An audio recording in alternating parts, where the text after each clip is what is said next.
Tonight, you are not simply falling asleep, you are stepping into a sacred chamber where your mind will be shaped, your beliefs will be rewritten, and your future will begin its silent construction. What you allow into your mind before slumber determines what awakens in your life. This speech is not casual noise. It is a builder of destinies. Do not take this moment lightly. As you close your eyes, I will speak directly to the hidden architect within you, your subconscious mind. And what I speak, if you permit it, will take root. As you sleep, this speech will go to work. It will plant wealth. It will plant belief. It will plant definiteness of purpose and the bold courage to act. What do you desire? A house free from debt, a fortune that multiplies in silence, the freedom to awaken when you choose, not when an alarm demands? Do you dream of owning your own enterprise, commanding your own time, and being the source of security for those you love? Then listen, not as one who wishes, but as one who decides. This very night your mind shall be fed riches. You may not see it yet, but if you persist in hearing this message, if you give yourself wholly to its repetition, your beliefs will shift. And when your beliefs shift, so does your identity. And when your identity changes, the world bows to you as a master, not a beggar. The law is simple. What you think of most with faith becomes your reality. What you hear most with emotion becomes your nature. Tonight I offer you not mere advice, but a system of reconditioning. Repetition is the tool. Faith is the fire. And the subconscious mind is the field where your fortune is sown. This is not entertainment. This is education for your deeper self. The words I speak tonight are seeds. They may feel invisible, but let a week pass, a month pass, and you will awaken to a new thought, a new strength, a new opportunity. You will not know where it came from, but I will tell you, it was planted tonight. You must listen regularly. This message is to be repeated night after night until you no longer recognize the old version of yourself. Do not question the soil. Do not pluck the seed to see if it grows. Let it work. Trust the law. Speak the affirmations with feeling. And above all, believe that you are worthy of the wealth you seek. This is your sacred hour. Speak nothing negative before you sleep. Hear nothing vague. Do not entertain fear, criticism, or complaint. Only truth shall enter your mind now. Only purpose, only power, only wealth. You are not falling asleep. You are installing a new self, and that self shall rise wealthy. What the mind can conceive and believe, it can achieve, and what it repeats, it installs. This is not poetry, it is law. The same way a farmer repeats the tilling of soil before the crop appears, you must till the fields of your mind with repetition, with belief, and with purpose, especially as you sleep. The subconscious mind never closes its doors. While your eyes shut and your body rests, your deeper self remains alert, obedient, absorbing. It is listening to the last thoughts you feed it. It is shaping them, multiplying them, giving them direction, and it does not discriminate. It will act on whatever is planted, truth or lie, riches or ruin. So I warn you, as your guide, if you retire each night in worry, fear, confusion, or complaint, you are feeding poison into the workshop of your destiny. You are commanding the very force that builds your future to construct failure. And it will. It will obey, without judgment, without question. It will serve the master you choose to be. But if instead you begin tonight to fall asleep with courage in your chest, faith in your belly, and purpose in your voice, you will command the subconscious to build in your favor. For it is not fate that determines your wealth. It is your repeated thought, charged with belief, handed to your deeper mind with feeling. This is the sacred science of auto-suggestion. You suggest what to think. You suggest what to feel. and the subconscious receives it, works upon it, acts upon it, and delivers it back to you as circumstance, condition, and opportunity. It will carry out whatever order you feed it, especially that which is fed repeatedly and with emotion. There is no magic here, only natural law. The same law that builds muscle through repeated motion, builds fortune through repeated thought. That which is impressed upon the mind with belief and persistence becomes fact. Just as surely as the sun rises in the east, your repeated thought becomes your outer reality. Therefore, I tell you, listen to this nightly. Not as a man seeking inspiration, but as one training an army. Your inner army of belief, vision, and courage. Every word you hear is a brick in the foundation of your fortune. Every phrase is a nail driving a new command into the subconscious engine of your life.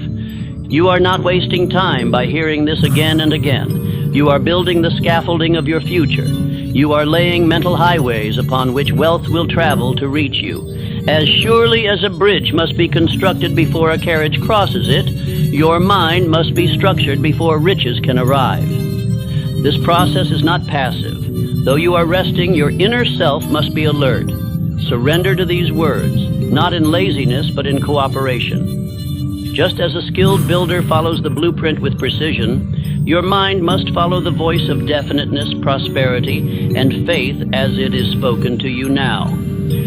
Thomas Edison did not stumble upon genius by accident. He prepared his mind each evening with the problems he sought to solve.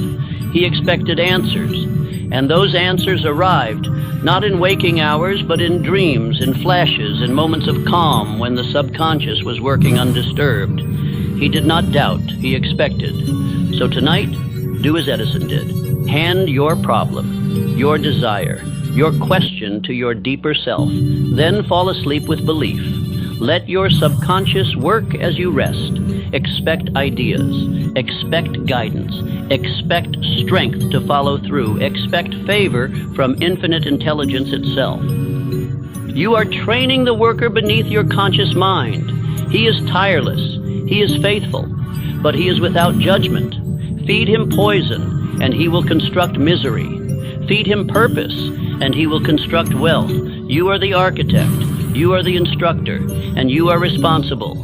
Hear these words again. Let them seep into your soul. I am the master of my destiny. My thoughts shape my future. I command wealth to come to me through faith, through decision, and through persistent repetition. Say it aloud. Whisper it if you must. Let it echo in the chamber of your mind. This is not one night's work. It is not a magic lamp. It is the daily command of a commander who refuses to drift. You must persist. You must condition the mind daily. And you must believe that what you impress tonight will express tomorrow or the next day or the day after that. Fall asleep now, not as a victim of chance, but as the builder of your fortune. Do not carry complaint to bed. Do not rehearse failure. Do not recount the opinions of doubters. Instead, place your faith on the pillow beside you, wrap yourself in definiteness, and surrender your will to right thought. You have already planted a seed, and with this message you water it. With faith you warm it. With repetition you grow it. And soon, if you do not break the cycle, you will reap a harvest greater than your old self dared to imagine. That is not a promise. That is law. Now, as you drift, do not drift as a coward. Drift as a commander.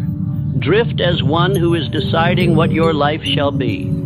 Drift with the firm knowledge that as you sleep, something greater than you is working on your behalf, guided by your faith, your repetition, and your decision to never return to the old way again. There is no mystery here. Repetition is the great law of mental fertility. What you repeat, you believe. What you believe, you become. And what you become is what the world reflects back to you. The man who repeats fear becomes afraid. The man who repeats courage becomes unstoppable. And the man who repeats wealth becomes rich. This is not theory. It is observable. It is practical. It is the silent sculptor behind every fortune and every failure.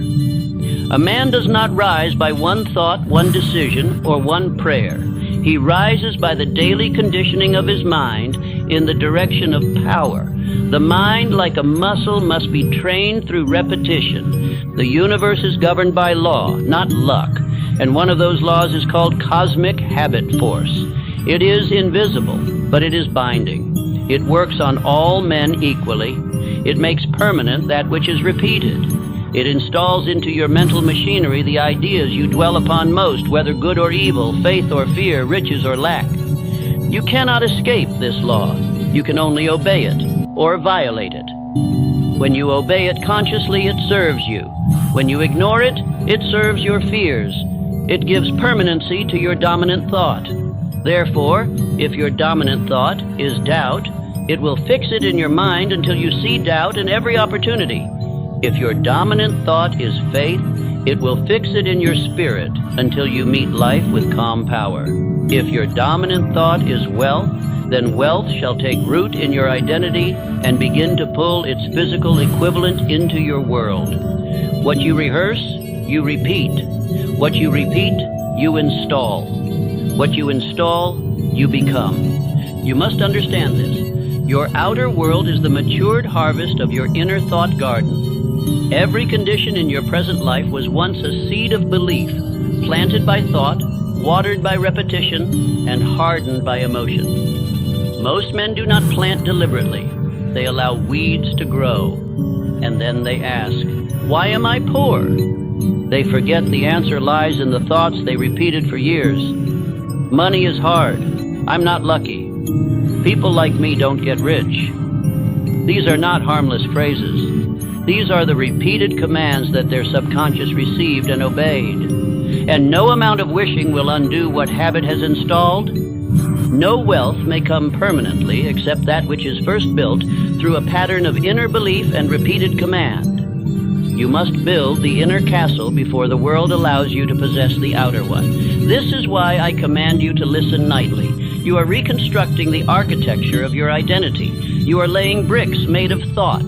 Do not be like most men who install fear, install indecision, install vague desires, and then ask why poverty haunts them. They do not realize they are the ones who authorized its construction. They allowed failure to take root through repetition. They became what they rehearsed. But you tonight will build differently. You will install faith. You will install wealth. You will install courage. And you will do so silently, powerfully, through repeated hearing. Your mind shall be your temple, and no false god of doubt shall enter. Your thoughts will serve you, or you will replace them. Consider Andrew Carnegie, the great steel magnate. He did not think as other men thought. He trained his mind daily to dwell on fortune, on service, on industry, and on the power of men united by purpose. His belief became stronger than all opposition. His habits of thought were not accidental. They were designed. He would not tolerate any idea that contradicted his vision. He expelled negative conversation. He refused weak associations. He did not accept lack as a final verdict. He believed wealth was a duty, a calling to serve, to lead, to build. And that belief, repeated daily, became his identity.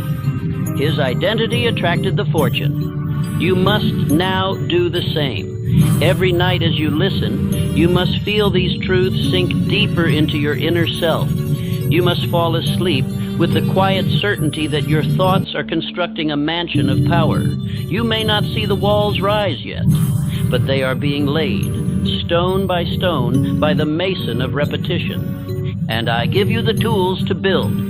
Say them internally, whisper them, shout them within. But do not let these words pass by without being claimed. I am the master of my thoughts.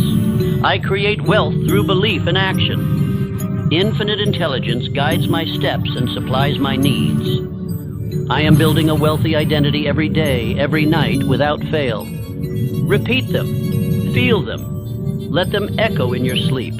Let them be louder than your doubts. Let them overwhelm every weak belief you once carried. For it is only by repetition that the old man is buried and the new man rises. There is no replacement for discipline, no substitute for persistent planting. You must water the mind with these words until they become natural, until you no longer reach for them. They come to you. Until you no longer try to believe them, you are them. Fall asleep with discipline and awaken to miracles. The man who governs his nighttime thought becomes the ruler of his waking world. You are not passive. You are planting. You are feeding your field with wealth-conscious seed. You are tilling the soil of your destiny with your own hands. Now rest, not as a beggar, but as a builder. A drifting mind is a doomed mind. A man without a purpose is a ship without a rudder, tossed about by wind, ruled by current, prey to every storm. But the man who knows what he wants and claims it boldly, he is magnetic. His thoughts are concentrated. His steps are directed. His presence is commanding, and success moves toward him without hesitation. Definiteness of purpose is not a luxury. It is the very foundation of all achievement. The mind craves direction. Without it, it wanders into fear, confusion, indecision, and waste. But once you give the mind a single, dominant, clearly envisioned aim, it begins to awaken powers that slept for years. It begins to burn away the fog of drifting. Drifting is the devil's playground. Definite thought is God's workshop.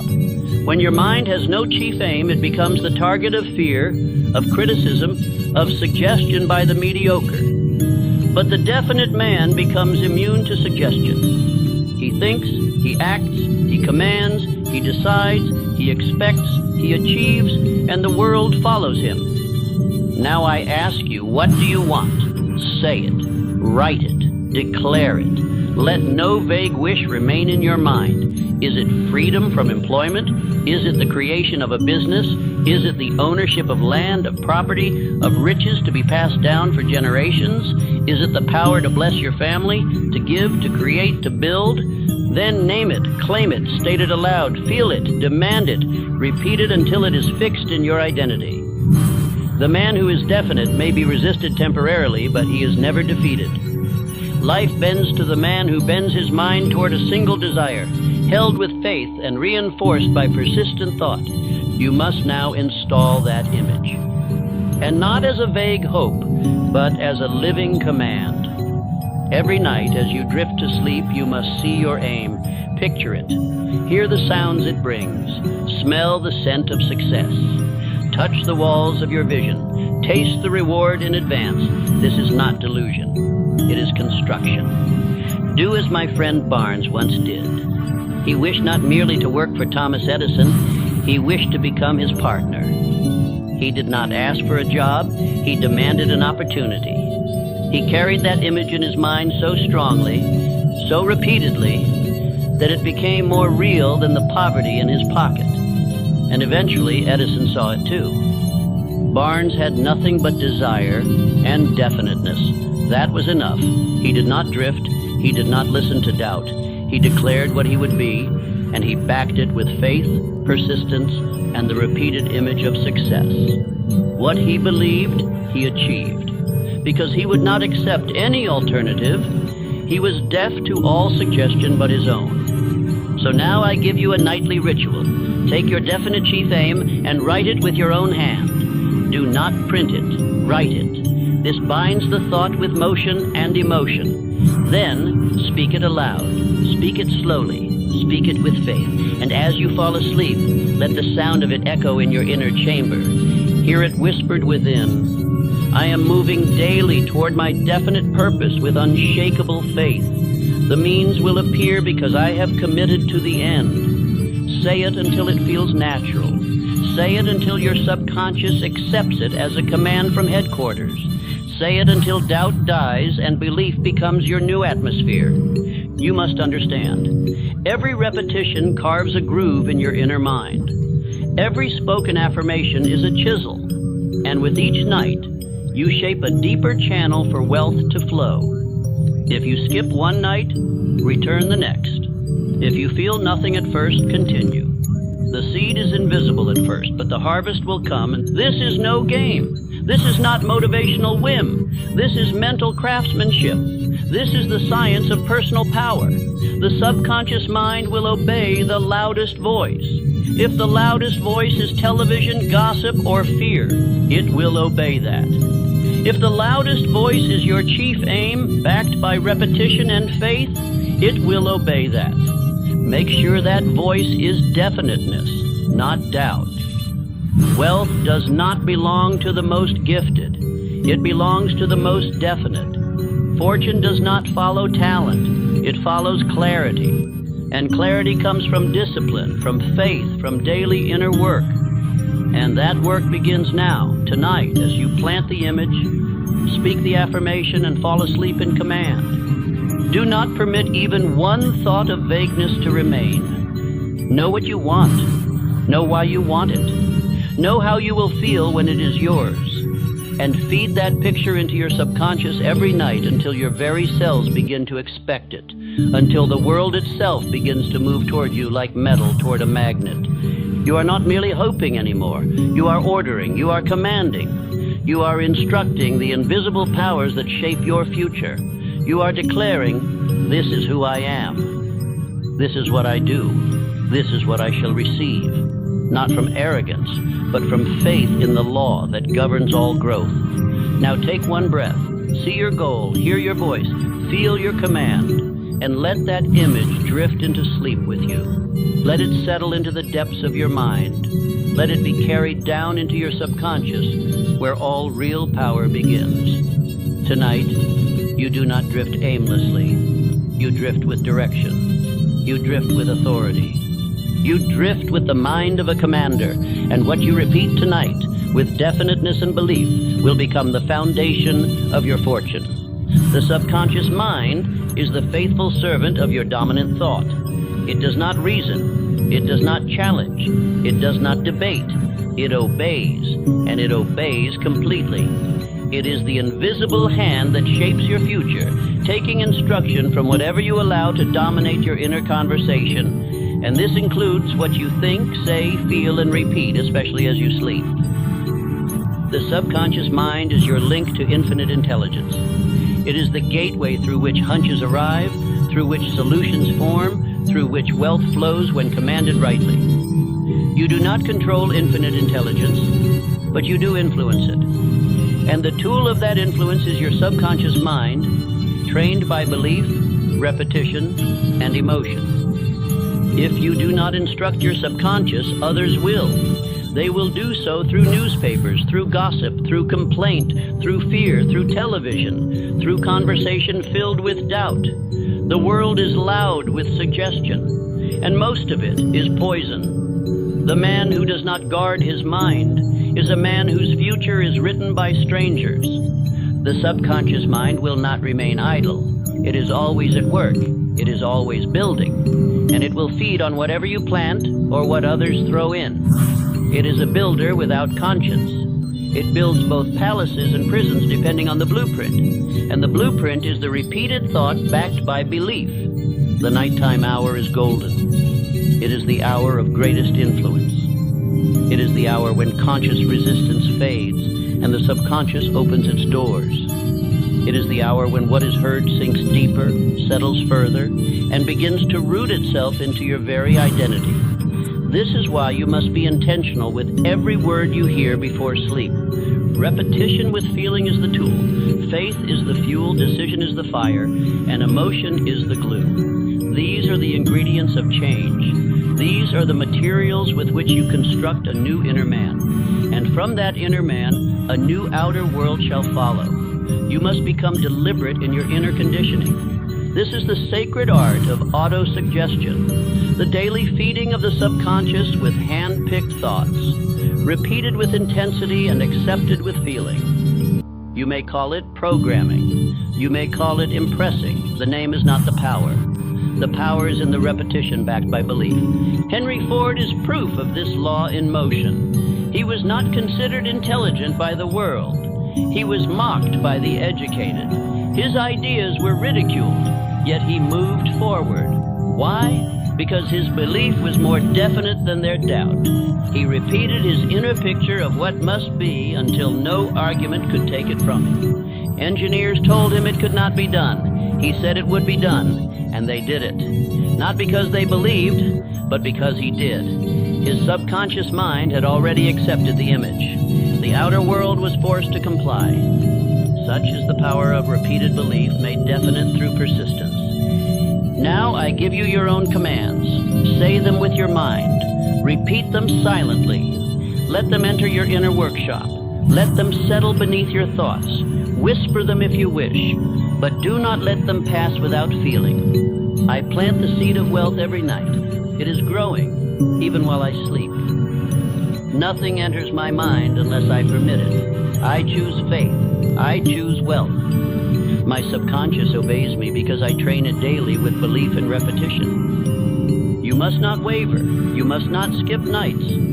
This is not entertainment. This is identity construction. And identity is not built by inspiration. It is built by instruction, repeated instruction, faithful repetition, and the refusal to allow negative suggestion to enter your sacred chamber of mind. The subconscious will carry out whatever you accept. If you feed it images of poverty, it will create conditions of poverty. If you feed it beliefs of power, it will create expressions of power. If you speak wealth, it will begin to summon the means, but only if the command is repeated with faith. No man becomes rich by accident. He becomes rich by subconscious direction. The conscious mind decides what to feed. The subconscious mind decides how to grow it. But both must cooperate. Both must work in harmony. The farmer cannot control the growth, but he can control the seed, the water, the rhythm of planting. So plant wisely, speak wisely, listen nightly, and never again permit complaint or fear to be your lullaby. Let faith be your nighttime companion. Let definiteness be your closing thought. Let repetition do its silent work as you rest with the awareness that something far greater is now working beneath your surface. Tonight, let this truth rest deep within you. The man who commands his subconscious commands his world. And the man who repeats the right idea with faith becomes the master of his conditions. Sleep not in confusion, but in clarity. Sleep not in fear, but in power. Sleep not in doubt, but in direction. You are not weak. You are not a victim. You are not at the mercy of outer events. You are powerful beyond measure because you are capable of choosing what to believe and repeating it until your very cells respond to the new law. And you begin tonight, not by effort, but by surrender to right repetition. Drift now into sleep, not as a man who waits, but as a man who commands. And may your subconscious carry out your orders with full obedience, building your new life as you rest. Wealth cannot grow where fear is planted. Riches do not abide in a heart ruled by dread. The mind that harbors fear is like a field overrun by weeds, choking out the harvest before it rises. The subconscious will not question your fears. It will accept them as orders, and it will build your world according to the blueprint you hand it. Be it faith or fright, tonight we begin the removal. For too long, fear has slept beside you. It has whispered in your ear as you drifted. It has told you lies in the voice of reason. It has called itself protection, safety, caution. But it is the enemy, and it must be expelled. There is no compromise. Wealth and fear cannot share the same bed. There are 6 ghosts, 6 invisible forces that haunt the minds of men and turn dreams to dust. They are the fear of poverty, criticism, ill health, loss of love, old age, and death. These 6 form a prison without bars, because the bars exist within the mind. And each night you entertain them, you renew their power. But I tell you now, you have the authority to cast them out. The man who governs his thoughts may evict any ghost, and he begins by naming it, confronting it, and replacing it. He refuses to allow fear to disguise itself as logic. He sees it plainly, and once he sees it, he defeats it by decision. Fear cannot dwell in a mind that is full of definiteness, faith, and right action. These 3 are your weapons. They are spiritual in nature, but they are practical in power. They drive out confusion. They uproot fear at the root. And they leave in its place a firmness of purpose that no ghost dares challenge. Fear is the devil's whisper. Faith is the voice of infinite intelligence. When you hear fear telling you to hesitate, to wait, to doubt, it is the enemy speaking. And it must be silenced, not with passivity, but with command. You speak over it. You do not negotiate with it. You do not pet it. You do not discuss it. You drive it out. Now say this within. I release the fear of poverty. I was born rich in thought. I do not fear criticism. I walk my own path with calm conviction. My health, youth, and power are under divine control. I trust the law. I trust the timing. I trust my voice. Say these not once, but repeatedly. Let them strike like hammers into the walls of your mind until no old idea can stand. For it is not enough to remove fear. You must replace it. Nature does not allow a vacuum. The moment fear is gone, you must fill the space with vision, with desire, with purpose, with truth. Abraham Lincoln was not fearless by nature. He faced depression. He faced criticism. He faced immense pressure, but he pressed forward, not because he felt powerful, but because his purpose outweighed his emotion. His mind was trained, his inner voice was clear, and when others retreated, he advanced. He knew what he stood for, and so must you. Wealth is not for the faint of heart. It belongs to those who master themselves, and to master yourself, you must command the deeper self that listens to thought during sleep. You must speak faith louder than fear. You must let your subconscious hear no ghost but purpose. You are not too late. You are not too far gone. Fear may have ruled your nights until now, but it ends tonight. You are now a man of conscious repetition, of deliberate command, of definite belief, and the subconscious has no choice but to obey the new master, the one who speaks faith without apology. You may not feel brave yet, but say it anyway. Say it nightly. Say it until the fear has no place left to hide. Let these words become your armor. Let them enter your dreams. Let them replace the old worries. Let them build a new rhythm within, a rhythm of power. I have nothing to fear. I move with decision. I live with purpose. I have power over thought, and thought is the builder of all riches. My mind is fertile with belief. I sow only the seeds of wealth. You are not made to tremble. You are made to stand. You are not designed to wish. You are designed to command. The forces of fear are old tenants in the mind. But the moment you become definite, they begin to flee. They cannot hold ground against a man who repeats truth with unwavering belief. Do not let this be another night of old rehearsals. Do not repeat regret. Do not replay failure. Do not retell the lies fear once told you. Replace them. Bury them beneath faith. Starve them of attention. You are not required to feel ready. You are only required to speak truth until it becomes your second nature. Faith is not soft. Faith is iron. It is forged in repetition. It is hardened by resistance. And you, my friend, are forging it nightly. Each sentence you hear, each thought you allow, is another strike of the hammer. Soon the new you will rise, and the old fears will no longer recognize the man you have become. Tonight, the ghosts of fear are cast out. They have no bed here, they have no voice, they have no power. You will no longer drift with them. You will command without them. And you will sleep as one whose mind belongs to wealth, not worry. Rest now, not in weakness, but in strength. Let this message continue its silent work beneath your surface. And when you rise, do so as one whose fears are buried beneath the footsteps of belief. You do not attract what you want, you attract what you are. This is a law as certain as gravity, as inescapable as breath.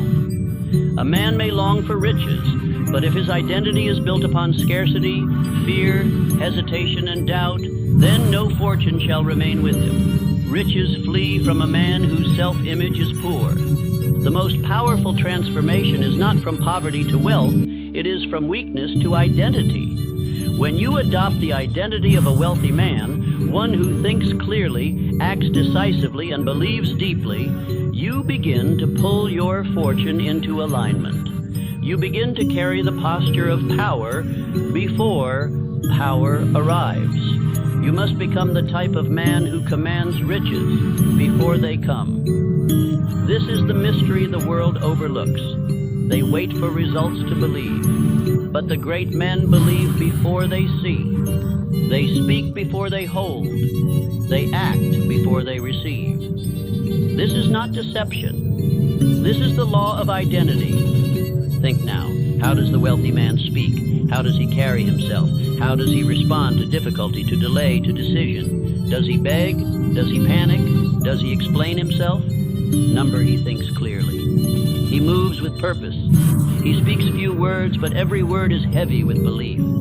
He does not chase, he attracts. I tell you now, you must see yourself as him. You must hear yourself speak as he would. You must breathe, walk, and think in the rhythm of certainty. This is not pretend. This is instruction. The subconscious cannot tell the difference between imagination and reality.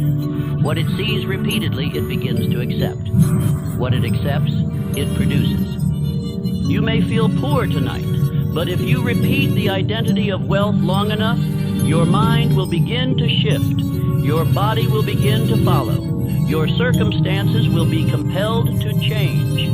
The law of harmony demands it. For a man out of alignment with his thoughts cannot remain as he is. Begin now. Visualize yourself already successful. See the home, the office, the books, the clothing, the ledger, the letters, the accounts, the peace. Do not rush the image. Let it become familiar. See yourself walking in clarity. See yourself commanding respect. Let this image replace the old one, piece by piece, word by word, repetition by repetition. Use the mirror each morning to speak identity aloud. Look yourself in the eye and say, I am the man who thinks clearly, acts decisively, and creates wealth. I am calm under pressure, focused on purpose, immune to opinion. I expect riches because I am the type of man who creates them. Then, as night returns, use the inner mirror. Let the image of your future self rise before you. Let him speak. Let him instruct. Let him remind you who you are becoming. Hear him whisper, we do not doubt. We do not delay. We do not apologize. We build. We expect. We rise. You are not what you once were. You are not bound to your past. Identity is not cement, it is clay. And every word you speak tonight reshapes it. Every repetition in the dark builds the man who will walk in the light. You must not merely hear these truths, you must become them. Charles M. Schwab did not possess great fortune because of luck or schooling. He possessed a magnetic identity. He believed in himself with such warmth and clarity that others believed in him instinctively.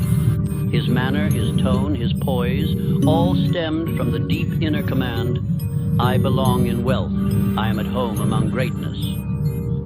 He thought as the rich man would think. He walked as the rich man would walk. And riches followed, not because he demanded them, but because he matched them. You must now do the same. Think as he would think. Walk as he would walk. Speak only as one who owns his destiny. This identity will feel unfamiliar at first. That is natural. But with repetition, it becomes yours. The costume becomes character.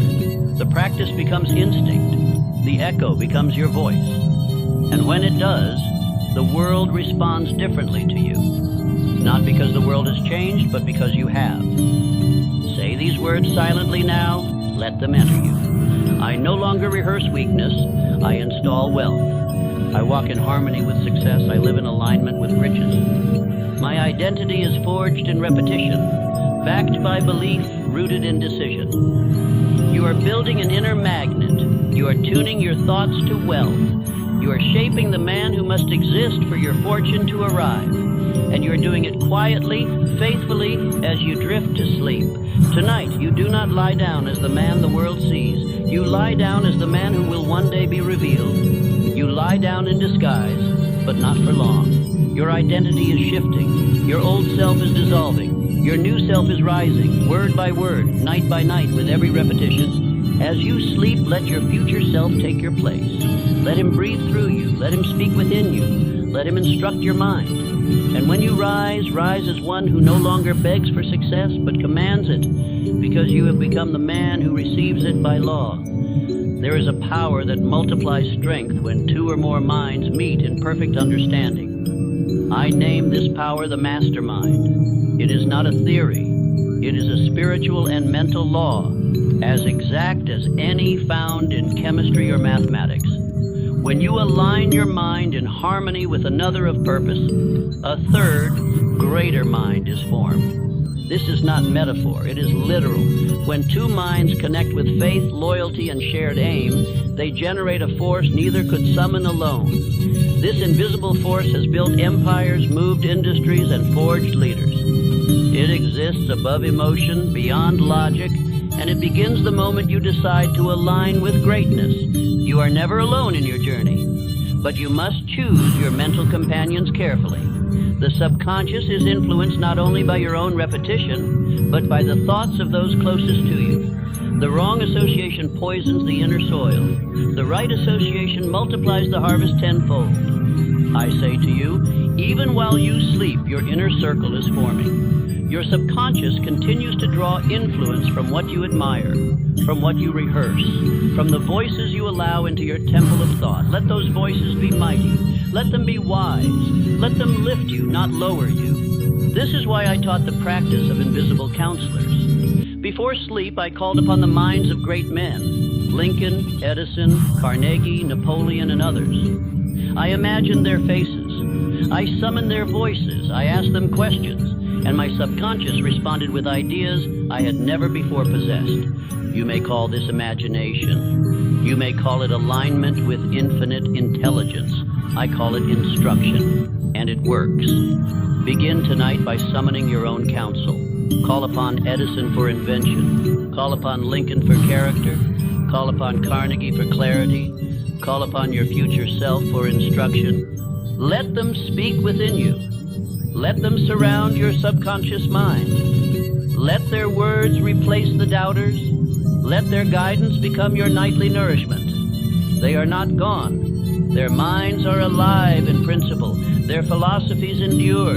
And what they knew, you may now receive if you will listen. But you must also guard the law of harmony. Riches flee from minds in chaos, contradiction, complaint, or confusion. A man who thinks one thing, says another, and does a third, is at war with himself. His subconscious is disoriented. His magnet is broken, and wealth cannot find such a man. To attract riches, you must be unified. Your thoughts, your words, your actions, all must align in faith and purpose. Your subconscious must not hear one voice during the day and another by night. It must be fed one message, one command, one belief, repeated with calm and courageous resolve. Let your affirmations reflect this harmony. I think in harmony with wealth, greatness, and power. I attract minds that multiply my strength. I am surrounded by influence that builds, never breaks. You are constructing an environment within you that matches the environment you seek to build outside you. Just as a house must be framed with support beams, your fortune must be framed with the support of right minds, right thoughts, right influences. Even in sleep, your mind is building its alliances. Consider John D. Rockefeller. He did not amass power through noise or raw force. He created wealth through organized association. He selected wise men. He operated with clarity. He moved with certainty. And he obeyed the law of harmony. He trusted delegation. He guarded his emotional state. He never tolerated internal chaos. He knew that riches do not reward the clever alone. They reward the calm, the stable, the principled. His outer fortune reflected an inner order, and that order came not from chance, but from self-command and careful alliance. You must now imitate the principle, not the man. As you drift tonight, remember that the voices you allow into your subconscious are forming your future counsel. If you hear the voice of complaint, you have invited ruin. If you hear the voice of belief, of purpose, of greatness, you have joined the circle of success. Speak again your command, I am in mental harmony with my highest aim. My subconscious is allied with builders, not destroyers. I am protected by the law of mental union and spiritual agreement. Feel the presence of strength around you, not in body but in thought. You are not alone. You are a mind among minds. You are a soul among principles. You are a man who attracts power because you obey power. Let the force of harmony guard your heart and fortify your inner world as you sleep. Let your inner circle speak now, not the one of flesh, but of spirit. Let them whisper your next steps. Let them hand you courage. Let them call out your higher self. And when you awaken, may you rise with answers that the night delivered. For a wealthy man does not build riches alone. He builds alliances in thought, in purpose, and in faith. There is a power which no man can touch with his hands, yet every man may access with his thoughts. It is invisible to the eye, yet visible in every tree, every invention, every rising fortune. I call it infinite intelligence. It is the source of every great idea, every breakthrough, every quiet miracle that leads a man from struggle to prosperity. But know this truth. Infinite intelligence does not respond to need, it responds to faith. It is not moved by begging. It does not yield to complaint. It does not hear fear. It listens only to definiteness. It listens only to belief. It reveals its secrets only to the man whose mind is made up and whose heart is certain. Your wealth is already created in the unseen. The forms may be hidden, the path may be dim, but the supply exists. Your task is not to beg for it, but to become the man who is worthy to receive it. And you do this by believing before you see, deciding before you know how, and persisting before there is evidence. Infinite intelligence is not mystery, it is law. And like all true law, it demands obedience. Obedience in thought, obedience in repetition, obedience in expectation. If you speak one thing but believe another, you violate the law. If you expect little, you receive little. But if you expect much with faith, you align yourself with abundance. Let me offer you a metaphor. Just as water flows to the lowest point, wealth flows to the strongest belief. It moves without effort toward the man who has emptied himself of doubt and filled himself with certainty. It bypasses the unstable and rests with the faithful. This is not chance, it is structure, it is order. Speak now to that power, not in weakness but in partnership, not as a servant but as a son. Say aloud with full command, infinite intelligence gives me ideas, strength, discipline, and supply. I am one with the law of success. I obey it, and it rewards me. I was born to be rich in thought, rich in faith, and rich in purpose. Feel these words enter the subconscious. They are not fantasies. They are declarations. Each one is a spiritual tool, carving a deeper groove in your inner self where wealth shall soon flow. The world may not yet see the fortune, but the law already sees the belief, and belief always precedes possession. You must never break this chain. Let others forget. Let others drift. But you, listen nightly. Repeat daily. Become hourly. The mind once shaped by faith cannot return to fear. The man, once definite in purpose, cannot return to drifting. And the world, once moved by his command, cannot withhold its riches. I do not say these things lightly. I say them because they have been proven. In every life I have studied, Carnegie, Ford, Edison, Rockefeller, Schwab, I found this pattern. First came the belief, then came the work, and then came the reward. But belief always came first. It had to. The law requires it. You may have failed before. That does not matter. You may have doubted yesterday. That is gone. What matters is what you believe now. What matters is what you feed your subconscious tonight. What matters is the voice you allow to speak within you as you sleep. Will it be worry, or will it be wealth? Say again these commands, not with hesitation, but with force. I no longer ask for riches. I expect them because I believe. I am guided by infinite intelligence in every decision. My fortune is already built. I now walk the path to receive it. Let these thoughts rest in your chest. Let them shape your breathing. Let them echo as you slip into unconsciousness. Do not fear the silence. It is in the silence that the law goes to work. It is in the stillness that faith takes root. It is in the sleep that infinite intelligence begins building unseen bridges for your arrival. And when you wake, rise as one who has already been answered. Do not wait for confirmation. Move with power. Decide with clarity. Speak with direction. You are not seeking favor. You have received it. You are not begging for provision. You are walking into it. Let the identity match the belief. Each night you repeat these truths, your inner world is altered. Each morning you act upon them, your outer world begins to change. And though the changes may come slowly, they will come. And when they do, you will not be surprised, for you have rehearsed them in advance. You have believed before you received. Now I give you one last command for this night. Sleep now with power. Sleep now with definiteness. For tomorrow you will rise as a wealth builder who cannot be stopped. You have done the work. You have spoken the words. You have surrendered to the law. The rest belongs to infinite intelligence, and it shall not fail you. Within the words you are about to hear lies a hidden exercise, a simple act of repetition that, if done as instructed, could transform your life entirely. It is not poetic. It is not theory.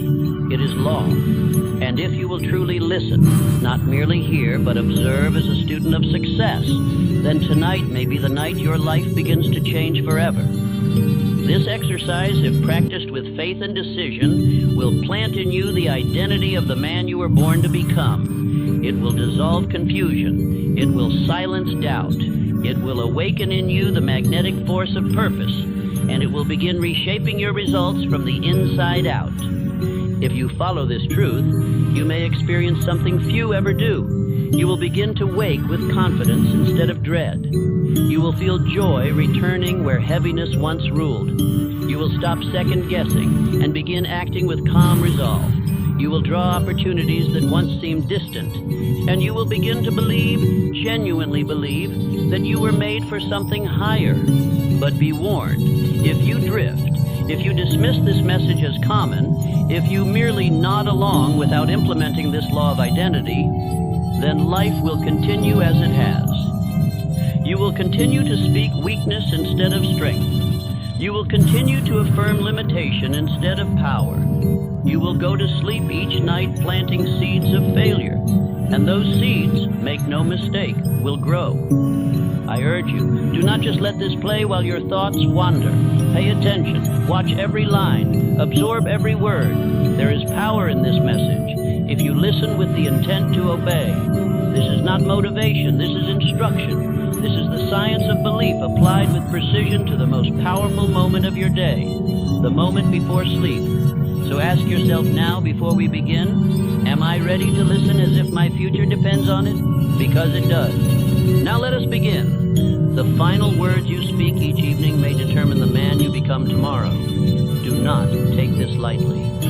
As the day fades and your mind begins to quiet, a sacred window opens, one where the conscious guard softens, and the subconscious, that silent architect of destiny, becomes open to receive instruction. In those quiet minutes before you drift into sleep, your mind is no longer analyzing, questioning, resisting. It is absorbing. This is the fertile soil, and the words you plant in that soil take root without protest. That is why the bedtime hour is not to be wasted. It is your private audience with infinite intelligence through your own subconscious. Autosuggestion is the practice of deliberately feeding belief into the subconscious through repeated thought. Not once, not occasionally, but night after night, word after word, until belief is born through repetition. As I have written before, any idea, plan, or purpose may be placed in the mind through repetition of thought. This is not some poetic metaphor. It is a law. The same way that gravity does not ask for your agreement, this law does not require your permission. It only requires your participation. And every man is participating, whether he knows it or not. The only question is, are you planting weeds or wheat? The law of attraction is no mystery to the man who understands this principle. It is the reflection of mental patterns. It brings to you not what you wish for, but what you believe with consistency. And your belief is built by what you think, what you say, what you feel, over and over again. This is where the law of cosmic habit force enters. Thought, repeated long enough, becomes habit. Habit, acted upon, becomes identity. Identity produces results. You do not get what you occasionally affirm. You get what you persistently command. That is why going to sleep with thoughts of worry is not harmless. It is harmful. It is planting weeds of fear that will strangle your potential. But if you go to sleep speaking confidence, repeating power, visualizing victory, you sow authority into the silent workshop of your soul. Edison understood this. He would work late into the night, holding the image of the incandescent light in his mind. He knew that even while his body slept, his mind would continue working on the problem. His evening thoughts became blueprints carried into the realm of sleep. So I command you, do not let your final words be complaint, let them be command. Do not speak of what is, speak of what shall be. Speak as the man you are becoming, not as the man you have been. This is your chance to instruct the subconscious, not to reflect your fears. Understand this. The final thoughts of the evening replay in the mind through the night. They echo, they imprint, they instruct, they rehearse, and eventually they become. That is why you must take this message seriously. This is no ordinary practice. It is not a bedtime ritual for comfort. It is a nightly instruction to the subconscious, a spiritual law in action. You are about to learn 7 phrases that will change the course of your thinking, your emotions, your identity, and ultimately, your entire life. These are not chants, they are commands. You will choose them for yourself, and you will repeat them until they become you. And do not take this lightly. What you repeat, you believe. What you believe, you become. And what you become, you will live. Say this aloud tonight. As I sleep, my belief grows stronger. My identity is shaped by my repeated commands. I plant faith, and I reap destiny. Autosuggestion is the tool by which man may seize control of his own destiny. Self-suggestion, I have said, is the agency of control through which an individual may voluntarily feed his subconscious mind on thoughts of a creative nature. You are not a victim of fate, you are a servant of thought. And through autosuggestion, you may become its master. Your subconscious is not concerned with truth or falsehood. It does not debate. It does not judge. It simply accepts what is repeated with feeling. That is the key, with feeling. Whatever is said aloud with repetition and emotion, especially in the quiet hours before sleep, becomes law to the subconscious mind. You must understand this plainly.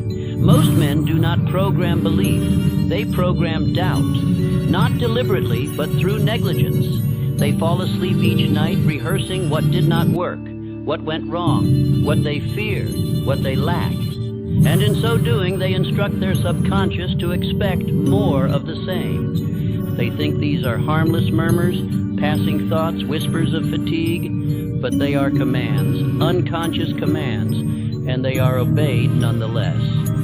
because the subconscious does not distinguish between what is true and what is repeated. It only asks, how often have you told me this? This is the secret that separates the drifter from the determined. The drifting man reacts to life and repeats the reactions. The determined man commands his inner world and repeats only that which builds him. The technique you are about to learn is simple in structure but infinite in power. Each night before sleep, you will speak aloud 7 phrases. Each one begins, I'm the type of person who, and you will follow those words with the identity you choose to become. This is not flattery, this is not empty encouragement. It is identity programming, the law of self-command put into deliberate action. You must speak these phrases aloud. Why aloud? Because spoken word has weight. Thought remains in the abstract, but speech enters the physical. And what is heard with emotion begins to mold belief. The subconscious responds most to repetition and sound. Example, I'm the type of person who is decisive. The more you say it, the more your mind aligns with the image. Your posture changes. Your tone sharpens. Your actions become more immediate. You become the command you have issued. The mind becomes the words it hears. If it hears strength, it starts to act with strength.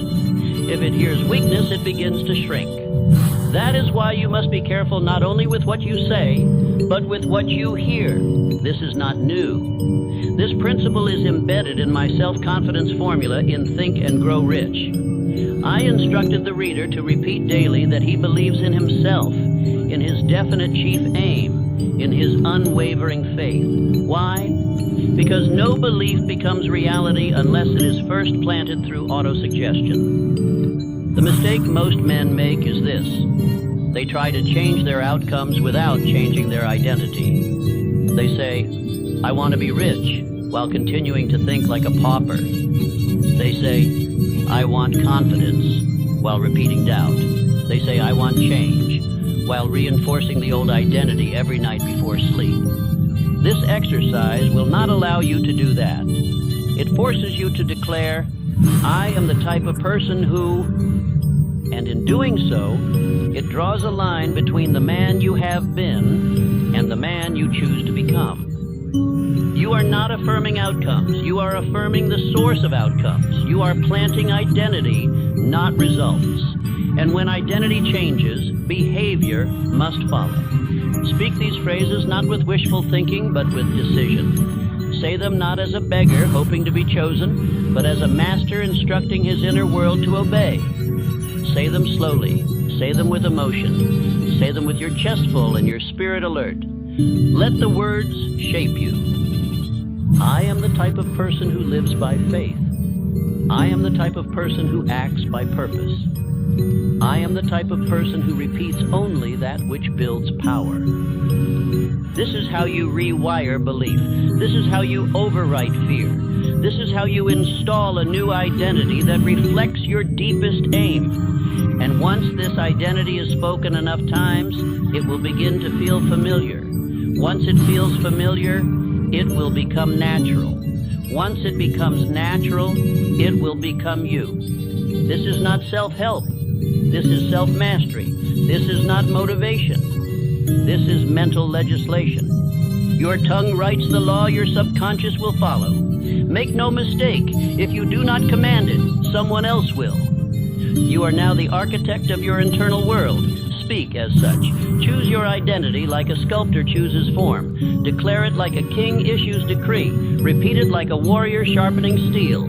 Because when you wake tomorrow, you will not just wake to the day. You will wake as the man you spoke into being the night before. Now say this aloud before we continue. I am the type of person who commands belief. I install confidence. I shape destiny. I do not speak weakness. I repeat identity until it becomes law.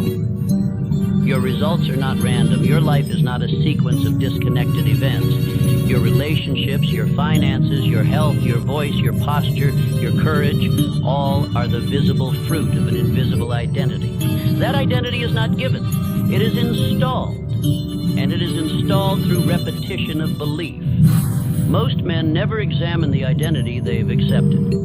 They speak of luck, timing, or misfortune. But the truth is simpler. They are reaping what they have repeatedly called themselves. And when you realize that, when you see that what you are is the result of what you've spoken, you will understand your power to transform it. You are not your circumstance. You are not your past.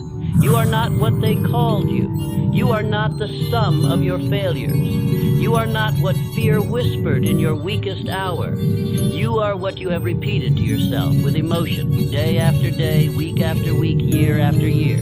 That is why most men who try to change only change for a moment. They try to alter behavior without first altering identity. They try to earn more while still believing they are broke. They try to command respect while seeing themselves as less. They try to act boldly while clinging to the identity of the timid. Let me give you this eternal law. Behavior follows belief, and belief follows repetition. Do not expect your actions to rise above your identity. First, raise your identity. Then your actions will rise to match it. And this is why the nightly repetition of "I'm the type of person who" is so transformative. It bypasses surface-level goals and cuts into the root of behavior, self-concept. And once your self-concept changes, everything else begins to obey it. Let us consider Abraham Lincoln. He was not born confident. He failed in business. He lost elections. He was mocked, doubted, and dismissed. But through persistent speeches, letters to himself, moments of solitude, and unwavering moral resolve, he forged an identity of calm power, of strength under fire. He did not wake up a leader, he became one. Because identity is not a gift, it is a construction. And every word, every action, every repeated thought is a brick in the foundation of who you become. This is why your declarations at night matter more than anything you do during the day, because they train the mind to believe. They tell your subconscious what kind of man you are. And once the subconscious believes that, it begins to build a life to match it. Do not say, "I want to be confident." Say, "I am the type of person who walks in calm confidence." Do not say, "I hope to succeed." Say, "I am the type of person who succeeds through clarity and action." Do not say, "I wish I had more discipline." Say, "I am the type of person who keeps his word and acts with resolve." This is not fantasy. This is faith applied through autosuggestion. You are feeding belief to the only part of your mind that can alter your permanent behavior, the subconscious. And when the subconscious changes, your entire life structure begins to shift. Understand this: your subconscious must be fed. It will either eat what you give it deliberately, or it will consume the doubts, criticisms, and distractions of the world. But eat it will.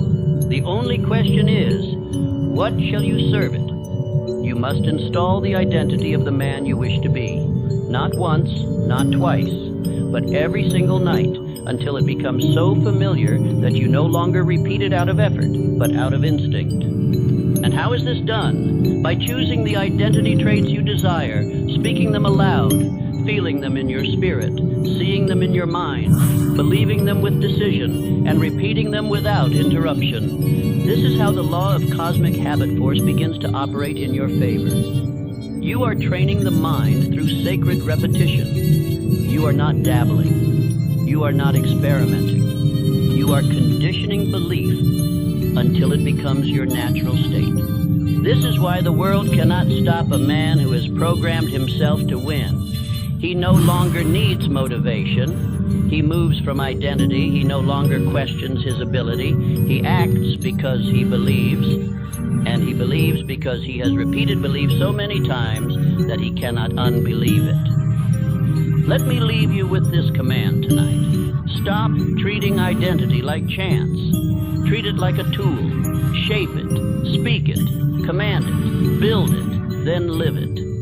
Say this aloud with full voice and decision. I believe in the man I speak myself to be.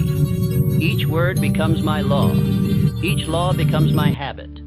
Each habit builds my result. Now that you understand the power of repetition, the influence of identity, and the openness of the subconscious mind before sleep, it is time to construct your 7 phrases. These are not mere lines. They are the seed of your transformation. Spoken night after night, they shall become the law of your life. Each phrase begins with the structure, I'm the type of person who... This is no accident. These words instruct the mind to adopt identity, not to beg for outcomes. You are not wishing, hoping, or requesting. You are declaring who you are becoming. And let me be clear, you must choose your own 7. I will not give you a script to mimic. This must come from you. These traits must reflect the man you are committed to becoming, not merely interested in, but fully resolved to become.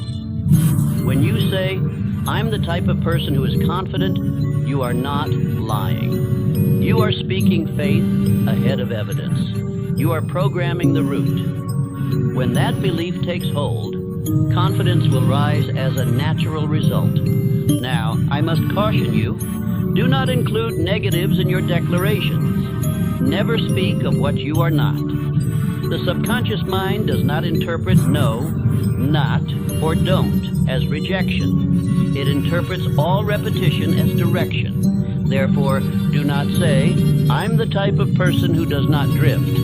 Instead, say, I'm the type of person who is decisive. Do not say, I'm the type of person who is not distracted. Instead, say, I'm the type of person who is focused.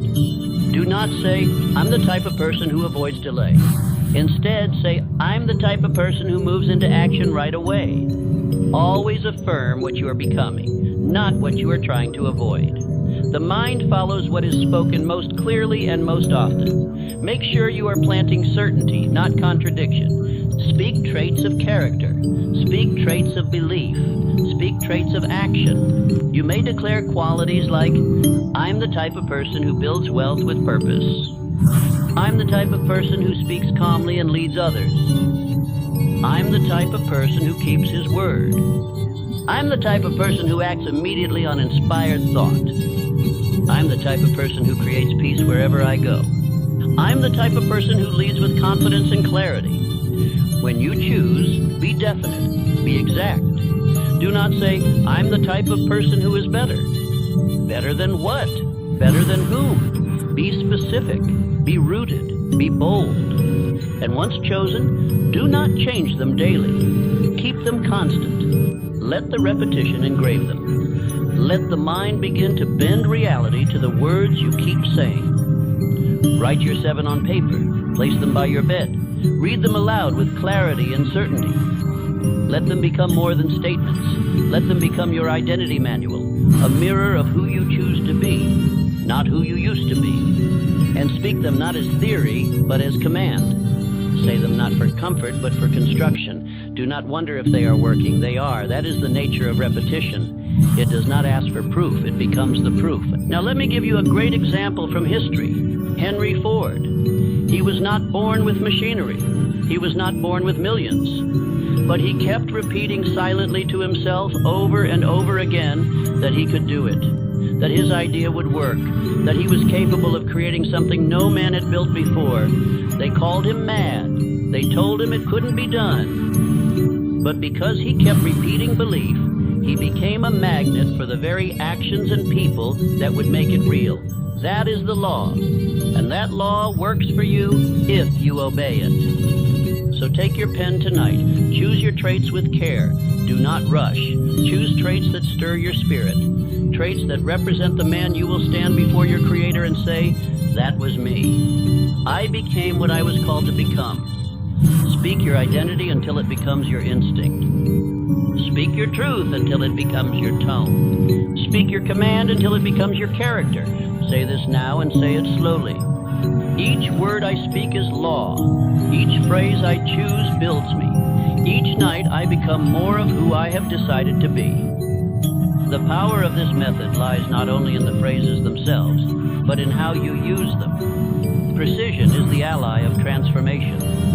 Vague effort yields vague results, but consistent, Deliberate practice builds permanent identity. That is why your evening ritual must become sacred, non-negotiable. Set aside 10 to 20 minutes before sleep. Make this your final act of the day.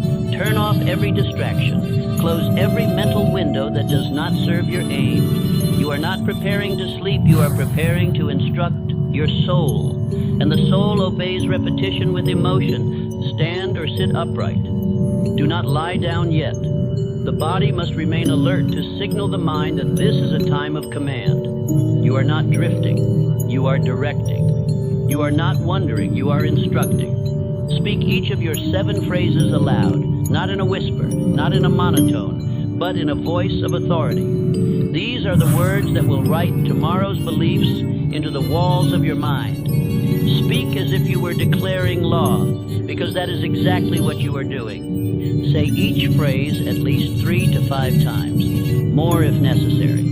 Say it until you feel it. Say it until the voice in your head starts to sound like the man you want to become. And if it feels uncomfortable, good, that means the old identity is being broken. Let us make it real. You might say, I'm the type of person who acts immediately on inspired thought.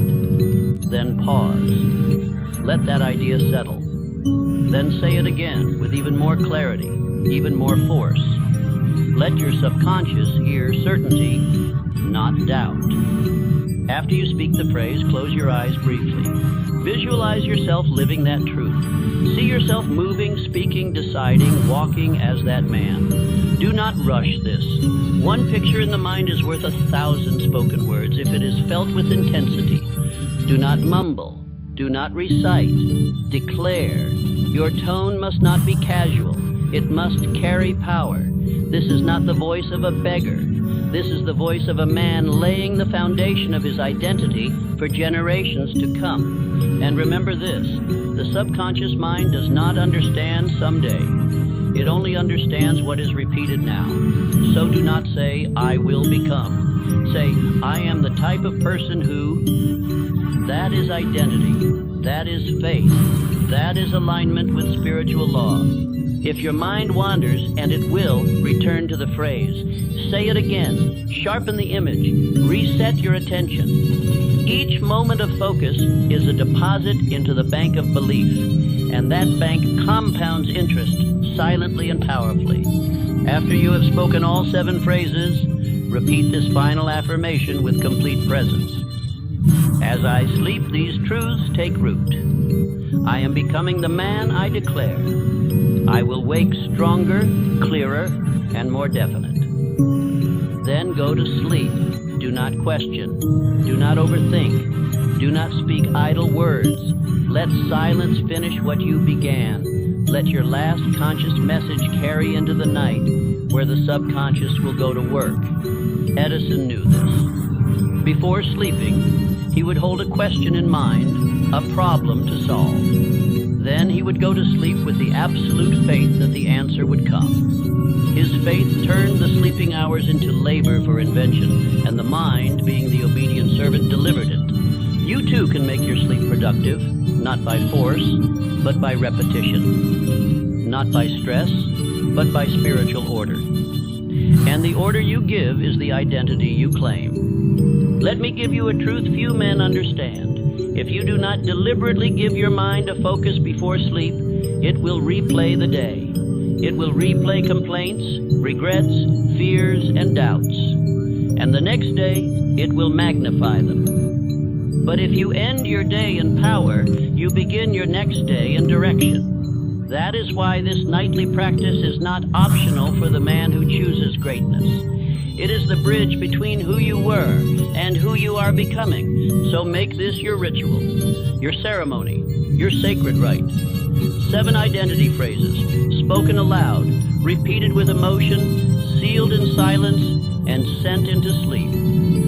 And when practiced nightly, consistently, without interruption, without negotiation, you will begin to see changes not just in your thinking, but in your decisions, your tone, your posture, your presence. This is the power of identity repetition. This is the law of autosuggestion in motion. This is the way of the few who choose to rise. Say this now and mean it. Each night, I reprogram my destiny. I speak with conviction. I sleep with clarity. I rise with purpose. You have begun a process that only the disciplined few ever carry to completion. Most men dabble. They attempt for a night or two. They forget. They drift. But the man who repeats his new identity with faith and decision each night for 30 days will witness a quiet revolution within himself. The first few nights may feel unnatural. You may feel awkward, uncertain, or even resistant. This is not failure, it is friction. Your old self is protesting because your declarations are tearing down walls that held your mind in quiet slavery for years. Do not let discomfort stop you. Let it confirm that change has begun. You are not repeating for comfort. You are repeating for command. Identity cannot be installed with ease. It must be burned into the subconscious through daily intentional effort, spoken with clarity and imagined with emotion. By the 7th day, your thoughts will begin to shift. You will find yourself thinking in the direction of your phrases. If you declared decisiveness, you will begin to notice hesitation and reject it. If you declared focus, you will become aware of distraction and correct it. By the 10th day, you will begin to feel stronger, not because your life has changed, but because your belief is beginning to grow roots. The moment belief takes root, life begins to bend around it. The outer world starts to obey the inner command. By the 15th day, you will feel it in your choices, the foods you eat, the words you speak, the people you tolerate, the actions you delay or no longer delay. You will begin to act as the man you have been repeating. This is not coincidence. This is identity in motion. You will see how quickly the world shifts, not because the world changed, but because you did. The man who commands himself nightly walks into the next day with a mind already programmed for action. He does not drift. He does not hesitate. He moves with quiet confidence because he rehearsed belief while others slept in doubt. By day 20, your words will begin to sound different. You will no longer just speak the identity phrases out of discipline. They will begin to feel natural, inevitable, truthful. And when that shift happens, the subconscious stops resisting. It begins creating. Now the law of cosmic habit force is at work. Your repetition is forming habit. Your habit is forming character. Your character is forming destiny. And all of it began not with effort, but with nightly repetition. By day 30, you will look back and realize that something profound has shifted. Your posture will feel different. Your tone will sound more certain. Your emotions will feel more controlled. Your planning will be tighter. Your belief stronger. You will begin to say things like, "That doesn't sound like me anymore," when old habits knock at the door. And you will be right. That man is no longer welcome in the house of your mind. You have spoken your way out of that identity. But beware. Do not stop here. This is not the finish line. This is the foundation. Identity is not built in bursts. It is built in daily bricks. If you stop now, the old identity will begin whispering again, and you must not let it. You must continue. You must declare until it becomes unbreakable. Understand this deeply. Repetition is mastery. The subconscious mind does not respond to variety. It responds to certainty, and certainty is built through consistency. Repetition of affirmation of orders to your subconscious mind is the only known method of voluntary development of the emotion of faith. There is no shortcut. There is only decision, repetition, and faith. So if you have come this far, go all the way. Let the 30 days become 90. Let 90 become a year. Let this become who you are, not what you do. Declare this with force and faith tonight. I continue this practice without delay. I grow in repetition. I strengthen belief. I live the identity I declare. To your transformation is not failure. It is drifting. The moment you begin to relax your repetition, the moment you say, "I've got it now," the moment you skip the evening ritual, you are beginning the descent back into the ordinary. Drifting does not arrive like a storm. It whispers like a breeze. It tells you to skip one night, then another. It says, "It's not a big deal." And soon the words you once declared with power have been replaced by silence, distraction, and indecision, and the old self quietly returns. You must understand the seriousness of this. In Outwitting the devil said, "I control men by making them drift." The devil does not steal your mind. He waits until you stop commanding it. He waits until you abandon repetition. He waits until you forget who you are becoming. Drifting is the disease of the undisciplined. It does not punish with pain, it punishes with regret. And you will not even notice it until you have wandered far from the power you once possessed. That is why the daily ritual of repetition must become your law, not your option. Your law. The subconscious does not pause. It does not wait. It continues to absorb whatever is repeated.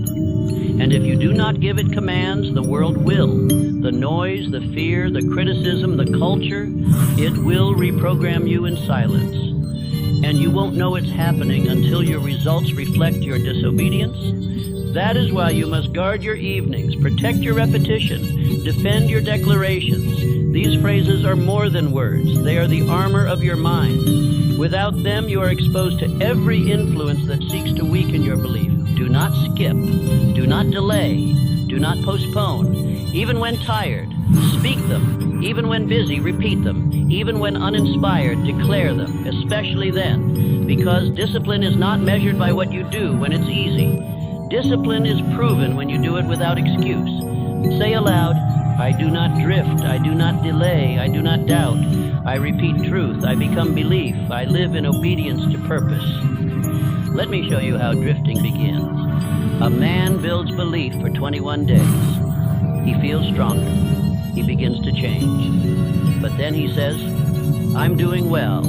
I'll take a night off." That night turns into 3, then a week, then a month. The momentum is lost. The voice of doubt returns. The old habits reappear. And he wonders why he feels like his old self again. The answer is simple. He stopped repeating. He stopped affirming. He stopped commanding his identity.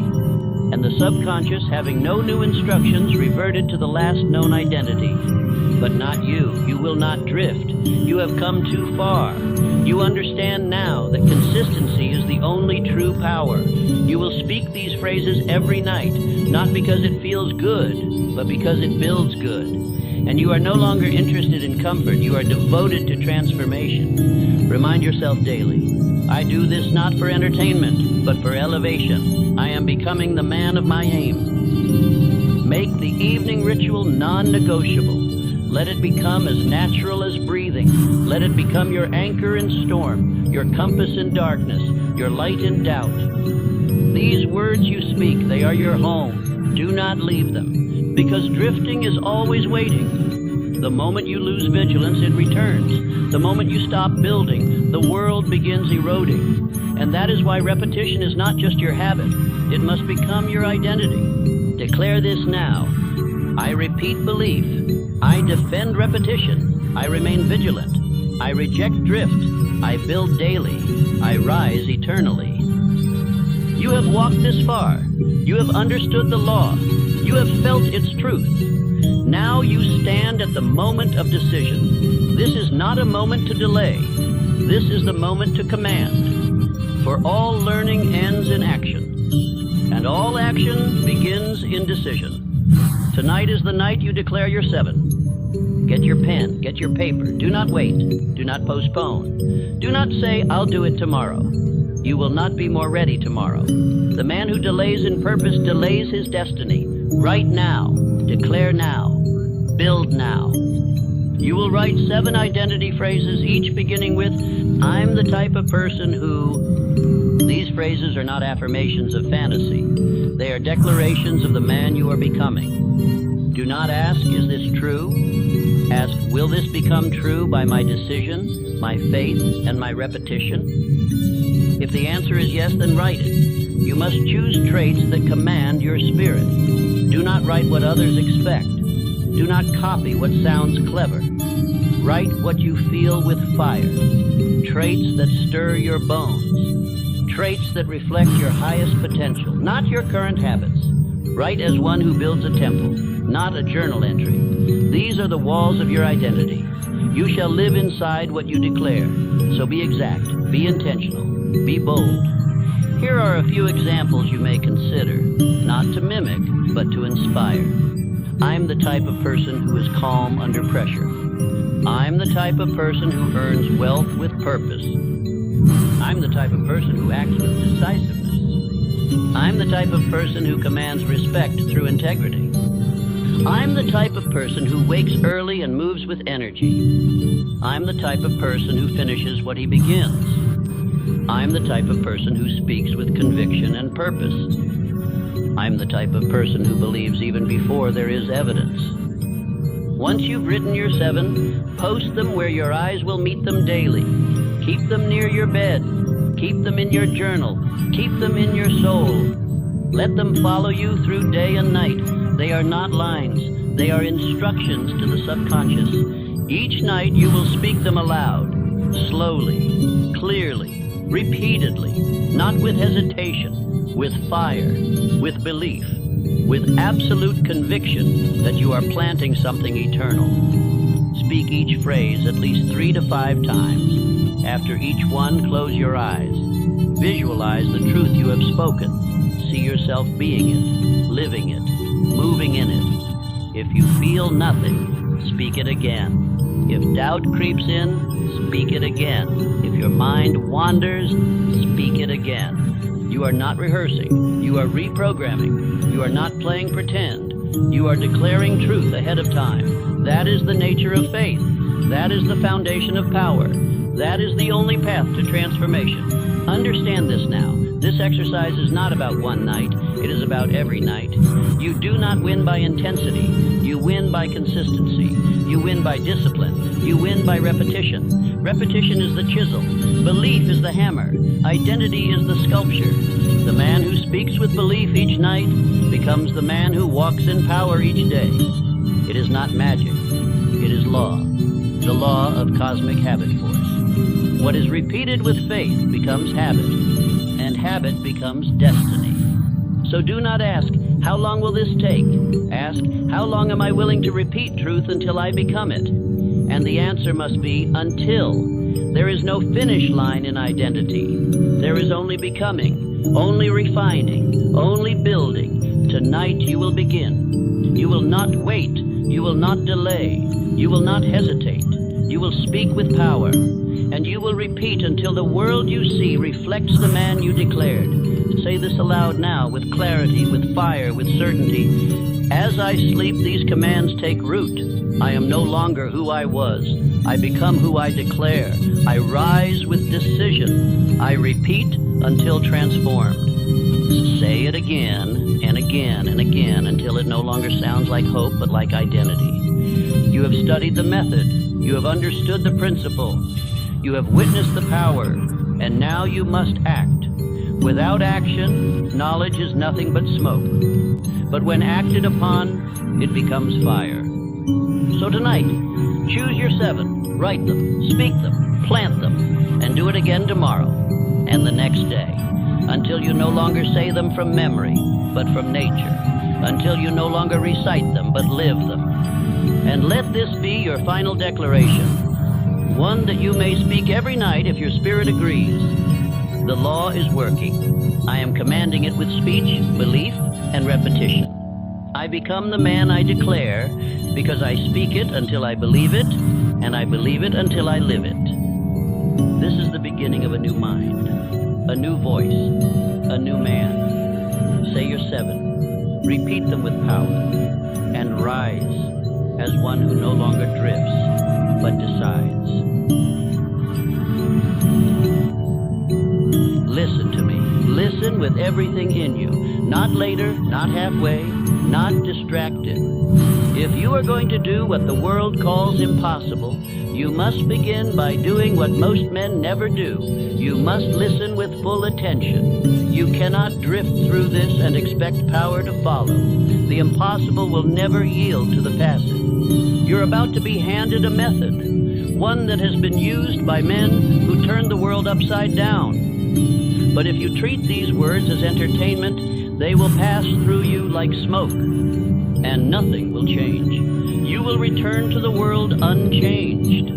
And that is not why you are here. You are here because something in you refuses to accept limitation. This is not motivation. This is not flattery. This is instruction, divine instruction. And I will give it to you only if you listen, not casually, but with decision. For if you drift through this message the way you drift through your days, you will leave here no better, no wiser, no stronger, and the world will say they were right. You failed. But if you listen, if you truly listen, you will never again be the same man. You will walk different, speak different, decide different, and act with a boldness the timid cannot comprehend. For the words I speak come from the same laws that built empires and shattered limits. They are the same truths that men like Edison, Carnegie, Lincoln, and Ford used to silence the world's doubt. You must understand, every great thing ever built was once considered madness. Every advance, every empire, every invention, every revolution was once called impossible. And it was achieved not by ordinary men, but by men who listened, believed, and obeyed. They did not seek approval. They did not ask for permission. They did not drift, and neither will you. So I say again, listen, do not skip, do not wander, do not check the time. This is not something to play in the background. This is the blueprint to do what others say cannot be done. And you will not grasp it unless you listen with stillness, with fire, and with purpose. If you leave now, you will not be changed. You will return to the world, and the world will swallow you whole. But if you stay, if you give me your full attention, I will show you how to rise above their limits, silence their doubts, and achieve what they said no man could do. This is the moment. Listen now. Listen with urgency. For the impossible does not yield to the man who is casual. It yields only to the man who is committed. That man is you, if you listen. If you are going to do the impossible, you cannot think like the average man. You must not drift. You must not delay. You must not doubt. You must not wait for conditions to be perfect. You must begin with an iron will, and you must march forward through every obstacle with decision, with definiteness, and with faith that does not bow. Impossible is not a fact. It is a judgment. It is a label placed by small minds on great visions. It is the word used by those who never dared, to warn those who might. But I say this to you. There is no such thing as impossible to the man who knows what he wants and is willing to pay the price to get it. The world will always laugh at what it does not understand. It laughed at the Wright brothers. It mocked Edison. It questioned Ford. But those men did not yield. They did not argue. They did not drift. They kept moving toward their purpose until the laughter turned to applause, and the ridicule became reverence. Edison was told it could not be done. Artificial light, a stable electric lamp. He failed over 10,000 times, but he refused to listen. He refused to drift. He knew in his mind that it was possible, and so it became real. He held the picture. He held the belief. He held the course. And in time, reality conformed to his vision. Carnegie dreamed of an empire forged from steel when others saw only coal, sweat, and labor. They said he was a fool. They said it was too big, too bold, too unlikely. But he knew his purpose. He visualized his aim. He backed it with belief. And he surrounded himself with men who believed with him. And what began as impossible became a billion-dollar truth. You are not here to repeat what has been done. You are not here to chase shadows or imitate others. You are here to extend the frontier of what is possible. You are here to prove to the world and to yourself that the limits placed upon you are lies. You are here to build something that the world must reckon with. To do that, you must begin with a burning desire. Not a wish, not a hope, not a passing interest, but a desire so strong it becomes obsession. A desire that takes hold of your heart and demands to be fed with thought, with faith, with action, with sacrifice. For it is written, "Desire backed by faith knows no such word as impossible." That is not poetry. That is law.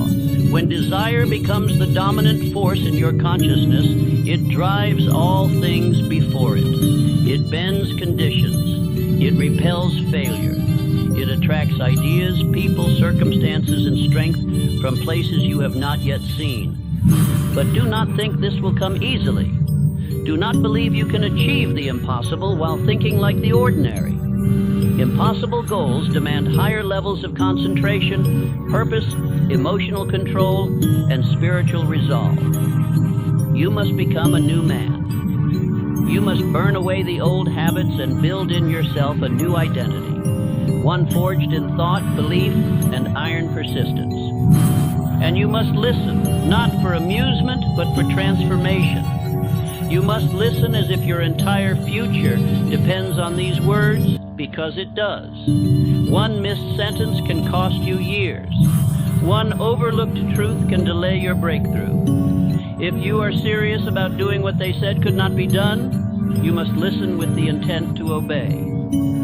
So I say this to you now. Begin this journey by refusing to entertain any idea of defeat, no matter what they say, no matter what your fear whispers, no matter what your past tells you. You are not your history. You are not their opinions. You are not your environment. You are what you decide to become from this moment forward. You are the one who has been chosen to show the world that the impossible is not a boundary, it is a starting point.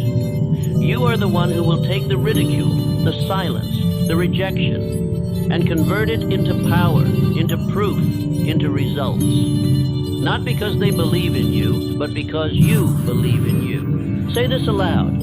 What they call impossible, I call my duty. What they reject, I claim. What they fear, I pursue. I am chosen to do what others dare not. Let that be your creed. Let that be the drum that marches you forward. Let that sentence become a spiritual sword that cuts down every doubt. You are not here to participate in mediocrity. You are here to create what has never been done. If you aim to do what has never been done, you cannot scatter your force. You must concentrate every ounce of power into one direction. The man who would achieve the impossible must never drift. He must be definite.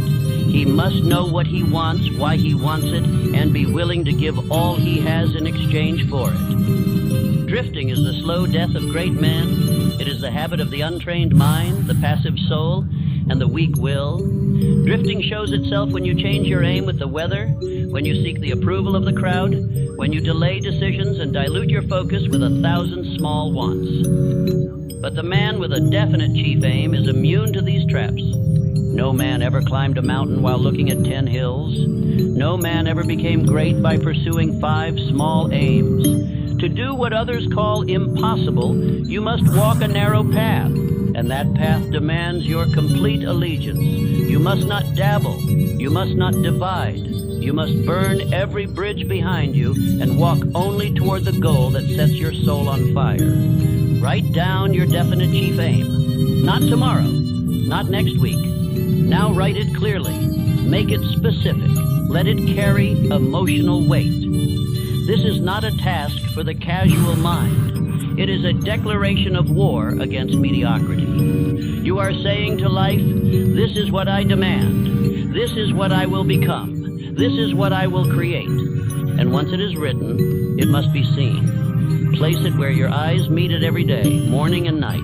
Let it become the compass that corrects your direction. Let it speak to you when your energy fades. Let it cut through the fog of distraction. That aim must dominate your waking thoughts and govern your sleep. You cannot serve 2 masters. You cannot pursue greatness and entertain weakness. Your mind, your hands, your time, your habits, your conversations, your environments, all must bend to this one definite purpose.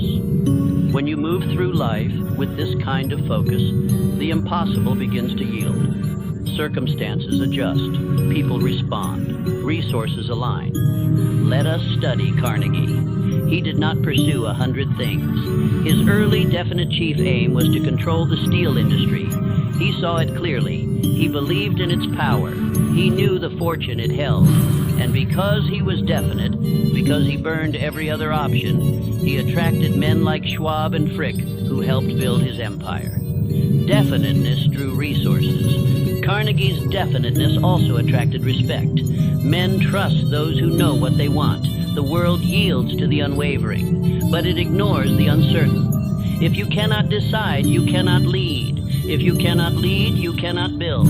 And if you cannot build, you will never rise above the noise of the mediocre. Do not think the universe responds to confusion. The subconscious mind cannot act upon vague desires. Infinite intelligence will not assist a man who is uncertain. The law of attraction, the law of cause and effect, the law of compensation, these are precision laws, and they obey definiteness. Every day you go without declaring your chief aim is a day you lose power. Every hour you spend drifting is a seed of failure planted. The world has enough men who wish, who dabble, who entertain ideas without committing, but few dare to say, "This is what I will become, and nothing shall turn me aside." So I command you, repeat your chief aim aloud, not once, not weekly, but daily. In the morning when you rise, at night before you sleep. Say it with emotion. Say it with conviction. Say it until every cell of your being believes. Say it until the world itself begins to bend in your favor. There is no mystery in success. There is only law. And the law says, whatever you hold in your mind with clarity and emotional belief and pursue with definite action, you shall have. You are not exempt from this, but neither are you entitled without obedience. You must pay the price. I say again, no man achieves the impossible while trying to achieve 5 things at once. Choose one aim, the one that burns, the one that demands your attention, the one that causes fear and excitement at the same time. That is the aim worthy of your life. Once you choose it, you serve it. Your conversations begin to align with it. Your planning aligns with it. Your daily hours are organized in support of it. Your distractions are removed. Your excuses are killed. Your very identity is shaped by your aim. You do not drift anymore. You do not wait for signs. You do not ask for permission. You begin to move, and the world notices. Opportunities begin to emerge, not because of chance, but because your definiteness has made you a beacon. You begin to magnetize. But I must warn you, without this discipline, your aim will vanish. It will fade into fog, and the world will say they were right. You failed. They will call you crazy, then they will call you lost. Not because your aim was too high, but because your dedication was too weak. That is the great crime. Not that you aimed too high, but that you served your aim too little. If you are going to defy the world and do what they say cannot be done, you must live by one law, definiteness of purpose. And that law must show in your speech, in your actions, in your thoughts, and in your very presence. Say this aloud with me. I know my aim. I serve it only. I walk toward it daily. I do not drift. I do not doubt. I become the man worthy of impossible success. Let those words become your code. Let them shape your day, your decisions, and your destiny. You are not here to be ordinary. You are here to command results that the world called impossible. You must understand this one thing if you ever intend to defy the limits of man. No one achieves the impossible without being first called insane. The world does not believe until it sees results. And by the time results appear, faith is no longer needed. So if you are to accomplish what they say cannot be done, you must begin in the dark, with faith as your only light. Faith is not a mood. Faith is not a gift. Faith is not the privilege of the few. It is a state of mind that you build. faith is constructed, brick by brick, through repetition of thought, repetition of speech, and repetition of action. It is formed when you command your subconscious, again and again, to believe what your eyes cannot yet see. Faith is the foundation of all transformation. It is the evidence of things unseen. It is the substance of all results that begin in the invisible. You must treat faith not as a feeling, but as a discipline. You do not wait for it to rise. You summon it. You create it. You construct it by what you say, what you see, and what you allow to take root in your mind. Let me give you an example.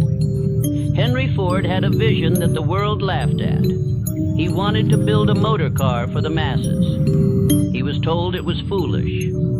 Then he demanded that his engineers build an 8-cylinder engine in one block. They said it could not be done. Ford said, do it anyway. They tried and failed. He said, try again. They failed again. He said, keep going until you succeed. And eventually, they did. That was not technology. It was faith. It was belief in his vision when every so-called expert said it was impossible. It was his refusal to accept defeat. And that faith became mastery. What began as madness became the future of industry, and the man who was ridiculed became one of the wealthiest and most influential men of his generation. Now you must build your faith the same way, through auto-suggestion. Speak aloud what you choose to believe until belief becomes law in your subconscious mind. Speak it when you feel weak. Speak it when you feel strong. Speak it when no one is listening. Speak it when the world laughs. Say it until the very cells of your body rise up in agreement. This is why I gave you the self-confidence formula in Think and Grow Rich. Not as inspiration, but as instruction. It must be memorized. It must be declared. It must be obeyed. For through repetition, your inner world changes, and once the inner world changes, the outer world cannot help but follow. Faith must become an identity. It must become the way you speak, the way you walk, the way you decide. It must show up in your tone, in your presence, in your steps. It must radiate from you so strongly that others begin to believe in what they once mocked, because you believe it with such force. But let me warn you, the minute you stop affirming, doubt will rise. And doubt, like rust, eats through every layer of power. Doubt creeps in quietly, with a whisper, a question, a delay. And if you do not answer it with faith, it will take root. And once it does, it spreads. And it kills dreams from the inside out. Look to Abraham Lincoln. He faced defeat after defeat. He was mocked. He was doubted. He failed in business. He lost elections. He buried children. But he held a belief that his life had purpose, that his voice mattered, that he would serve a great mission. And he never let go of that belief.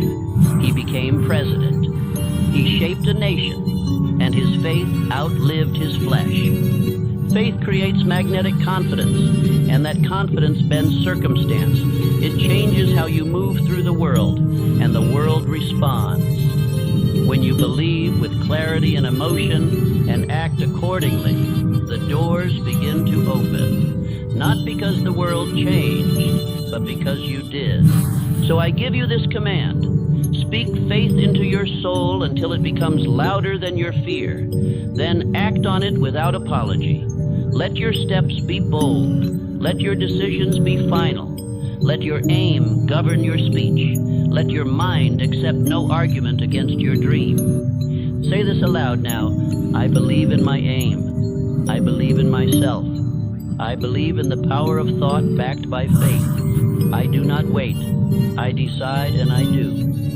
Let those words be your weapon. Let them rise up when doubt knocks at your door. Let them silence the voices of limitation. Let them direct your hands, your hours, and your identity. For you are not a drifter. You are not a wanderer. You are not a man of maybe. You are a man of faith. And faith is the root of all mastery. You will not do the impossible if you give your attention to the ordinary. You will not rise above men while walking beside those who scoff at ambition. and you will not reach your purpose while listening to the babble of those who have none. If you desire to accomplish what others say cannot be done, then you must guard your mind like a fortress. Every word you hear, every voice you entertain, every doubt you tolerate, it enters your subconscious, and it roots. And what takes root grows. This is not theory, it is law. If you water weeds, they multiply. And if you permit doubt to speak, it will become your belief. And belief becomes your reality. You cannot climb the mountain while listening to those who never left the valley. The voices of critics are not proof. They are poison, and if you do not silence them, they will paralyze you. They will rob your belief, distort your vision, and laugh while you fall. So I say to you now, cut them off. Controlled attention is a spiritual law. The mind obeys what you give it repeatedly. It cannot hold faith and fear at the same time. One must starve, one must die. And it is your daily discipline that decides which survives. Either your purpose rules you or your distractions do. You must starve the doubters. You must refuse the company of the aimless. You must shut the door to every opinion not aligned with your purpose. Do not argue with small minds. Do not explain your vision to those who cannot see. Do not seek approval from those who fear to act. They will only infect your thinking. Whatever enters often enough will take root, even if it's a lie, even if it's poison, even if it's weakness wrapped in good manners. The subconscious accepts repeated input without judgment. It does not ask, is this true? It only asks, have I heard this enough? And when the answer is yes, it obeys. That is why the drifter listens to everyone and accomplishes nothing. Edison worked 18-hour days while others mocked his persistence. He refused distraction. He refused debate. He refused to even acknowledge the voices that said it could not be done. Why? Because he knew that if he listened to them, he would become them. And that was a price he would not pay. You must adopt the same attitude. Do not explain. Do not justify. Build your power in silence and let your results speak for you. The man of definiteness does not argue. He executes. He listens only to the voices that elevate him. He speaks only what reinforces his aim. And he walks with a stillness born of faith. If a man speaks fear to you, silence him. If a friend jokes about your ambition, distance him. If your environment pulls you away from your purpose, leave it.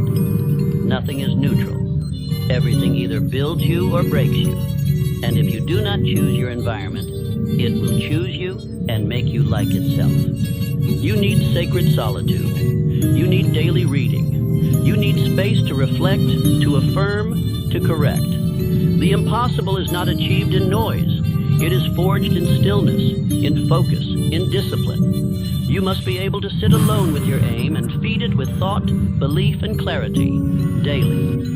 Every morning before the world interrupts you, you must speak your purpose aloud. Every night before the subconscious takes over, you must feed it one last instruction. You must surround yourself with books, with voices, with messages that build you. Nothing else is permitted, not if you are serious.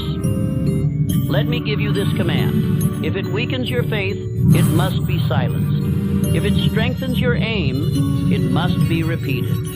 If it does not align with your chief aim, it is an enemy, no matter how polite it seems. You are not just building results, you are building belief. And belief is not strengthened by theory. It is reinforced by repetition, by action, and by environment. If you surround yourself with the careless, you will become careless. If you dine with doubters, you will dine on doubt.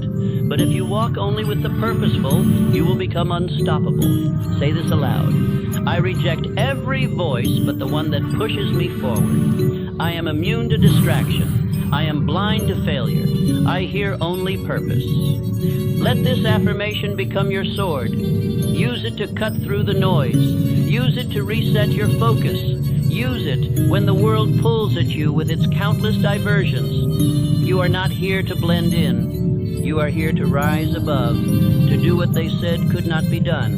And you will not do it by listening to the weak. You will not do it by arguing with fools. You will do it by focusing your entire mind. your entire day on the only voice that matters, the voice of purpose.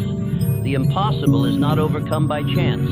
It is conquered through design. A man does not rise above the ordinary by accident. He rises through organized planning, through mental blueprints laid out with intention and followed with unwavering will. The man who would do the impossible must live by a written plan and act on it daily. Faith without a plan is a fantasy. Dreams without direction are the tools of drifters. To bring into reality what others call impossible, you must know where you are going, how you intend to arrive, and what you are willing to sacrifice to get there. The mind becomes powerful only when it gives the subconscious a clear and definite pattern to obey. I tell you this, the subconscious mind is a worker.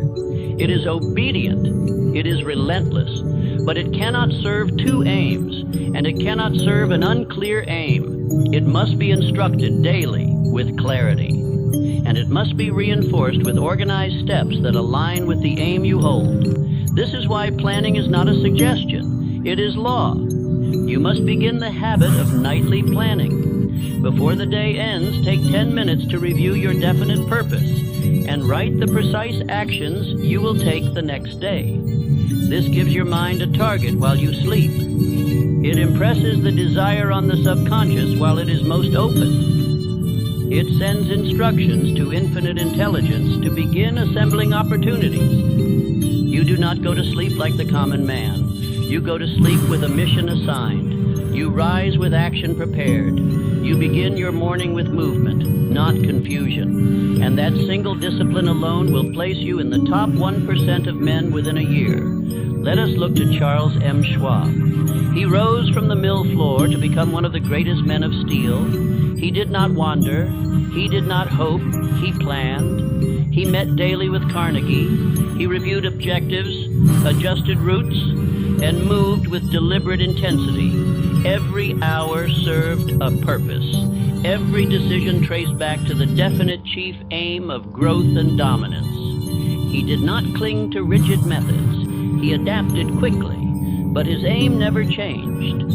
His steps may have varied, but they always pointed in the same direction. That is organized planning. That is how power is built. That is how great men become greater than their time. Your subconscious will reward you when it sees that you are committed, but it will remain dormant if you drift, delay, or wander. So I tell you now, do not let a day pass without knowing exactly what steps bring you closer to your mountain. Do not end a night without knowing what the next day will demand of you. And do not confuse movement with progress. Activity is not achievement. Your plan must be measured. Your actions must be recorded. Your time must be tracked. For what you do not measure, you do not improve. And the man who does not improve daily will never overcome the impossible. The invisible forces of life respond to the man who moves. You do not wait for the path to be clear. You begin, you step forward, and each step makes the path appear. That is faith. That is power.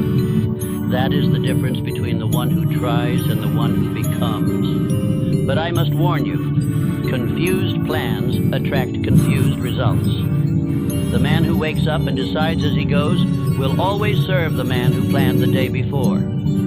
If you cannot discipline your schedule, you cannot command your life. And if you cannot command your life, the impossible will forever remain out of reach. Write your plan, speak your aim, review your day, adjust your steps, correct what fails, accelerate what works. Let your life become a machine of purpose, powered by belief, guided by thought, and driven by action. Say this with me now. I act while others think. I plan while others sleep. I correct while others complain. I attract results through movement. Do not write this merely on paper. Write it in your mind. Write it in your hours. Let it govern your behavior. Let it rule your thinking. Let it shape your character. You are no longer the man who hopes. You are the man who executes. Planning is not a burden. It is freedom. It gives your mind peace. It gives your hands direction. It gives your day meaning. Without it, the hours slip through your fingers, and the dream dies in delay. But with it, everything changes. Your movements begin to attract opportunity. Your thinking becomes sharp. Your results compound. And in time, what was once invisible to others becomes inevitable for you. So I say again, make planning a ritual, make action a law, make daily correction your shield. The impossible bows only to the man who moves with purpose, and that purpose must be written, reviewed, adjusted, and obeyed. No man ever accomplished the impossible by giving only a piece of himself. The man who attempts to rise above limitation, to do what has never been done, must give everything. He must live it, breathe it, walk it, speak it, dress it, and surround himself with it. There is no such thing as part-time transformation. The impossible demands your whole self. You must become the living embodiment of your definite chief aim. You must not merely think success, you must be success. You must not merely repeat faith, you must radiate faith. You must not merely plan your days, you must command your days. The man who does this becomes a force. He becomes magnetic, and the world cannot help but yield. You must understand law of cosmic habit force. It is the silent force that governs your life, the invisible hand that shapes your results. Every repeated thought becomes belief. Every repeated action becomes identity. You are not merely practicing success, you are becoming it. If you allow old habits to linger, you will remain the man they expect you to be. If you keep company with those who mock your goal, you will begin to doubt your own power. If you continue to speak the language of weakness, you will think in weakness, and the impossible will drift further away. Every act, every thought, every word, and every association must reflect the man you are becoming, not the man you were. You are not here to carry old patterns into a new future. You are here to build a new identity that can contain the magnitude of your aim. John D. Rockefeller began transforming himself long before the world saw his wealth.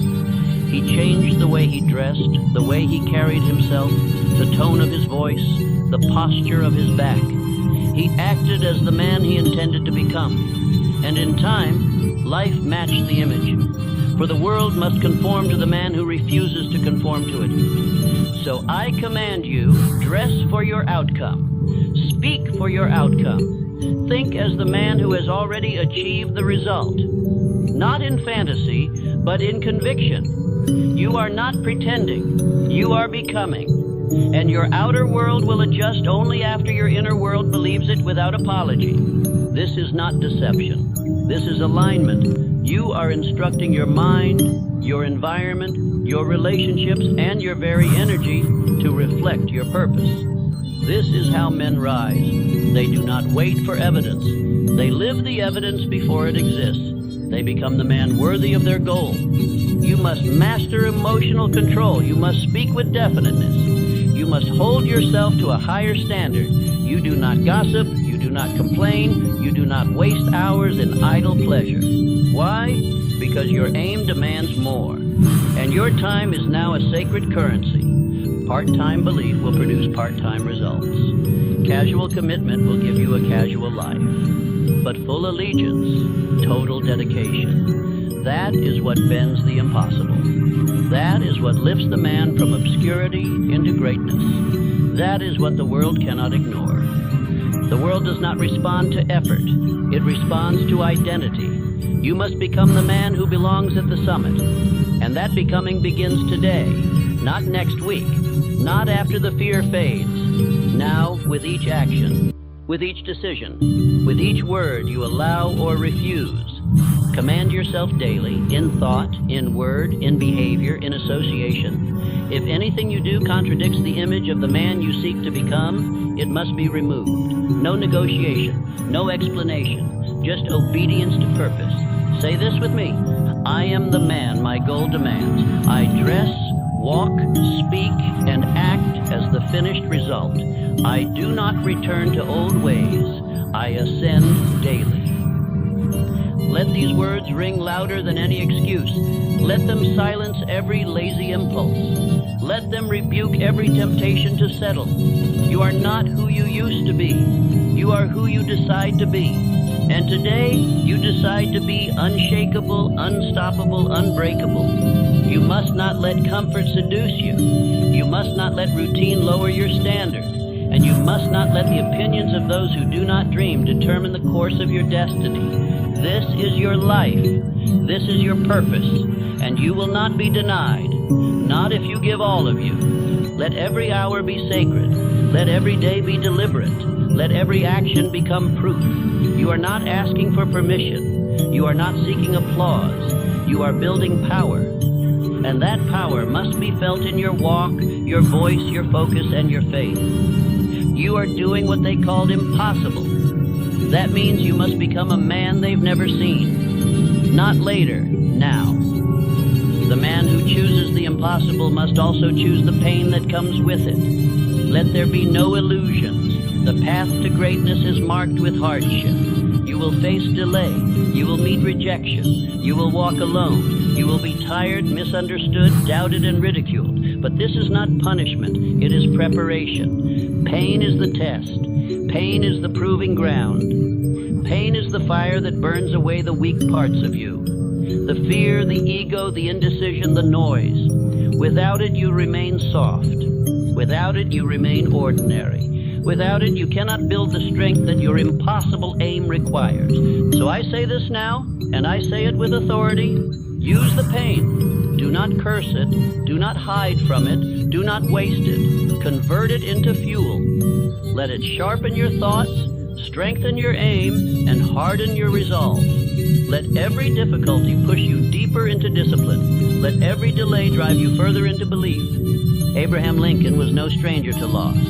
He failed in business. He failed in elections. He buried loved ones. He carried grief that would have crushed weaker men. But he pressed on. He refined his purpose. He refused to be broken. And through pain, he became the man that history could not forget. The man who interprets pain as failure quits. The man who interprets pain as evidence, as proof that he is in the right arena, continues. He does not collapse. He calculates. He does not beg for ease. He builds endurance. And when others fall, he still stands, because he has learned to turn pain into power. You must build this habit. You must train your mind to ask, what is this pain teaching me? Not, why is this happening to me? You must see adversity not as a signal to stop, but as an invitation to grow. Every challenge says to you, prove that you are worthy of the impossible. You will be tired. You will be betrayed. You will be tempted to turn back. But this is the cost. This is the path. There are no shortcuts. There are no exceptions. The man who has a burning desire, backed by faith and reinforced by daily discipline, he expects the pain, and he overcomes it. Let me be clear, pain does not mean you are failing. It means you are becoming. It means the old you is dying. It means the muscles of your character are being torn so they may be rebuilt stronger. It means you are walking in alignment with a goal so high it demands transformation. Rockefeller was ridiculed. Carnegie was attacked. Edison was dismissed. Ford was sued. Every man who did the impossible bore wounds that the world never saw. And still, they moved forward. Not because they liked the pain, but because they refused to surrender to it. You must make the same decision. You must choose to suffer with purpose rather than live in safety with regret. You must choose to continue when it would be easier to complain. You must choose to rise when it would be simpler to sleep. And I will tell you the secret. Every time you push through pain, your belief grows. Every time you move forward when it hurts, your confidence expands. Every time you act with courage in the face of fatigue, you are sending a signal to your subconscious. This man does not quit. Say this aloud now. My pain is fuel. My delay is proof. My burden is training. I persist where others fold. I continue until the impossible bows to me. Let those words become your shield. Speak them when your legs are heavy. Speak them when your eyes are tired. Speak them when the world is silent. For the man who speaks belief in the furnace of pain is the man who emerges with power that cannot be taken. Do not complain. Do not explain. Do not apologize for wanting more. Use the pain. Use it to build. Use it to concentrate. Use it to affirm. Use it to remind yourself you are not ordinary. You are not drifting. You are on a mission that fear cannot understand. This is your test. And you will pass it, not because it is easy, but because you are decided. Because your aim is definite. Because your belief is built. Because your discipline is stronger than your emotions. And because you are no longer the man who folds when fire comes. You are the man who endures it, who uses it, who conquers it.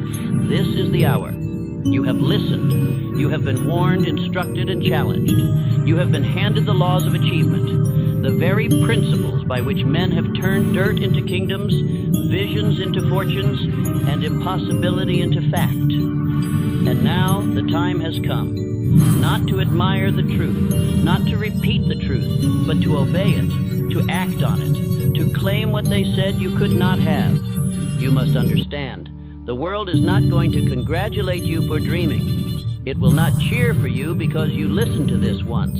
The world responds only to results, and results are the children of decision, belief, repetition, and action. You cannot stop here.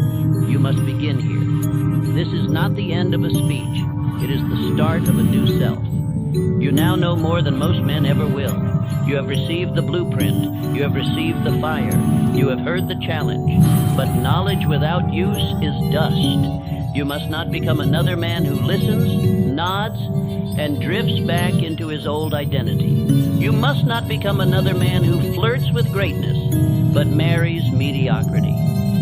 Ask yourself right now, have I written down my definite chief aim? Have I repeated it morning and night, with feeling, with purpose, with persistence? Have I removed distractions, changed my environment, silenced the voices of doubt? Have I acted every day with decision? Have I planned, corrected, and moved with faith?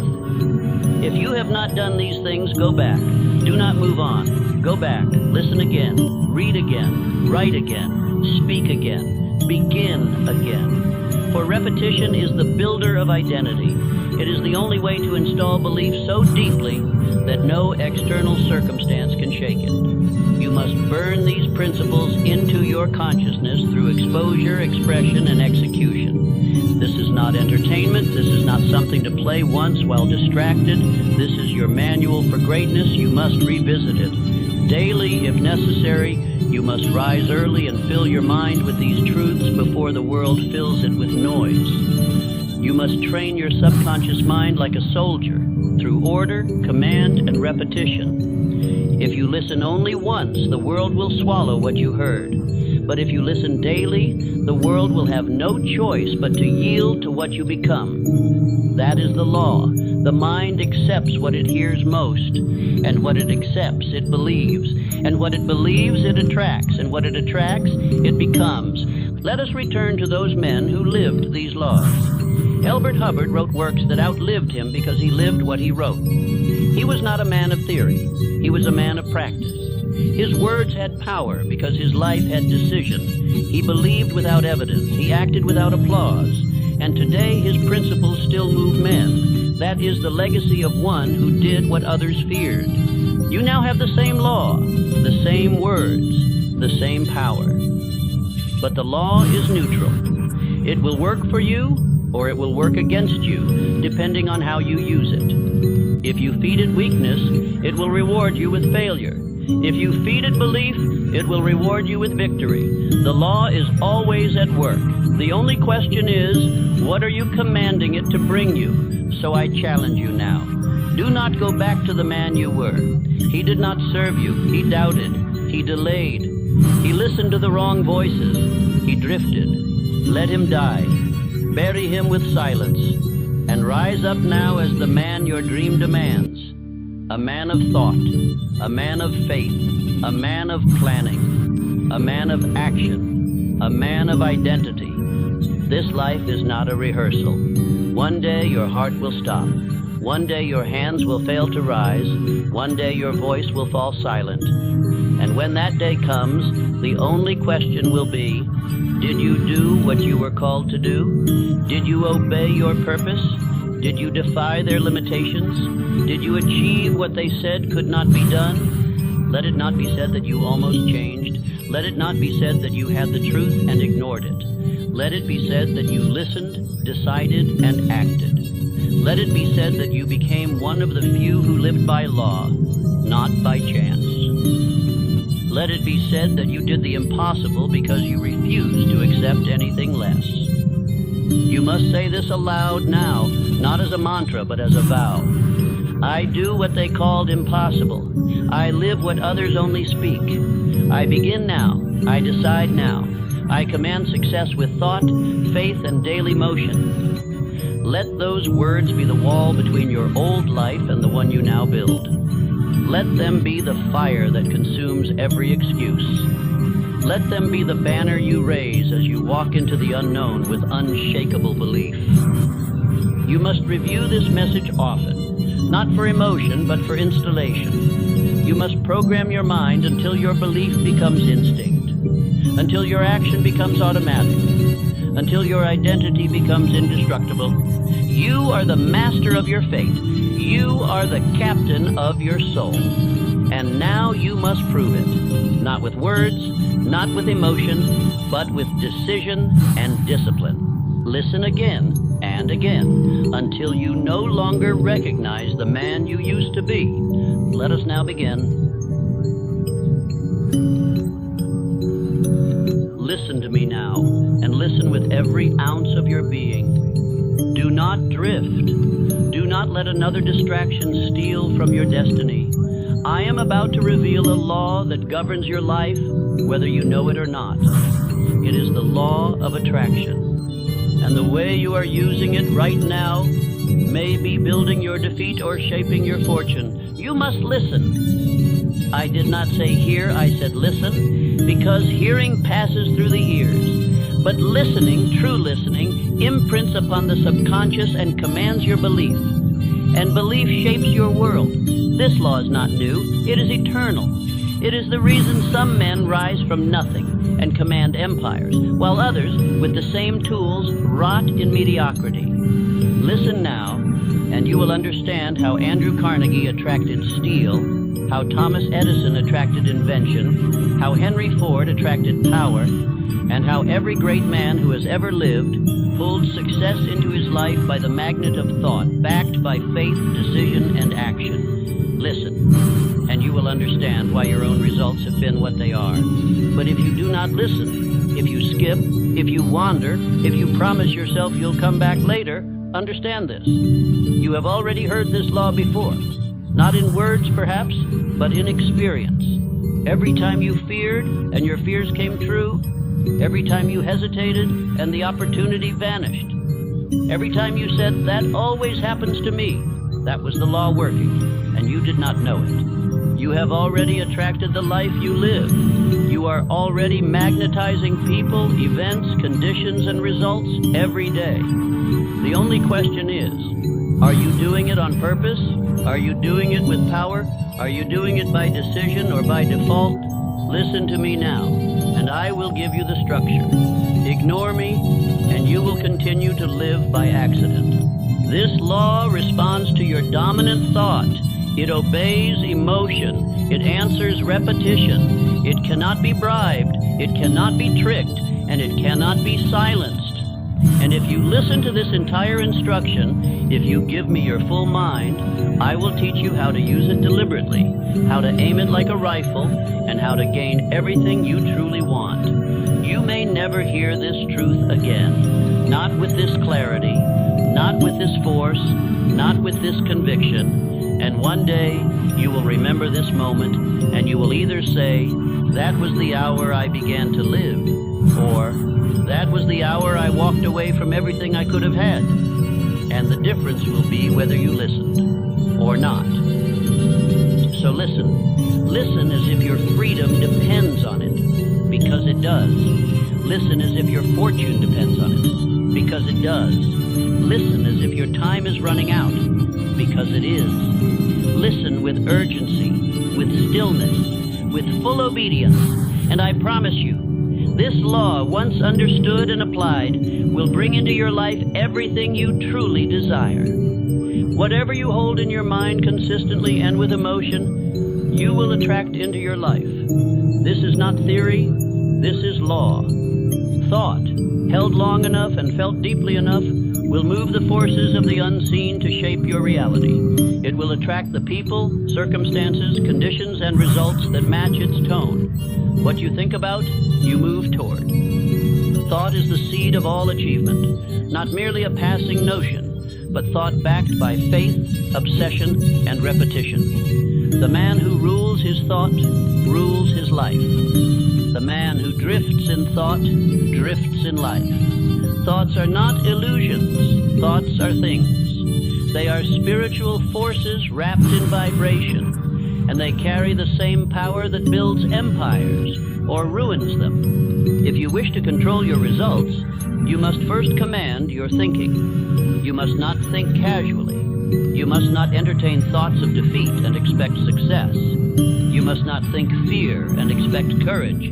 Whatever you dwell upon internally, you will see externally. The world you live in is the mirror of your inner dialogue.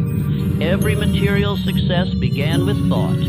Every invention, every fortune, every movement, every towering life achievement first existed in the invisible form of an idea, magnified by belief and confirmed by decisive action. The thought came first, and it did not pass quickly. It was held, repeated, obsessed over, until it materialized. But I warn you now, idle thoughts produce idle lives. Vague desires attract nothing. Scattered attention is like scattering seed in a storm. It will never take root. If your mind is undisciplined, your results will reflect it. If you think on lack, poverty, limitation, and fear, you are attracting their presence with every repetition. Controlled attention is the key. This is the hidden discipline of the successful. The ability to hold one thought, one desire, one image with absolute focus. To refuse all contrary impressions. To speak of it, think of it, write of it, until it becomes fixed in the subconscious. Then, and only then, does the world begin to respond. Let us not mistake this for fantasy. The law of attraction is not a whim. It is not daydreaming. It is not idle wishing. It is definite thought backed by definite purpose. It is mental obedience, emotional focus, thought that burns, desire that does not leave, and belief that walks forward even when the path is invisible. Thomas Edison did not hope for the electric light. He saw it in his mind. He thought of it day and night. He visualized it. He believed it was possible even when the world called him foolish. He held that thought like a man holding fire. And after 10,000 attempts, he drew the result into his hands. That is the power of held thought. Thought alone is not enough, but thought is the beginning. It is the spark, the foundation, the architect's plan, the blueprint of destiny. Without it, nothing begins. And so I ask you now, what are you holding in your mind? What picture dominates your thought? Is it vague or definite? Fearful or empowered? Passive or fiery with purpose? You must choose your dominant thought. You must write it. You must speak it. You must see it in your imagination each morning and each night. It must become so familiar to you that it is as real as the chair you sit on. And once it is that real in your mind, it begins to take shape in your world. Do not allow contrary thoughts to enter. The mind, once planted, must be guarded like a garden. Remove weeds quickly, reject doubt, starve fear. When they appear, and they will, you must answer them aloud. This thought is not of my aim. I do not accept it. I think only on what I have chosen. You may say, that is difficult. But I say no, it is discipline. It is what every great man must do. No empire was built by weak thought. No success was drawn into the life of the scattered. You are not weak. You are not here to drift. You are here to think on purpose and to attract by law what you have chosen by thought. Let me give you your first instruction. Today, Write your dominant thought. Write it clearly. Speak it aloud 5 times this morning and 5 times before you sleep. And tomorrow, do the same, and the day after. And when doubt comes, return to your thought. Repeat it, declare it, until it becomes who you are. This is the first principle of the law of attraction as I teach it. It is not magic, it is law. And law does not care for your feelings. It obeys your repetition. It moves in the direction of your focus. And it begins with thought. Not once, not twice, but daily, hourly, relentlessly. I will ask you now, what are you attracting? Not what you say you want, but what you think about most. The answer is in your life already. Look at your results. They reflect your inner conversation. If you desire change, begin where all power begins, with thought, and not casual thought, but controlled attention backed by burning desire. Repeat after me. I am the master of my thoughts. I choose what I attract. I think only what supports my aim. I hold my desire with discipline. I do not drift. I do not fear. I think on purpose, and I attract what I have chosen. Say it aloud now, again, until it takes root. You must speak it into your subconscious. The mind is not changed through listening. It is changed through repetition, through command, through instruction. And you are the only one who can give it. Thought is the seed. Guard the seed. Water it daily. Shield it from doubt. Repeat it aloud. Act upon it. And watch what begins to grow. It is not enough to think. You must feel what you think. You must repeat what you feel. For it is not thought alone that attracts. It is emotion-charged, repeated thought that becomes magnetic. The law of attraction does not respond to cold intellect. It responds to burning faith, to emotion, to belief that is spoken, lived, and held with intensity. The subconscious mind does not speak the language of logic. It does not reason. It accepts what is repeated and what is felt. This is why men say, I always fail, and find it to be true. Not because the world has conspired against them, but because they repeated the feeling of failure until their own mind believed it and summoned it.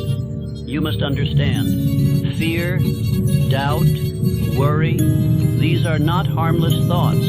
They are commands. They are seeds. They are repeated prayers in reverse, and they carry weight when you dwell on them with emotion.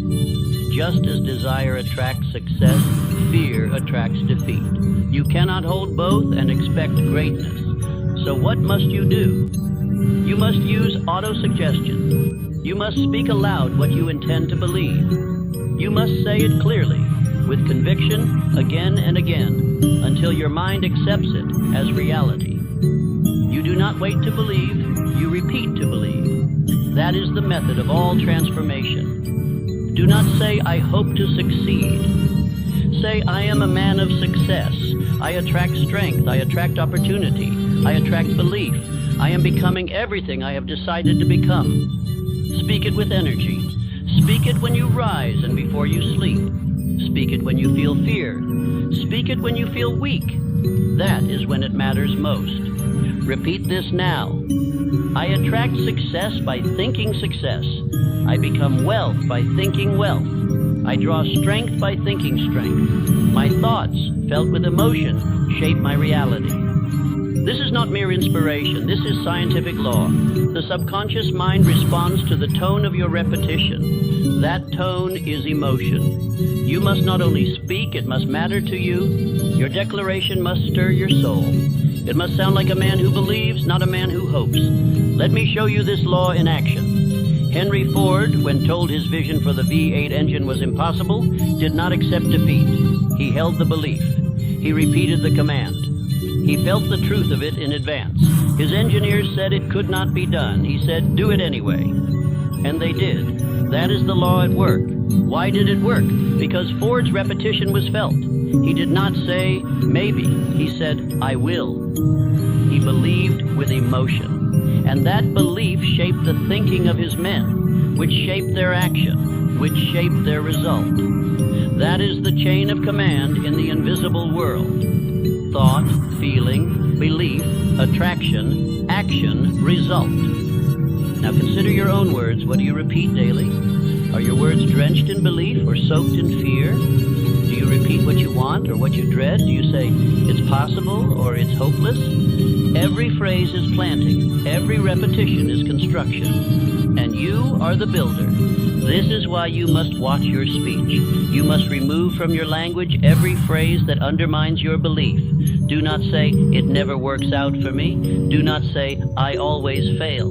Do not say, this is too hard. You are cursing your own field with those words. And the law of attraction does not judge. It obeys. Replace such speech with declarations of power. Everything is working for me. I attract the people and ideas I need. I move forward every day. My belief grows with repetition. The mind, when trained in this way, becomes your ally. It begins to bring to your attention the right opportunities, the right actions, the right solutions. You will say, things are lining up, but they are not lining up by chance. They are obeying the magnetic force you are generating through repetition and emotion. If you want your belief to be strong, you must rehearse it daily. Think of it like a muscle. The man who lifts daily becomes strong. The man who repeats belief aloud daily becomes unshakable. This is not arrogance. It is conditioning. You are not boasting. You are commanding your subconscious. Here is your exercise. Every morning, repeat your definite chief aim aloud. Not softly, not passively, but with strength. See the image. Feel the success. Let your words carry the emotion of certainty. Speak as if it is already yours. That feeling, that inner conviction, is what begins to attract it to you. Throughout the day, when negative feelings rise, stop and repeat your affirmation out loud, not in your head. The spoken word, felt deeply, is the builder of belief. It pierces the old conditioning and begins to rewire your attraction. Speak with fire, speak with truth. Speak with the voice of the man you are becoming. Most men drift because they let emotion control them. But you will control your emotion with decision, and then use that emotion to fuel belief. You will no longer feed your mind with fear. You will no longer use repetition to attract confusion. You will discipline your focus and master your inner state. Understand this clearly. The law of attraction is activated by repetition, but it is amplified by emotion. Say the right words. Feel them deeply. Say them often. That is the path. That is the formula. And that is why most fail. They do not repeat, or they repeat the wrong thing. Now I ask you, what words are you willing to rehearse for the next 90 days? What emotion are you willing to call forth daily until it burns in you like fire? Are you willing to discipline your thought, to guard your speech, to choose your vibration? If not, you will remain a servant of circumstance. But if yes, you become a commander of destiny. Say this again. I do not drift. I do not fear. I think and feel on purpose. I repeat belief daily. I attract exactly what I decide to become. This is the force that shapes nations. This is the law that builds fortunes. This is the discipline that separates the dreamer from the doer. Most will not do this. Most will listen once and forget. But you will rehearse until you believe. You will believe until you act. You will act until you become. That is the cycle. And you now know how to run it. Without a definite aim, the law of attraction has no clear target. It is like fire without direction, dangerous, unfocused, and ineffective. But with a definite purpose, a burning desire, and a clearly written aim, your mind becomes a magnet for opportunity, power, people, and events. What you want must be clear, fixed, and demanded of life, not vaguely wished for. You must write your desire in the form of a definite chief aim. It must be so specific that your subconscious can see it, hold it, and begin working on it immediately. If you cannot state in one clear sentence what you want to become, what you want to earn, and what you are willing to give, then you are still drifting, and drifting attracts only more of itself. The law of attraction is not random. It is precise. It reflects the frequency of your belief. The more definite your aim, the more power you possess. The vaguer your aim, the weaker your attraction. Think of it. No architect ever built a structure from an unclear sketch. No general ever won a war without a clear target. No man ever built wealth by vague desire. Your mind is a broadcasting station. It sends out vibrations constantly, and what you send, you attract. When you hold one clear thought with emotion and persistence, the entire universe begins arranging itself to match your message. This is not fantasy, this is law. The clearer your message, the more accurate your results. Let us look at a man who used this law with precision, Andrew Carnegie. Before he earned his first great fortune, he decided upon his purpose. He wrote that his mission was to distribute wealth for the benefit of mankind. That decision attracted to him the opportunities, resources, and people necessary to amass the fortune first. He did not wait to be wealthy to choose his purpose. He chose first, then attracted what he needed. Your chief aim must dominate your mind. It must be the first thought in the morning and the last thought at night. You must write it, repeat it, speak it aloud until it is written in your subconscious with fire. It must become who you are, not what you hope for, but what you claim. Here is your instruction. Take out paper, write your chief aim. It must state exactly what you desire, when you desire it by, and what you will give in return. This is your covenant. This is your law. Speak it aloud morning and night. Post it on your wall. Carry it in your pocket. Think of it until the very cells of your being vibrate with it. Say this with me now. I know exactly what I want. I have a definite chief aim. I speak it. I act upon it. I attract it through faith and repetition. This aim is not a decoration. It is not a poem. It is your command to the universe. It is your declaration of identity. When you write it, speak it, and believe it, you begin the process of attraction. When you ignore it, doubt it, or postpone it, you halt the law, and your life reflects disorder. I have studied thousands of successful men, and I tell you plainly, not one of them lacked a definite purpose. Not one drifted into greatness. Not one became wealthy by accident. They all began with a mental blueprint, written, spoken, affirmed, and burned into their minds. You must do the same. You may say, but I have many desires. Then I say to you, choose one. The mind cannot magnetize multiple aims with the same force. You must focus. You must discipline your attention. Choose one burning desire, one definite outcome, and you will attract what is necessary to bring it into form. A confused mind attracts confusion. A distracted mind attracts delays. But a definite mind, focused, believing, and committed, becomes an irresistible force. That is the secret. That is what every great man understood. And that is what you must now obey. Let your definite chief aim become your obsession. Let it replace doubt. Let it silence fear. Let it command your hours. Let it inform your reading, your speaking, your associations. When others speak of problems, you will speak only of your aim. When others drift, you will walk with direction. Repeat this. Without a definite aim, I am nothing. With one, I am powerful. I claim my aim. I focus on it daily. I attract every means to fulfill it. This is the magnet. This is the tool. This is the anchor of all attraction. Do not proceed with anything else in this instruction until your chief aim is written, visible, and repeated with feeling. This is not a step you complete. This is a principle you live. Do not let a day pass without reading it aloud. Do not end a day without measuring your actions against it. Every time you speak your aim with belief, you are aligning your thought, feeling, and action. That alignment, repeated, becomes power, and power attracts results. If you skip this, you will fall into mental wandering, and wandering attracts nothing but distraction and exhaustion. Your energy must be fixed. Your goal must be known. Your mind must be pointed. And when it is, watch how fast life begins to rearrange itself around you. Now let me ask you, what is your aim? Is it written? Is it definite?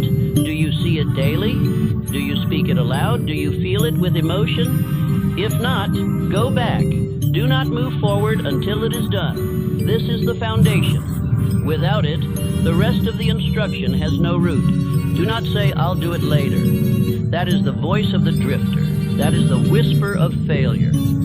Say instead, "I claim my purpose now. I write it now. I repeat it now. I become it now." That is how the law is activated. That is how belief is born. That is how attraction begins. Nothing is attracted to doubt. No success, no fortune, no opportunity, no power is drawn to a man who hesitates. All success is attracted to faith, to the man who believes without visible proof, who acts in the face of uncertainty, who walks forward before the path appears. Faith is not a feeling. Faith is a decision. Faith is mental discipline backed by repetition. Let us be clear. Faith is not inherited. Faith is not found. Faith is built. It is created. It is manufactured through a deliberate system of thought, word, and action. You will not wake up one day and find faith lying in your pocket. You will develop it the same way you develop muscle, through repetition and demand. Faith is the only antidote to fear. And where there is no faith, there is fear. Where there is fear, attraction is reversed. You may desire wealth, but if you fear loss more than you believe in gain, you are attracting poverty. The law does not judge your intentions. It obeys your dominant belief. And faith, true, burning faith, is your only tool to override that fear. Let me give you the method. It is not a secret. I gave it in Think and Grow Rich. It is the self-confidence formula. Repeat this daily. I know that I have the ability to achieve the object of my definite chief aim in life. Therefore, I demand of myself persistent, aggressive, continuous action toward its attainment, and I here and now promise to render such action. Speak that aloud until you believe it, not once, not twice, but daily. With feeling, with commitment, with energy, your subconscious must hear your voice filled with belief. That is how it learns. That is how it obeys. That is how it builds faith. Faith is the medium of all attraction. It is the bridge between the invisible and the visible. It is what turns desire into demand. It is what gives substance to your image. You must not merely see what you want. You must believe in it so deeply that you act as though it were already real. Let me give you an example. A man I have spoken of many times, Abraham Lincoln. He faced years of defeat, humiliation, mockery, and setback. But deep within, he held a belief, a knowing that he was destined to serve a great mission. That belief did not come from his environment. It came from his own inner command. That faith became his armor. You too must wear that armor. You too must walk into your life with belief that transcends sight. If your environment does not yet match your desire, you must not let it sway your faith. The law does not respond to your current reality. It responds to your internal command. Your subconscious does not know the difference between real and imagined. Give it the picture you choose and back it with faith. But beware, fear is also magnetic. If you dwell on what you fear, you draw it to you. If you obsess over what might go wrong, you are magnetizing those very conditions. You must starve fear. You must drown it with words of belief. You must burn it out with repetition of truth. So here is your daily practice. Read your definite chief aim aloud, twice a day. Feel it. Visualize it. Speak it with confidence. Follow it with affirmations like, "Through faith and decision, I attract all that I need. My belief is stronger than my environment. I do not fear delay. I do not fear failure. I only see my outcome, and it is already mine." Every time you do this, you are feeding your subconscious the food of faith. You are watering the seed of desire. you are strengthening the magnet of attraction. And every time you skip it, you are weakening the structure. This is not optional. This is the system. This is the discipline of attraction. You must decide now, will you believe? Will you act in spite of fear? Will you speak faith even when your world has not yet changed? The man who waits for evidence before he believes is a slave to circumstances. But the man who commands belief creates the circumstances he desires. Faith is not a mystery.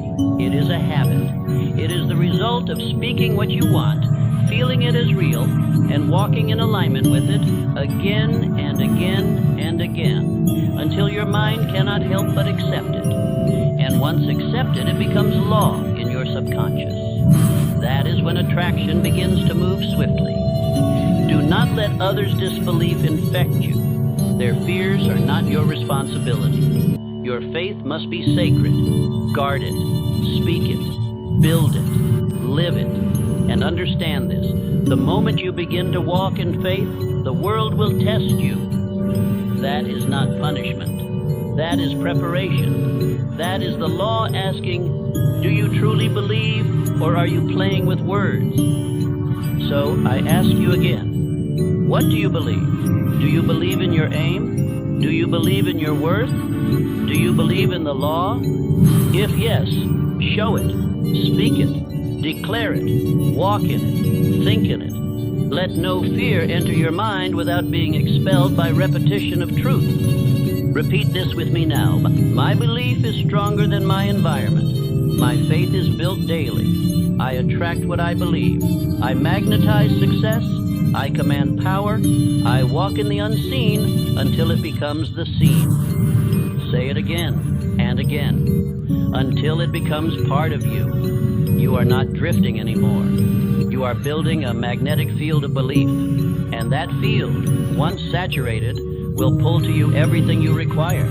No amount of thought will attract success unless it is backed by organized, persistent planning. You may possess the clearest desire, the strongest faith, the most powerful affirmations, but unless you transform these into definite plans of action, you will draw nothing but frustration. Attraction does not reward thought alone. It rewards thought that moves. The law of attraction obeys precision. It magnifies clarity. A vague plan attracts vague results. An idle dream attracts idle circumstances. But a definite aim, backed by an organized, intelligent plan, becomes unstoppable. The plan is what turns belief into blueprint and blueprint into building. This is how thought becomes reality. Let us state it plainly. Attraction without action is fantasy, but attraction with organized, directed action is inevitable success. This law does not respond to lazy faith. It responds to committed execution. It answers the man who rises early, who writes his day's purpose, who orders his mind and movements around his aim. Your mind must not only hold the image of what you want, it must hold the structure, the steps, the sequence, the system. When you impress your subconscious with a clear plan, it goes to work. It begins to see opportunities where none appeared. It begins to alert you to people, conversations, and events that match your structure. Consider Charles M. Schwab. He did not attract millions by guessing. He created plans, he reviewed them, he adapted them, he measured his progress, he acted daily, he worked in harmony with the plan and in obedience to his aim. That is why Carnegie trusted him. That is why results followed him. Attraction followed order. So I give you now the formula. Every night, review your chief aim. Then plan the following day in direct service of that aim. List the actions, prioritize them, write them with pen and paper. When you rise, review the list again. Let your day be lived in execution, not reaction. Let your hours serve your plan, not your habits. Understand this. Each small plan, executed daily, compounds into a life of definiteness. Each hour planned and fulfilled becomes a brick in your temple of success. Attraction multiplies when you multiply your obedience to structure. The man who lives by written plan attracts results with increasing speed. Here is your command. Never again end a day without planning the next. Never again rise without reviewing your purpose. If your day is unplanned, your life is uncommanded. If your hours are wasted, your thoughts are wasted. And if your thoughts are wasted, attraction cannot respond. Repeat after me. I plan my day in service of my purpose. I act with precision. I do not drift. I attract order because I live by order. My plan is my path. Most men will never do this. They will dream. They will wish. They will affirm. But they will not plan. And so their power fades. But you will rise above them by doing what they neglect. You will make written planning a ritual. And that ritual will unlock forces most men never touch. Let me give you a warning. Chaos in the mind attracts chaos in life. If your goals are scattered, your time is uncontrolled, your thoughts undirected, then what comes to you will reflect that condition. Life will not reward disorder. The law of attraction will not bless confusion. It demands a clear signal. And that signal is structure. Now you may ask, but what if my plan fails? Then revise it. The plan is not your master, it is your servant, but you must have one. You must begin with structure and adapt with experience. The man who fails forward is still far ahead of the man who waits for perfect certainty. You may start with a simple plan. 1 page, 5 actions, 3 priorities. That is enough, but it must be written. It must be visible. It must be reviewed. It must be obeyed. This is the rhythm that builds belief, and belief attracts power. If you act only when inspired, you will fail. If you act only when you feel ready, you will delay forever. But if you act because it is written, you create movement.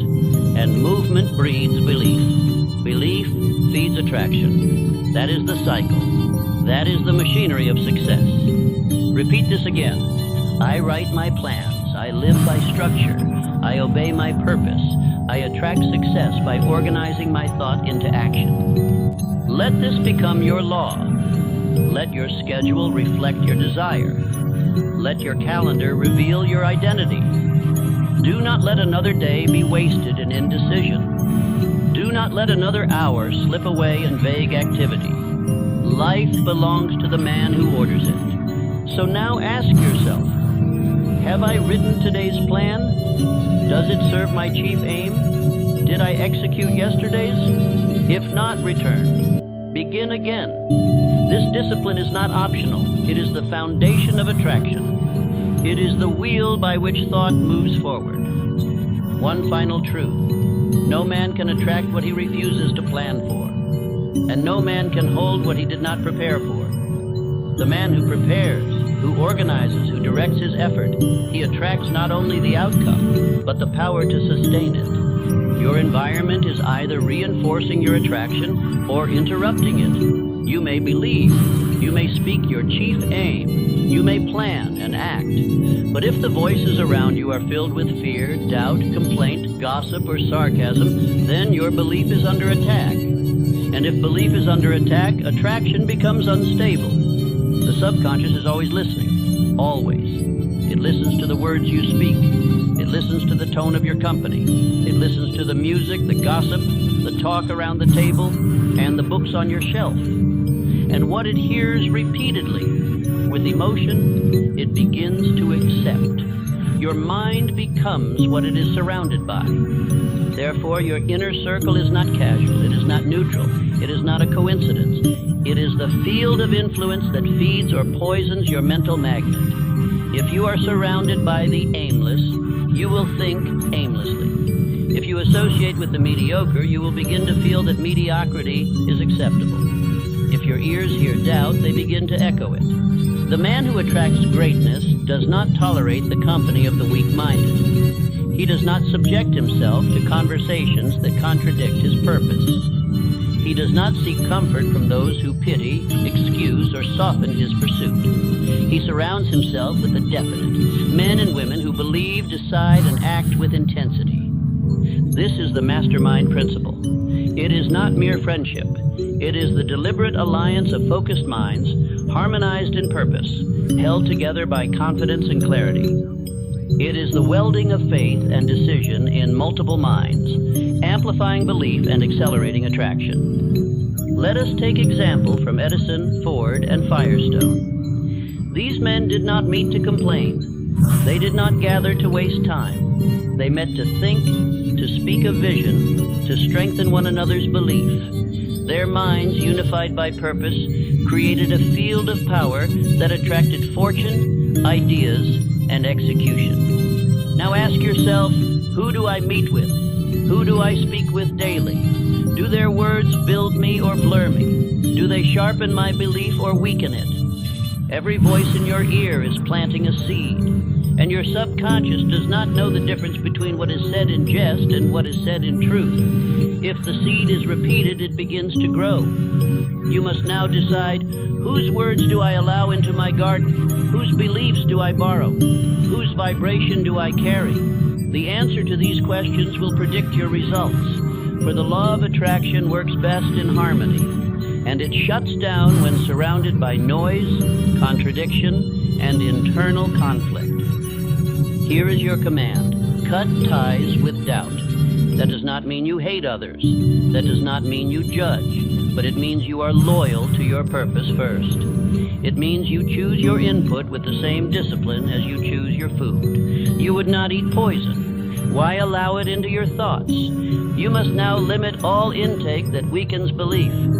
Whether it comes from a friend, a family member, a book, a letter, or a voice in your own mind, it must be silenced. You are building a magnetic force, and that field must be pure.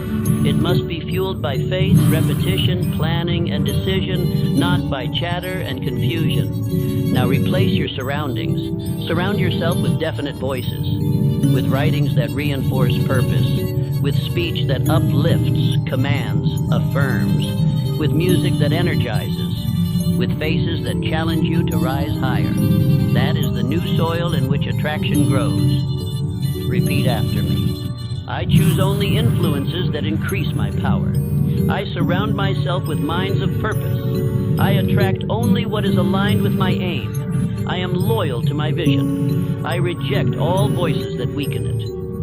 Let that be your oath. Say it every morning, every time you feel the pull of old company, of draining conversation, of trivial speech. Repeat that oath. Guard your subconscious. You are the gatekeeper. You are the watchman. What enters must be permitted by your decision. Understand this. You may walk alone for a season, and that is noble.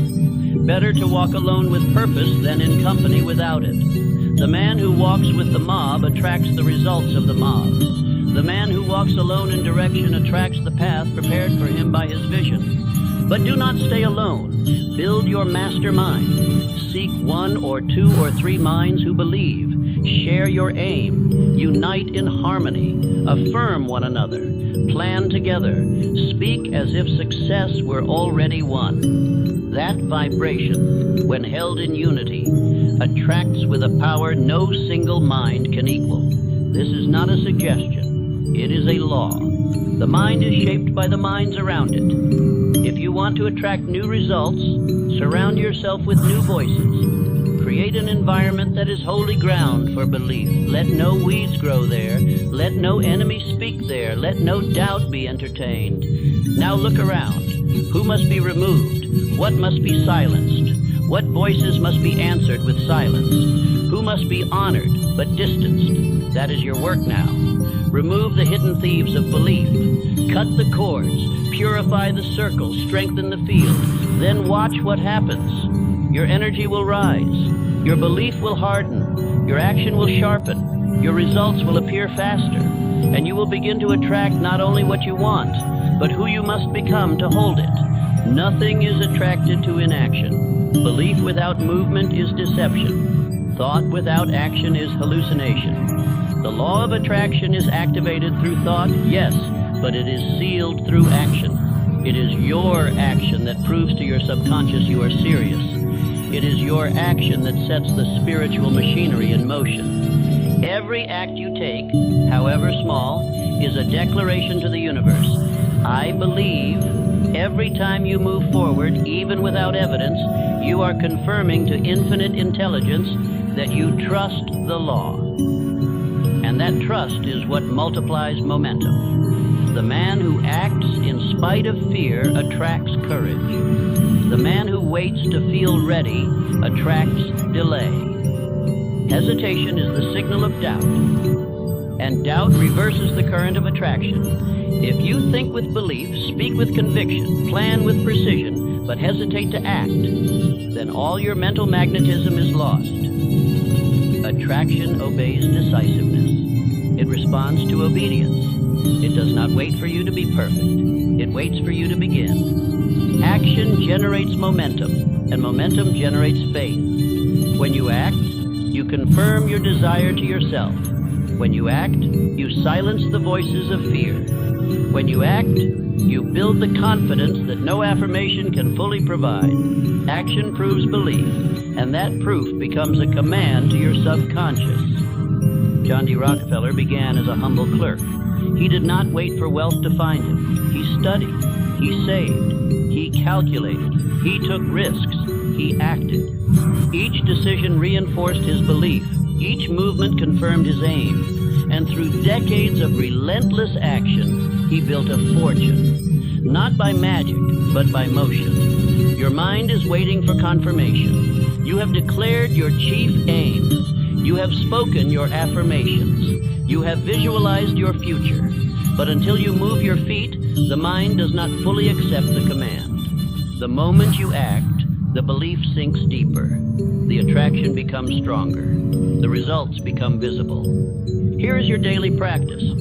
Every day, take one action in service of your aim, large or small. Make the call, write the letter, study the page, make the sale. Refuse the distraction. The size of the act is not what matters. It is the consistency that builds power. That rhythm becomes identity, and identity magnetizes destiny. Repeat after me. I act boldly, I move in faith, I attract by doing. My results multiply because I move daily toward my purpose. You must silence the desire for perfection. The man who waits to act perfectly will never act. The path becomes clear only after you begin walking. The universe reveals its steps only to the man in motion. Start now. Start small. Start clumsy, but start. For the law blesses the obedient, not the hesitant. Do not wait for signs. You are the sign. You are the one who decides. You are the one who initiates.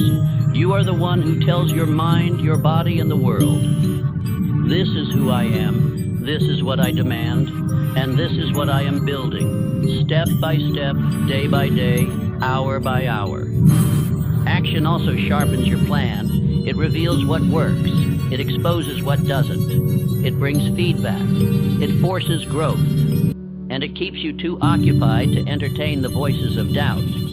A man in motion is immune to drifting, and drifting is the destroyer of attraction. Now take inventory.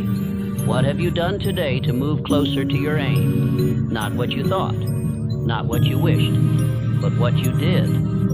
If the answer is nothing, then begin now. Do not wait. You know what must be done. You know what the next step is. Take it, no matter how small. Take it now. The man who acts builds identity. Each act adds another layer, and identity becomes destiny. If you act like a leader, you become one. If you act like a disciplined man, you become one. If you act in alignment with your aim, you draw it faster into your life. That is the path. That is the method. Repeat this. I do not hesitate. I do not wait. I act now. I act daily. I act in faith. My action is my proof. My movement is my magnet. Let this affirmation be written on your wall. Say it aloud each morning before your work begins. Do not think first. Move first. Action clears the fog. It breaks the fear. It builds the foundation. And it trains your subconscious that you are serious. That is when the law obeys. Now understand this final truth. The law of attraction does not reward the man who listens. It rewards the man who listens and applies. It rewards the man who obeys his plan, who writes his actions, who executes daily, who takes the invisible and makes it visible through labor, through motion, through obedience to purpose. You must never forget This law is always working. It never stops, it never sleeps, it never waits for your permission. You are either using it deliberately or allowing it to operate by accident. The law of attraction responds to your dominant thought, your dominant belief, your dominant emotion, whether those were chosen by you or by your environment. This is the great danger of drifting. The drifter does not attract what he desires. He attracts what is loudest in his surroundings. He attracts what others believe. He attracts what he fears. His results are not his own. They are inherited from his conditions. And so his life becomes a mirror of everything he did not choose. You must never drift again. Now that you know the law, you can no longer pretend not to. Now that you understand the process, every hesitation becomes sabotage. Every lazy hour becomes a crack in the structure. Every day without belief, without repetition, without action, is a day that weakens your magnet. Let me ask you, have you taken notes? Have you written your chief aim? Have you read it aloud today? Have you spoken your affirmations with emotion? Have you visualized your goal clearly? Have you moved your feet, taken action, refused distraction? If the answer is no to any of these, go back, listen again, begin again. Do not waste this knowledge. The man who listens once and moves on is a fool. The man who listens daily, who repeats, who affirms, who studies, he becomes dangerous. He installs belief like brick into the subconscious, and those bricks become the structure of attraction. You must repeat, you must drill, you must program your mind for power. I do not say this for inspiration, I say it for instruction. The mind must be conditioned. Just as the body becomes strong through physical training, the mind becomes magnetic through mental training. You must listen to power daily. You must read your purpose daily. You must speak your vision daily. Not once, not when you feel like it, but daily, every single day.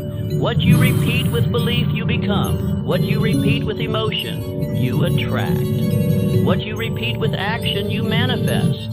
Repetition is the gateway. Repetition is the bridge. Repetition is the means by which belief is transferred from the conscious mind to the subconscious. And the subconscious, once convinced, begins to rearrange the universe around you. This is not poetry, this is law. It is what built Carnegie's empire. It is what carried Edison through 10,000 failures. It is what gave Ford the courage to attempt the impossible. They repeated belief until belief became identity. Identity became action. Action became habit. Habit became circumstance. And that is how they rose. I give you now your final daily instruction. Write your definite chief aim. Post it where your eyes must see it. Read it aloud in the morning and again before sleep. Visualize the outcome with detail and emotion. Say your affirmations as if they were commands. Move your feet. Track your time. Control your input. Guard your environment. Do this not once, not for a week, but until it is who you are, until it is second nature, until it requires no effort, until your very presence radiates power, until your results reflect everything you have written, spoken, and built internally. Say this now. I attract what I think. I magnetize what I believe. I act on what I decide. I repeat what I want. I command what I become. Let it burn into you. Let it echo throughout your hours. Let it silence every doubt. Let it answer every excuse. Let it carry you when your mood fades, when your energy dips, when your fear speaks. Let your repetition be stronger than your circumstances. And now a final question. Will you live this once, or will you live this daily? If you live it once, you may be inspired. If you live it daily, you will be transformed. Choose now. Choose every morning. Choose every night. Choose when you rise and when you rest. The repetition is the transformation. Many will hear these words and forget them, but not you. You will remember. You will rehearse. You will review. You will re-listen, not for entertainment, but for identity, for belief, for power, for dominion over your thought and command over your results. This is why I say, Return to this message daily. Return to your notes. Return to your plan. Do not listen once. Listen until it lives in you. Let it replace your weakness. Let it rebuild your thoughts. Let it form your new pattern of living. That is the path. That is the secret. That is the law. You now know the truth. And the truth, once known, removes all excuses. You can no longer say, I don't understand. You can no longer say, I didn't know how. The method has been given. The blueprint has been laid. The law has been revealed. It is now your responsibility. It is now your command. It is now your life. The law is working. The only question is, what are you commanding it to bring you?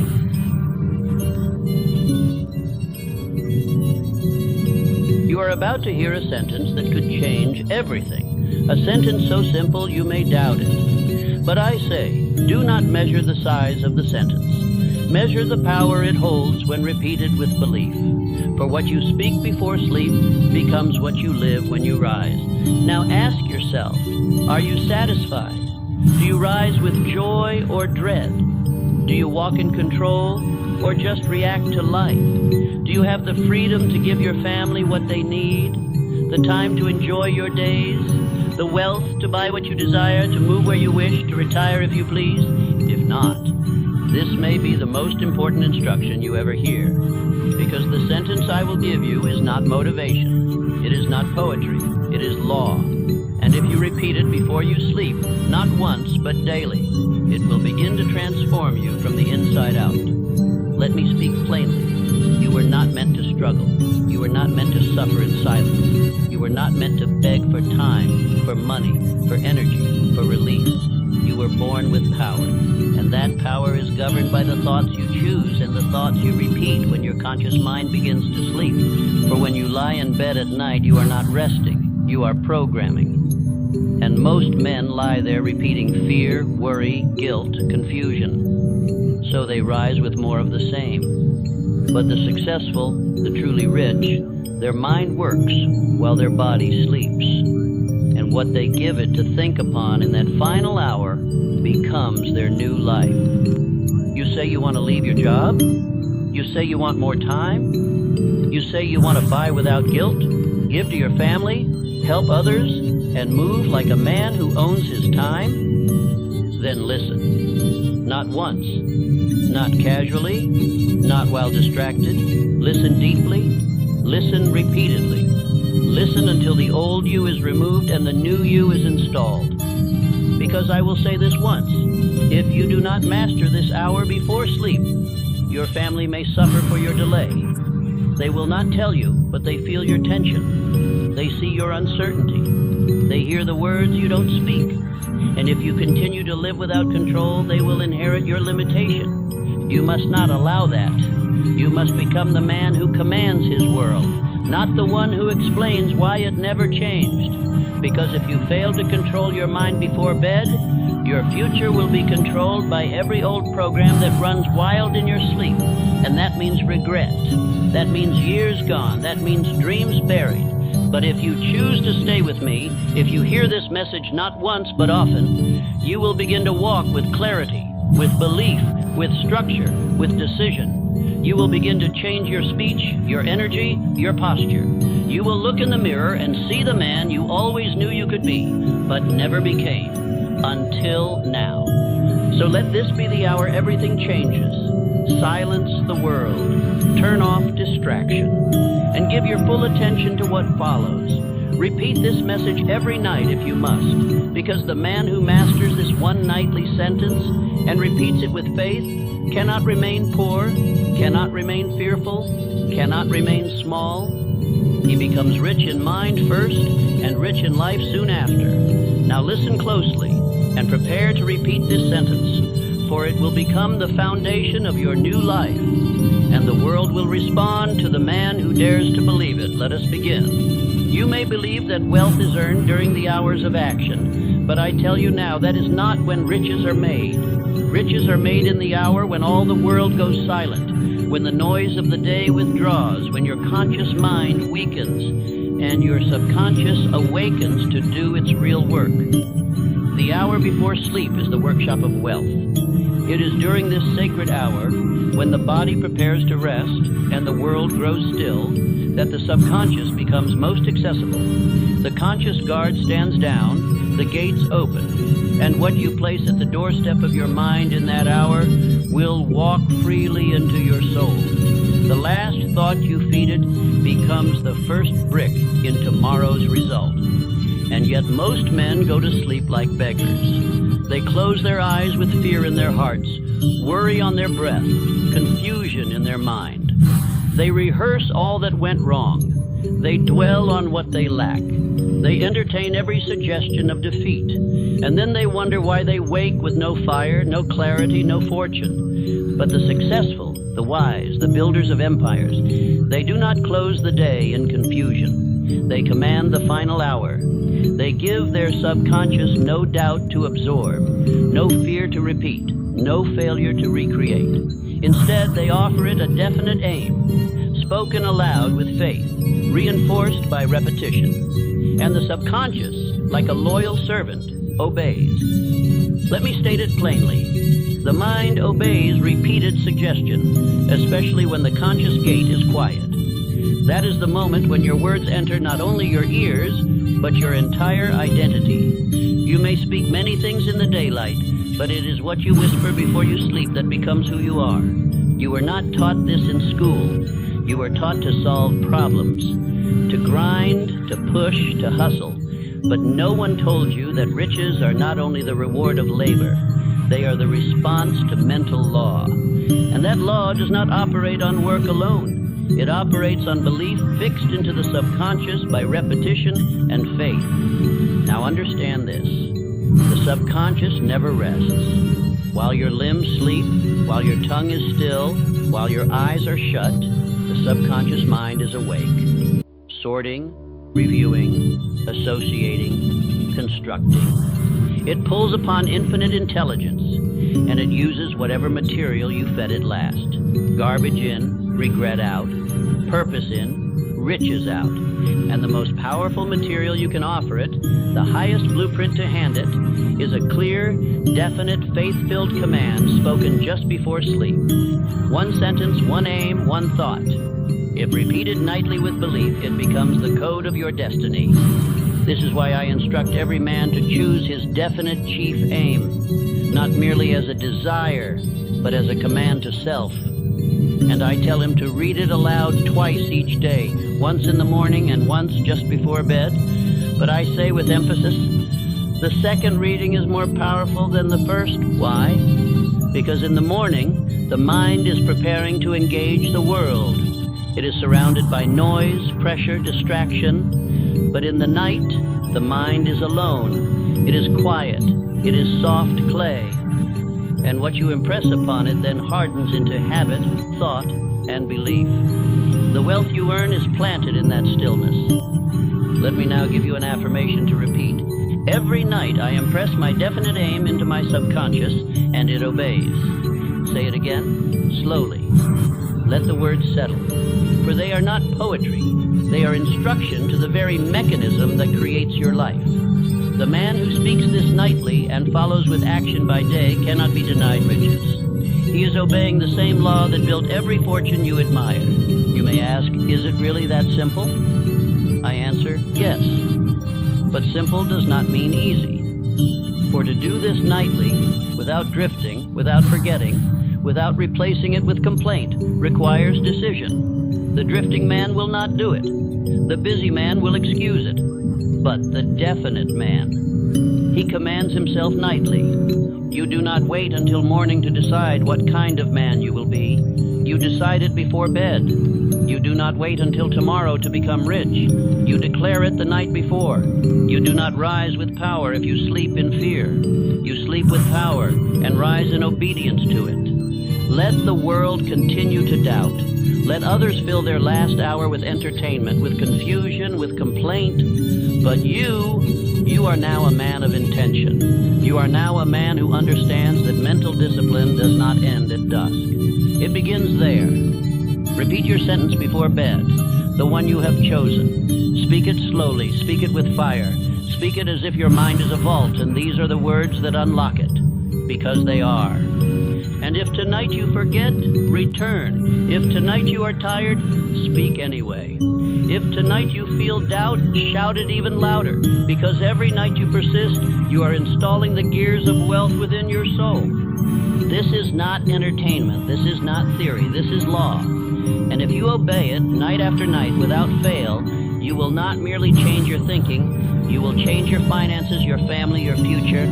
Say it again. Every night I impress my definite aim into my subconscious, and it obeys. Now close your day with intention. Close your day with power. Close your day with command. For that is how riches begin, not in the morning hustle, but in the silent hour when you tell your mind what it must become. Your final thought before sleep is not a whisper, it is a command. You may think it harmless to drift off thinking of the day's trouble, of unpaid bills, of who wronged you or what you failed to do, but I tell you now that last thought is the seed from which your entire tomorrow grows, and most men plant weeds. They do not realize that the moment before sleep is the most powerful moment of mental suggestion. The conscious mind withdraws, the gates open, and the subconscious accepts without judgment whatever you feed it. It does not test, it does not argue, it simply accepts.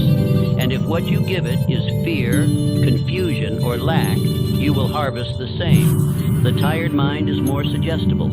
In that final hour, you hold the golden key to condition the mind into power or poverty. That is why the successful treat this moment as sacred. They do not leave it to chance. They command it. They intend it. They speak a sentence that shapes their destiny, and they speak it until sleep takes them. Let me tell you something most will never understand. The body may be asleep, but the mind is always working. What you give it in those last waking moments becomes the assignment it carries out all night. Whether to arrange plans, attract solutions, stir emotion, or strengthen belief, the mind obeys the last definite thought it received. Henry Ford, after suffering criticism and public failure, would not go to bed with defeat on his lips. He would sit, even in silence, and affirm the certainty of his aim. He would speak calm declarations to himself, not because he needed to be convinced, but because he knew his mind needed to hear it again and again until it obeyed. Carnegie, too, held the practice of final hour intention. He did not speak of the present condition. He affirmed the vision of what would be. He understood that the subconscious cares not for the present. It only acts on what is declared as true, especially when declared with certainty and repetition. The unsuccessful go to bed with doubt. They review their failures. They dramatize their problems. They lie in the dark, repeating everything that could go wrong. Then they rise, tired, heavy, unsure, confused, and call it fate. But it is not fate. It is untrained thought repeated at the wrong hour. You must replace drifting thoughts with declared thought. You must speak your chosen sentence aloud, not in whisper, not in passing, with purpose, with the same authority you would use to lead an army. Why? Because the subconscious is listening, and when it hears a master, it moves mountains. Let me now give you the method. Do not rush this. Do not change it. Obey it nightly, and you will rise with new identity. 1. Write your sentence. It must be definite, it must be clear, it must express the exact financial result, aim, or character you wish to embody. 2. Sit in silence. Turn off every light, turn away from all noise, let the room become still, let your inner voice rise. 3. Speak it slowly, with emotion, not once, but as many times as necessary until it begins to feel like a memory, not a wish. 4. Let sleep come while repeating it. Do not stop speaking it inwardly, even as the body surrenders to rest. Let the sentence be the final impression before all thought fades. And I give you now an affirmation to support this. Each night I sleep, my mind works for me, arranging the riches I have demanded. This is not exaggeration. This is law. The subconscious is your silent partner. It works while you rest, but it only works on clear, repeated instructions. And those instructions must be given when the world is quiet, when all outside suggestion fades, and your voice is the only one that remains. You may think the day is the important part of success, but I say the night determines the day.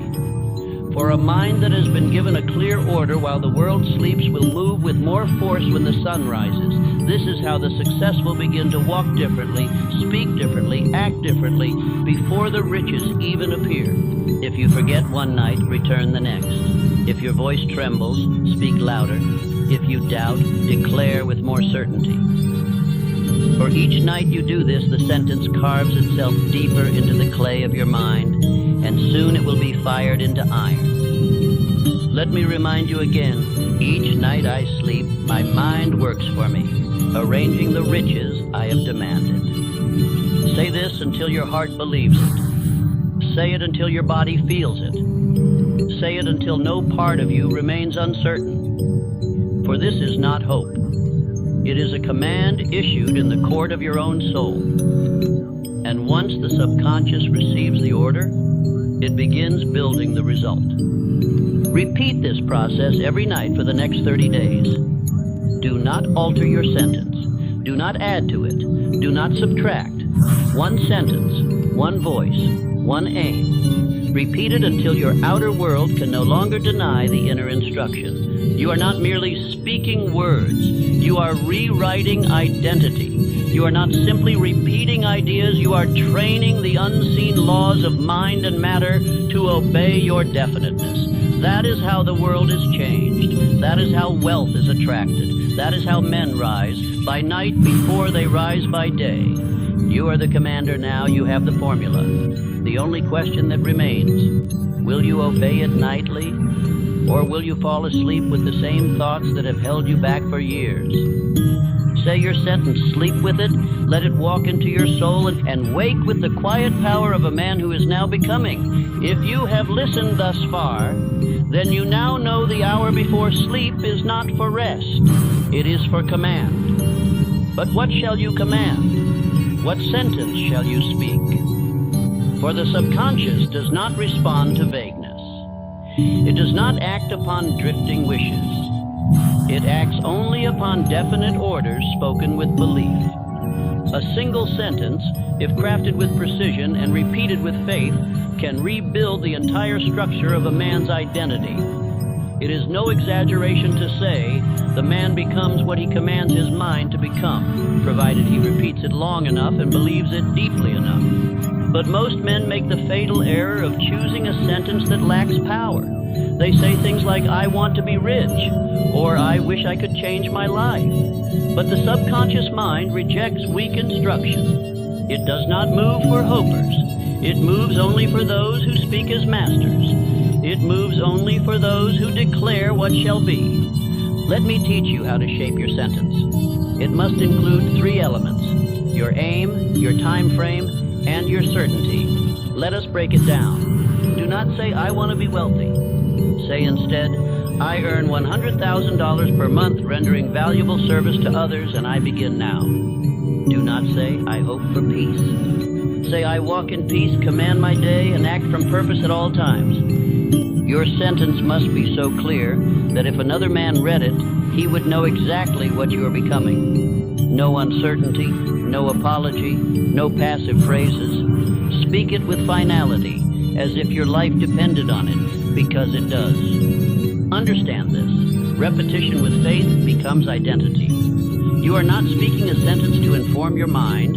You are speaking it to install a new identity. And once that identity is in place, behavior changes.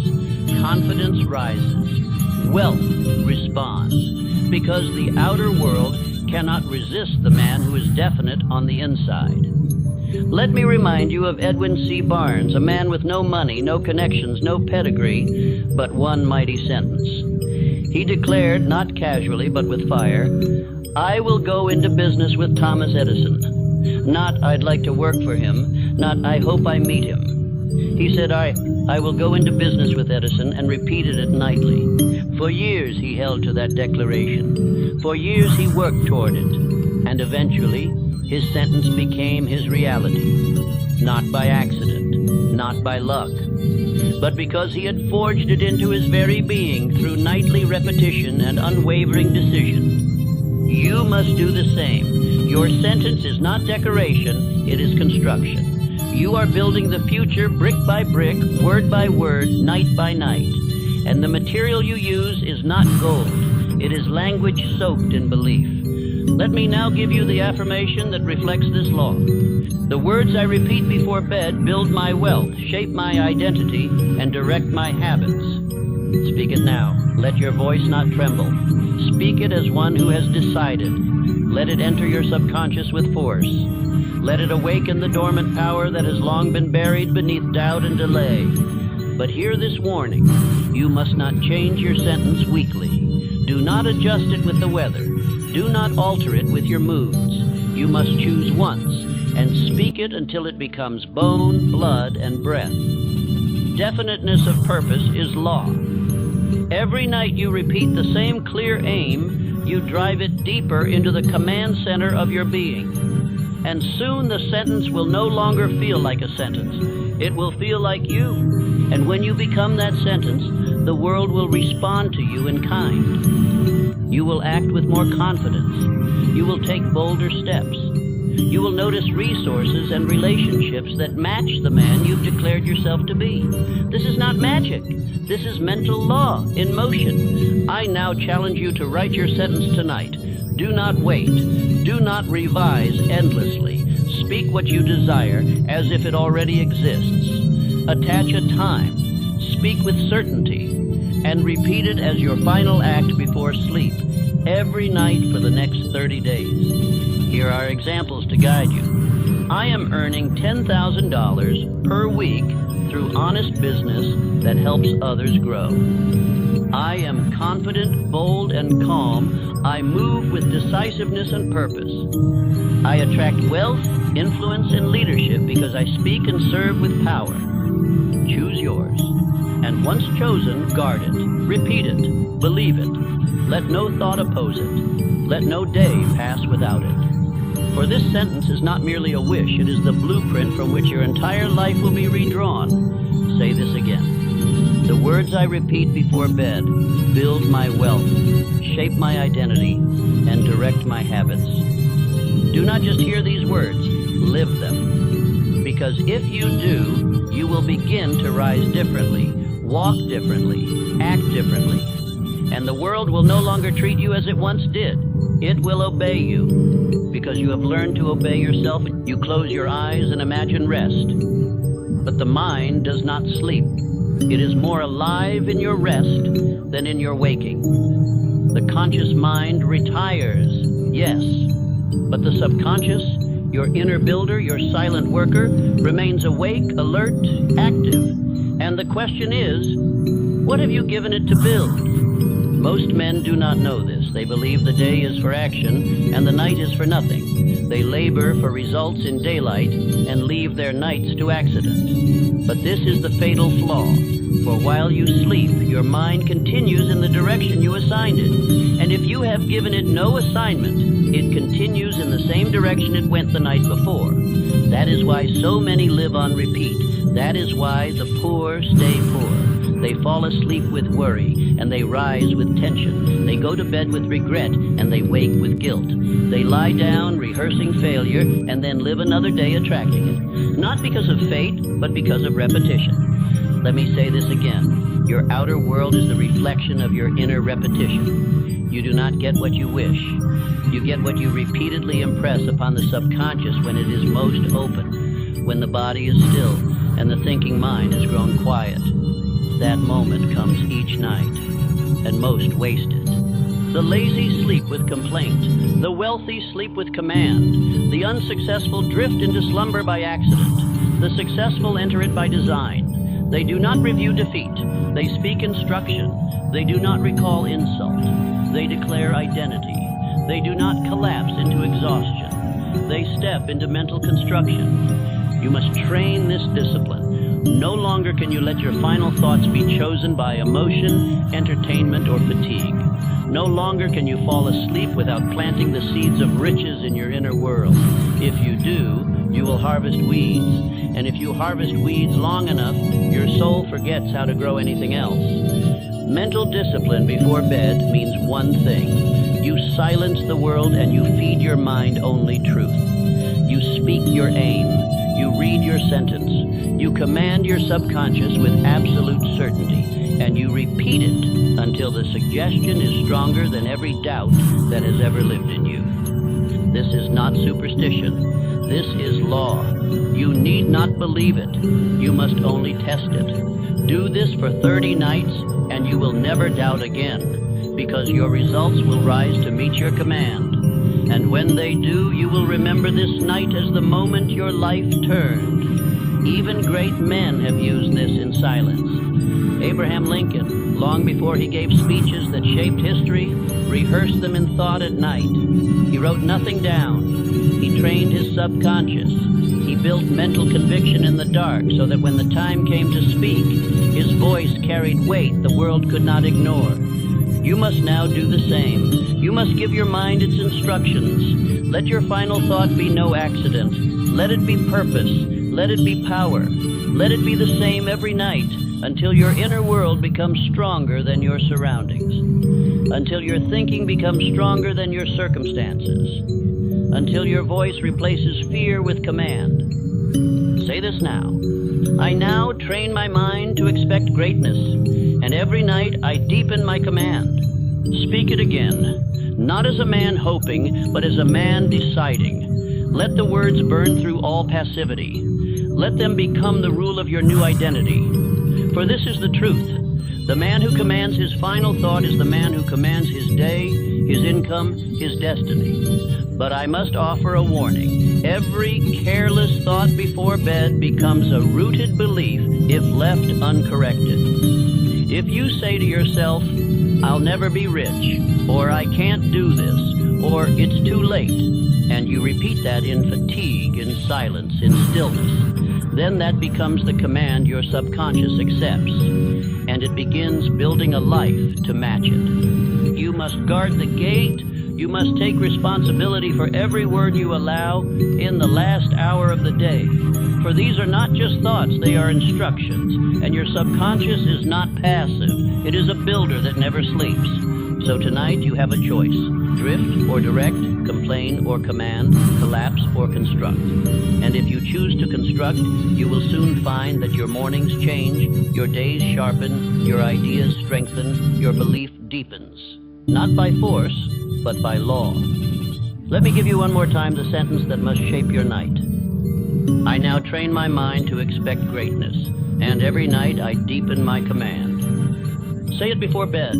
Say it until the old doubts retreat. Say it until the voice inside you becomes louder than the world around you. Say it until your dreams obey you. Say it until your very body walks with the certainty of a man who is building greatness from the inside out. You do not become rich while awake alone. You become rich when your inner world no longer permits poverty. That is not accomplished in effort, but in identity. And identity is built while the world sleeps. Repeat the command, plant the sentence, guard the gate, for you are becoming, and your mind has already begun the work. You have now been given the hour, the command, and the sentence, but none of it will matter without one final ingredient: repetition. The subconscious mind, powerful as it is, does not respond to a single spark. It responds to the flame that refuses to go out. It obeys what is repeated with faith and persistence. Let this sink deep into your spirit. You do not become what you say once. You become what you say repeatedly. The mind forms habits, and habits form destiny. And repetition is the tool, the hammer, that shapes the habit until it becomes identity. There is no secret more powerful, more ignored, and more destructive to the masses than this. Failure is repeated, poverty is repeated, excuses are repeated, doubt is repeated, not by choice, but by carelessness. And what is repeated nightly becomes law to the subconscious, even if it is ruin. Therefore, if you are to break the chains, if you are to command riches, if you are to form new identity, you must choose your sentence and repeat it every single night, without fail, without drift, without delay. This is what I call cosmic habit force, the great law that governs all habit, mental and spiritual. It makes no distinction between what serves you and what destroys you. It only obeys what is given consistently. That is why success, like failure, is automatic, once you have trained the habit behind it. Consider Thomas Edison. Did he invent the electric light with talent alone? Number. He repeated belief. Belief in an idea, belief in himself, belief in the law, 10,000 times. When others quit, he persisted. And when he spoke his faith to himself before sleep, it was not hope. It was reinforcement. He knew the law. Edison failed repeatedly, but never in spirit. Each night, he repeated his aim. Each morning, he resumed his pursuit. And eventually, the world bowed to his command. Because he did not change his mind, he did not alter his aim. He repeated his decision until the world had no choice but to obey. So must you. The sentence you speak before bed must not be uttered casually. It must be spoken with emotion, with authority, with the same certainty as one commands a servant. And you must say it again and again and again until it becomes you. There is greater power in one sentence repeated 1,000 times than in 1,000 affirmations spoken once. For the mind, like metal, must be bent through pressure. And repetition is that pressure. It reshapes thought, molds attitude, and installs identity. Let me now give you the sentence to affirm the law itself. I repeat my aim nightly until my mind and actions move without hesitation. This is not poetry. This is the governing principle of your transformation. The man who repeats with faith will act with courage. The man who repeats his identity nightly will walk into each day already victorious, because the battle was won in the silence of repetition. But let me give you structure. Structure is the soul of all mental discipline. Without it, the law fades. Here is how you obey the law of repetition. First, same time, choose a set hour, not after television, not when exhausted, but a chosen hour where you sit with your sentence and speak it aloud with clear voice. Second, same words. Do not change your sentence every week. Hold the same aim, the same phrasing, until it is as natural as your name. Third, same emotion. Do not recite dryly. Infuse the sentence with desire, with imagination, with purpose. Let the subconscious feel its fire. Fourth, same duration, at least 90 days. Repetition must not be occasional. It must be done without missing. For 90 consecutive nights, then and only then will your identity begin to change. This is the cost of change, not luck, not waiting, not more information, but repeating the truth until the lie no longer exists inside you. Let me issue a warning. Neglect this and you will return to the drift. You will fall back into the mental pattern of the masses. You will say, I tried that, and life will answer. You did not try long enough. Because law is not impressed by a few nights of effort. It is moved by unrelenting discipline. You must now speak as a master. You must look into the night and declare your sentence with command. You must become the man who says what he means and repeats what he means until the world responds. Say this with me now. I repeat my aim nightly until my mind and actions move without hesitation. Feel it, decide it, repeat it again. For every night you do, the old you weakens and the new you rises, not by magic, not by chance, but by law. When you walk into a room, the world must feel that you are not the same man who walked there last year. And the reason will not be your clothing, your title, or your possessions. The reason will be this. You are now the man who speaks identity into himself and repeats it until it becomes unbreakable. That power is not far off. It is not hidden in books or mentors. It is in your mouth. It is in your voice. It is in the sentence you choose. And whether or not you obey the law of repetition behind it. Decide now, speak tonight, repeat without fail, and soon you will not recognize the man who once doubted. He will be gone, replaced by the one you repeated into existence. You now understand the law of repetition. You know that what you repeat, you become. But I must now take you deeper, because repetition without emotion is like a man hammering on cold iron. The subconscious does not simply hear what you say, it absorbs what you feel. Emotion is the flame that makes the imprint permanent. Let me say it plainly. Emotion is the language of the subconscious mind. You cannot deceive it with lifeless words. You cannot impress it with casual phrases. You must speak your sentence with intensity, with conviction, with certainty. Without this emotional fuel, your sentence is reduced to mere noise.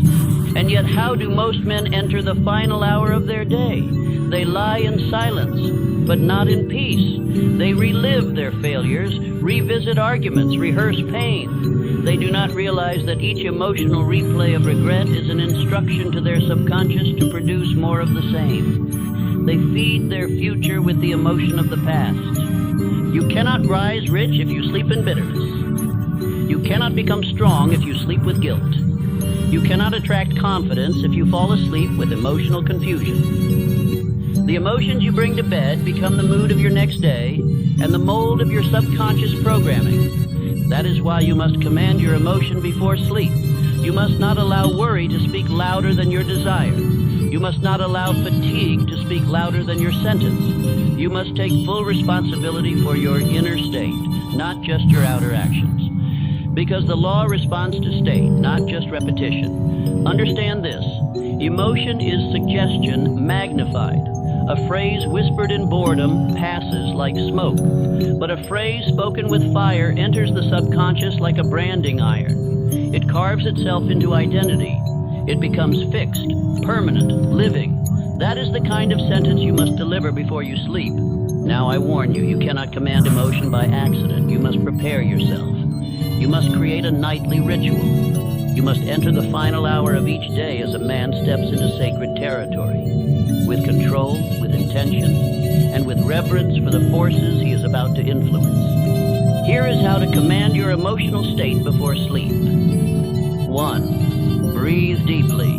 Let the body release the residue of the day. Sit or lie with dignity, not collapse. 2. Reflect only on what builds you. Think not of failure, but of progress. Not of fear, but of vision. Let your attention rest only on what is becoming, not what was. 3. Recite your sentence aloud, with feeling. Do not whisper it like a man uncertain. Say it like a ruler. Say it like a prophet. Say it like a man who speaks law. 4. Repeat it inwardly as you drift into sleep.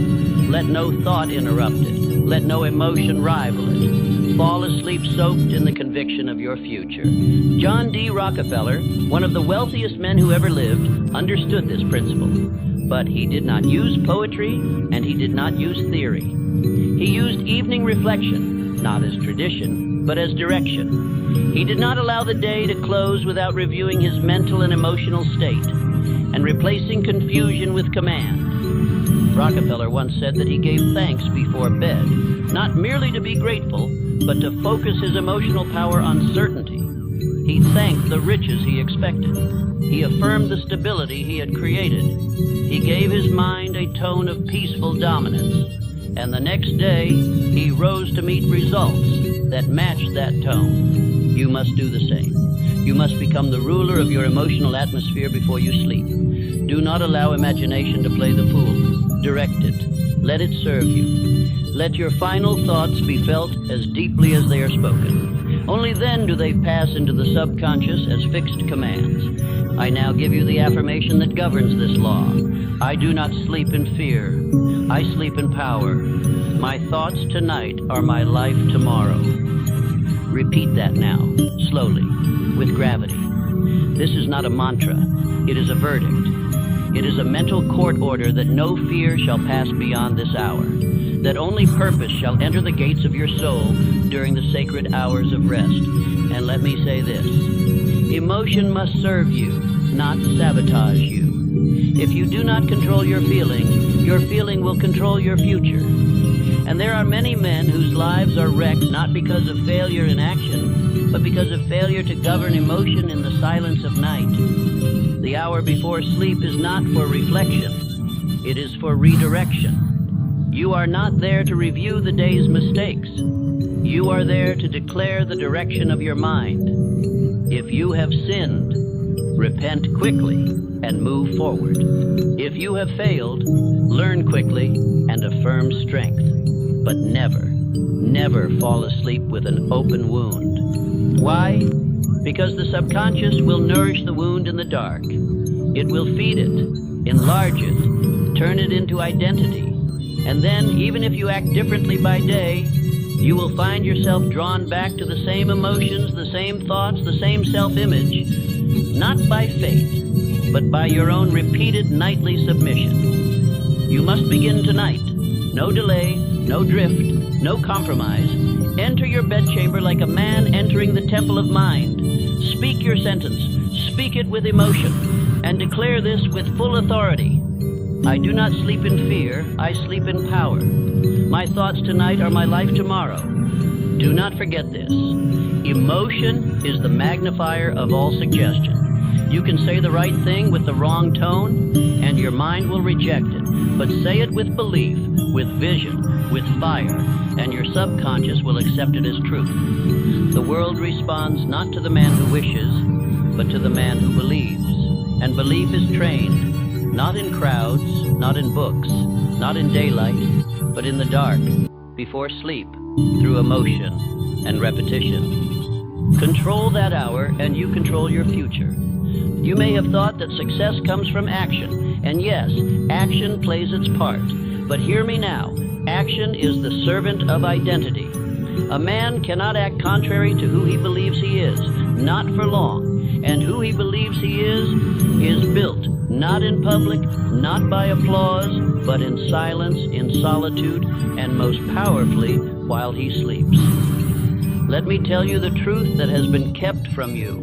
Your identity is not fixed at birth. It is not determined by your past. It is not cemented by your mistakes. It is shaped, molded, written into your soul by the thoughts you repeat when the world is quiet. You are not born a failure or a success. You become one in the night. Each man becomes what he believes about himself. But those beliefs are not decided once. They are installed through repetition. And the moment of greatest installation is in the final hour before sleep. For then the walls of resistance are lowered, the subconscious is open, and your voice becomes the architect of the man you shall be. You do not become wealthy by working alone. You become wealthy by believing you are the kind of man who creates wealth. And that belief is not installed by reading books. It is not created by motivation. It is constructed every night, brick by brick, sentence by sentence, identity command by identity command. Let me say it again. You are not programming outcomes. You are programming identity. For once you believe you are the type of man who builds wealth, delivers value, walks with certainty, speaks with power, then every action, every habit, every instinct begins to follow that script, not by force, but by law. But if you go to bed in doubt, you will rise in hesitation. If you lie down with self-rejection, you will rise with confusion. If you fall asleep with the belief that you are still who you were yesterday, you will live the same day over and over until you die a man unchanged. You must intervene. You must take hold of this hour and use it not just to feel better, but to become different. This is not about relaxation. It is about reconstruction. You are not drifting into slumber. You are building an identity stronger than all the weakness of your former self. The voice you speak in the final minutes of your day will soon become the voice you hear when you wake. It will shape the decisions you make without thought. It will guide your posture, your energy, your attitude. It will determine whether you rise with fire or crawl through another morning of mediocrity. Let me give you an identity affirmation now. I am the man who creates wealth because I think, speak, and act with purpose. Repeat that slowly, again, until your body begins to accept it, until it no longer feels like a hope, but like a memory from the future. That is how identity is formed, not in a single night, but through faithful, emotional, repeated suggestion until the lie you lived in dies. Let me tell you a story. Woodrow Wilson, long before he became president, practiced a discipline few knew about. He would rehearse his inner convictions mentally at night. He would build the voice that one day would lead a nation, not in public, but in private. Not with others, but alone. Not by luck, but by deliberate nightly repetition of identity. And when he finally stood before crowds, he spoke not as a man trying to be great, but as one who had already become great in thought. His actions flowed from his belief. His belief was no accident. It was built in silence. So I say again, the hour before bed is not your closing hour. It is your construction hour. Use it. Use it with intent. Do not fall asleep like the man you were. Speak the man you are becoming, and let your mind etch that man into your soul with every passing night. Here's your full identity statement to use tonight. I am a man of thought, action, faith, and riches. Let it guide your breathing. Let it replace all self-doubt. Let it be the sentence that survives the day and rises with you tomorrow. Because the man who falls asleep with identity wakes with purpose. Repeat it now, with fire. I am a man of thought, action, faith, and riches. And now I tell you, if you speak this sentence every night for the next 30 nights, with emotion, with vision, with decision, you will no longer merely desire to become rich. You will begin to feel as if you already are. And once that feeling lives inside you, it will create the world around you. You will say no to distractions not by discipline, but by identity. You will walk into rooms and be respected, not by force, but because identity precedes expression. You will expect opportunity, command value, and move with certainty, not because of what you know, but because of who you have become. But this will not happen by chance. Identity is not inherited. It is not granted. It is repeated night after night, until there is no longer a gap between who you were and who you decided to be. So begin tonight. Say the sentence. Feel the truth. Repeat it until it lives in you. And soon the world will meet not the man you were, but the man you forged in silence when no one else was watching. Now that you have heard the law, now that you have received the hour, the sentence, the repetition, the emotion, and the identity, I bring you to the final command. This is the moment of decision, for knowledge without obedience is drift, and drift is the quiet destroyer of every man who once had a dream. Let us not speak of theory. Let us not speak of more information. Let us speak of law. The law is this: success is not earned at dawn, it is decided the night before. The man who leaves his thoughts to chance before sleep leaves his future to chaos. But the man who issues command before rest shapes his entire destiny while the world sleeps. This is not new, this is ancient, this is eternal.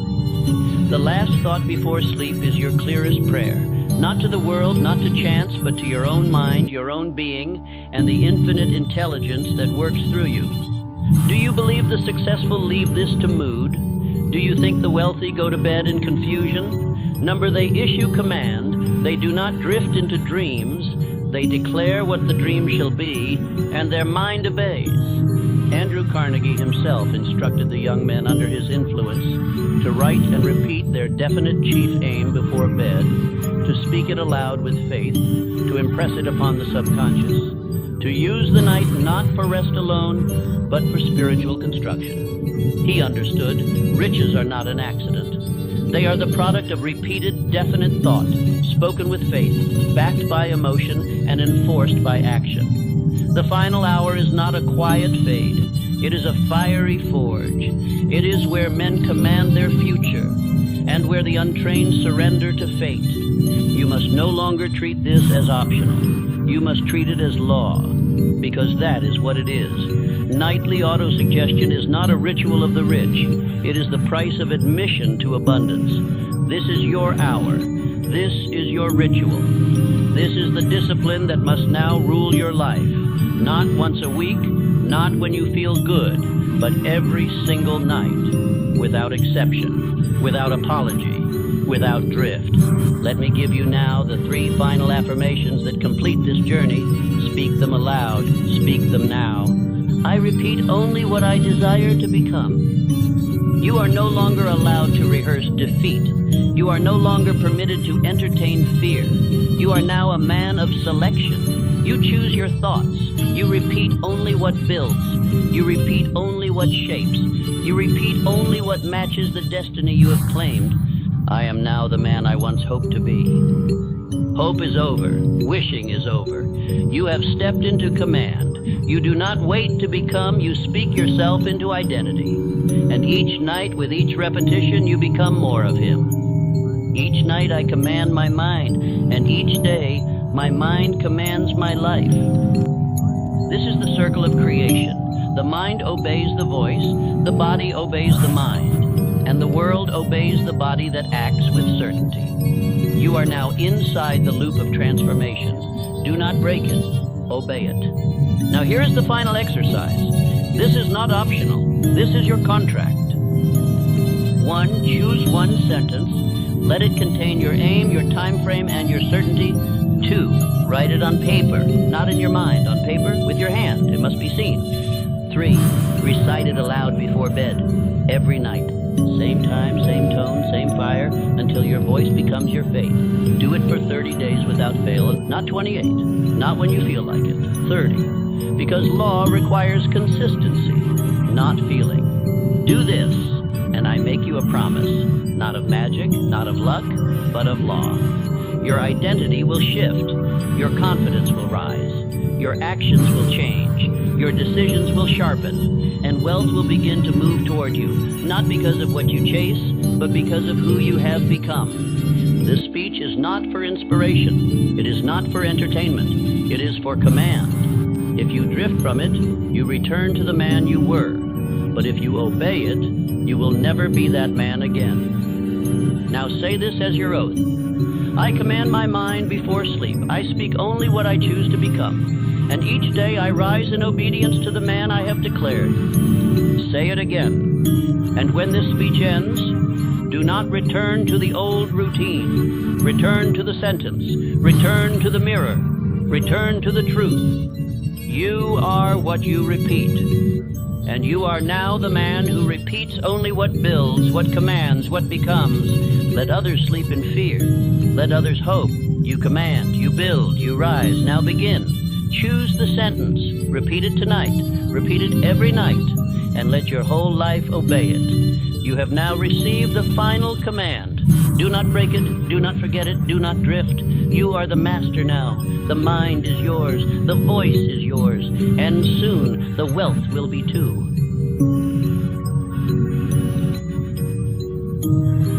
Stop everything you are doing and listen with the intensity of a man who has decided to attract so much money he will never struggle or spend it all in this lifetime. You say you want money. You say you want freedom. But I say you do not yet want it badly enough. Because if you did, you would have it. The man who truly demands riches from life, with definiteness, with burning desire, with unrelenting persistence, cannot be denied. So let me be plain. If you are broke, it is not because life is unfair. It is because your mind is still cheap. You have allowed fear to reason with you. You have allowed doubt to sit at your table. You have waited for a better moment, a better mood, a better economy. But I tell you now, there is no better moment than now. There is no future for the man who delays. There is only decay. Decay of belief, decay of purpose, decay of wealth. Do you think riches are a gift? They are not. They are claimed. Do you think wealth is earned through luck or lineage? It is not. It is constructed brick by brick by the thoughts you permit and the actions you repeat. And I will prove it to you, not with fantasy, not with empty praise, but with law. The law of definiteness, the law of faith, the law of organized action, the law of cosmic habit force. So listen closely, because you have never truly been poor. You have only been undisciplined. You have never been locked out. You have only failed to knock with authority.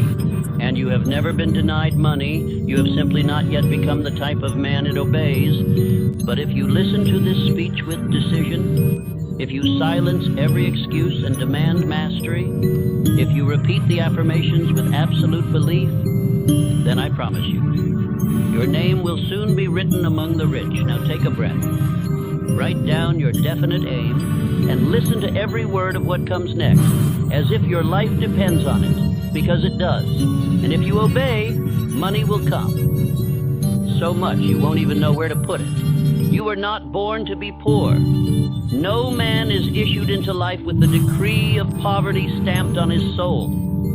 You were born rich in thought, rich in power, rich in the spiritual essence of dominion. But you were taught, conditioned, hypnotized, trained to expect limitation. You were raised to believe that wealth is for the few, that riches are a reward only for the clever or the lucky. That is a lie. The poverty you've known was learned, and what was learned can be unlearned. I speak now to that part of you which never agreed to be poor, the part that still dreams at night of more, still imagines freedom, still feels anger in the presence of bills and chains. That part of you is correct. You are meant for more. But thought alone is not enough. Vague hope is not a plan. Yearning is not a command. Money is not an emotion nor a myth. It is a tool. It responds not to desperation, but to definiteness. It bends its will not to those who wait, but to those who decide. It is a loyal servant to the man who has mastered himself. And it vanishes in the presence of the man who cannot control his thoughts, his emotions, or his purpose. Let me say this plainly. Riches do not enter the drifting mind. They pass it by. They do not dwell in the undecided, the uncertain, the unclear. The riches of life, the abundance of money, of influence, of time, of peace, belong to the man who declares ownership with unwavering intent and commands his world with ordered thought. There is a gate, it is invisible, and it separates the man who wishes from the man who wills. It is not out there in the world, it is within your own mind. The gatekeeper is your subconscious, and the passcode is definiteness. If your desire is weak, if your plan is vague, if your actions are inconsistent, the gate remains locked. But if you issue the right command, if your desire burns, if your voice rings with certainty, if your purpose is made clear and constant, then the gate swings wide, and the treasures you seek begin their motion toward you. This is not mysticism. It is not luck. It is not the mercy of fortune. It is law. Riches obey law. And that law is this: desire plus faith plus decision plus persistence equals wealth. This is the formula. It is not optional. Remove one part and the structure collapses. Combine them and life must give you what you ask, no matter how large, no matter how far. Desire is the fuel. It must be burning, white-hot, persistent, unshakable. A passing wish will not do. A soft yearning is not enough. You must want it like a starving man wants bread, like a drowning man wants air, like a mother wants to save her child. Without that fire, no force will respond to your request. But desire alone is not enough. You must possess faith, not the faith of religious recitation, but faith as a state of mind, an internal conviction that your riches are already yours, though your hands have not yet touched them. Faith must be cultivated, built, repeated, reinforced. It is planted by repetition and watered by belief. Next is decision, swift, final, unchangeable. The man who hesitates is lost. Life does not favor the one who considers endlessly, who weighs every possibility, who fears error more than failure. You must choose what you want. Choose it fully. Choose it now. Choose it boldly and let no opinion alter it. Then comes persistence, the bridge between thought and result. Most men begin. Few men continue. The man who persists is rare. He is the one who keeps moving when others rest, who believes when others doubt, who acts when others retreat. And he is the one to whom money ultimately surrenders. These four forces, desire, faith, decision, persistence, are the magnetic combination. Together they form the current that moves money. They are not emotional. They are not hopeful. They are mechanical. They are spiritual. They are law. If you master them, you will draw riches to yourself in measures far beyond your current comprehension. The gate to wealth is not locked by society. It is not guarded by banks or governments or systems. It is locked by your own lack of discipline. And it is unlocked only by the definiteness of your thought, enforced by the power of your will. The key is in your possession now, but the question remains, will you use it? This speech will show you how. Not with empty phrases, not with theories, but with law-bound instruction. Each part will reveal a new key, a deeper step, a stricter command. This is not a speech for the casual listener. It is for the one who has decided, I will be rich. I will have freedom. I will never bow to limitation again. Repeat this after me and repeat it daily. I now demand of life unlimited wealth, and I offer in return unwavering purpose, relentless action, and service that exceeds the ordinary. Say it aloud. Say it again, not with doubt, not with passivity. Say it with force. Say it with fire. Say it as a man who no longer asks but commands. And the subconscious, the gatekeeper, will begin to listen. And once it listens, it must obey.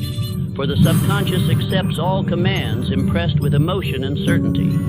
If you repeat that sentence with belief, every day, every morning, and every night, then life itself will begin to shift. Ideas will come. Opportunities will rise. Allies will appear.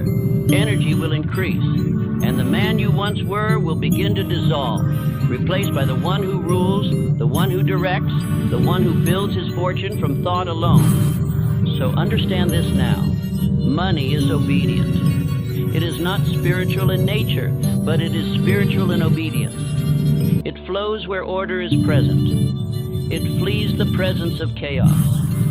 If your mind is unorganized, if your speech is careless, if your actions are hesitant, you repel money. But if your mind is definite, your thought is bold, your words are clear, then riches are magnetized to you. Your life thus far has been the result of what you have permitted. Your future will be the result of what you now command. And what you command must be born of a burning desire, a relentless faith, a definite decision, and persistent execution. That is the price. That is the passage.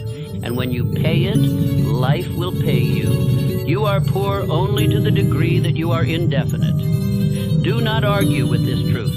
I have studied thousands of men across every walk of life, from penniless clerks to industrial titans, and without exception, the wealthiest were also the most definite. They knew what they wanted, down to the inch, the dollar, and the hour. The world yields to the man who knows where he is going. All others are ignored.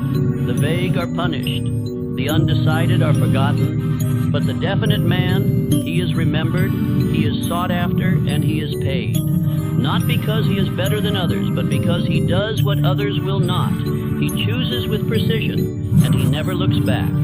Riches respond only to definite aims, not hopes, not general intentions, not scattered desires, but a definite chief aim, written clearly, spoken aloud daily, impressed upon the subconscious with emotion and fire. This aim becomes your North Star. It becomes your identity. It becomes the magnet that draws all required elements to you. Write down your financial goal. Exactly. the number, the timeline, the form. Do not say, "I want to be rich." That is not a command. That is a whisper. And the subconscious does not obey whispers. It obeys thunder. It obeys certainty. It obeys the voice of a man who will not accept denial. Set your number. I will earn $1 million. Set your time. By the end of this year, set your plan. Through my business, through my skill, through value rendered above all expectation. And then read this aim aloud every morning as you rise and every night before you sleep. Your definite chief aim must be the first voice you hear and the last thought you recall. Let me tell you about Edwin C. Barnes. He had no money, no connections, no prestige, but he had a definite chief aim: to become business partners with Thomas Edison. He did not wish for it. He decided it. He declared it. He announced it to his own mind and then to Edison's front desk.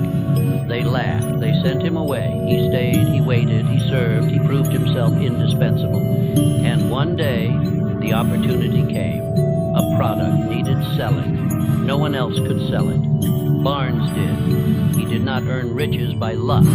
He earned them by definiteness. His riches began the moment he decided. This is the law. Life begins to respond the moment you do. The subconscious does not require proof. It requires instruction. And the instruction it follows is autosuggestion, the repeated emotional declaration of your goal. Each time you speak your aim with belief, you deepen the groove in the subconscious. And what is impressed there, life must express outward. Autosuggestion is no idle chant. It is spiritual repetition, enforced with intensity. If you say something long enough and with enough emotional weight, your subconscious will accept it as reality. And your body, your mind, your habits, your decisions will all begin to obey it without resistance. So I command you, speak your aim, not just once, not when you feel good, not when you are inspired, but twice a day, every day, without fail, morning and night.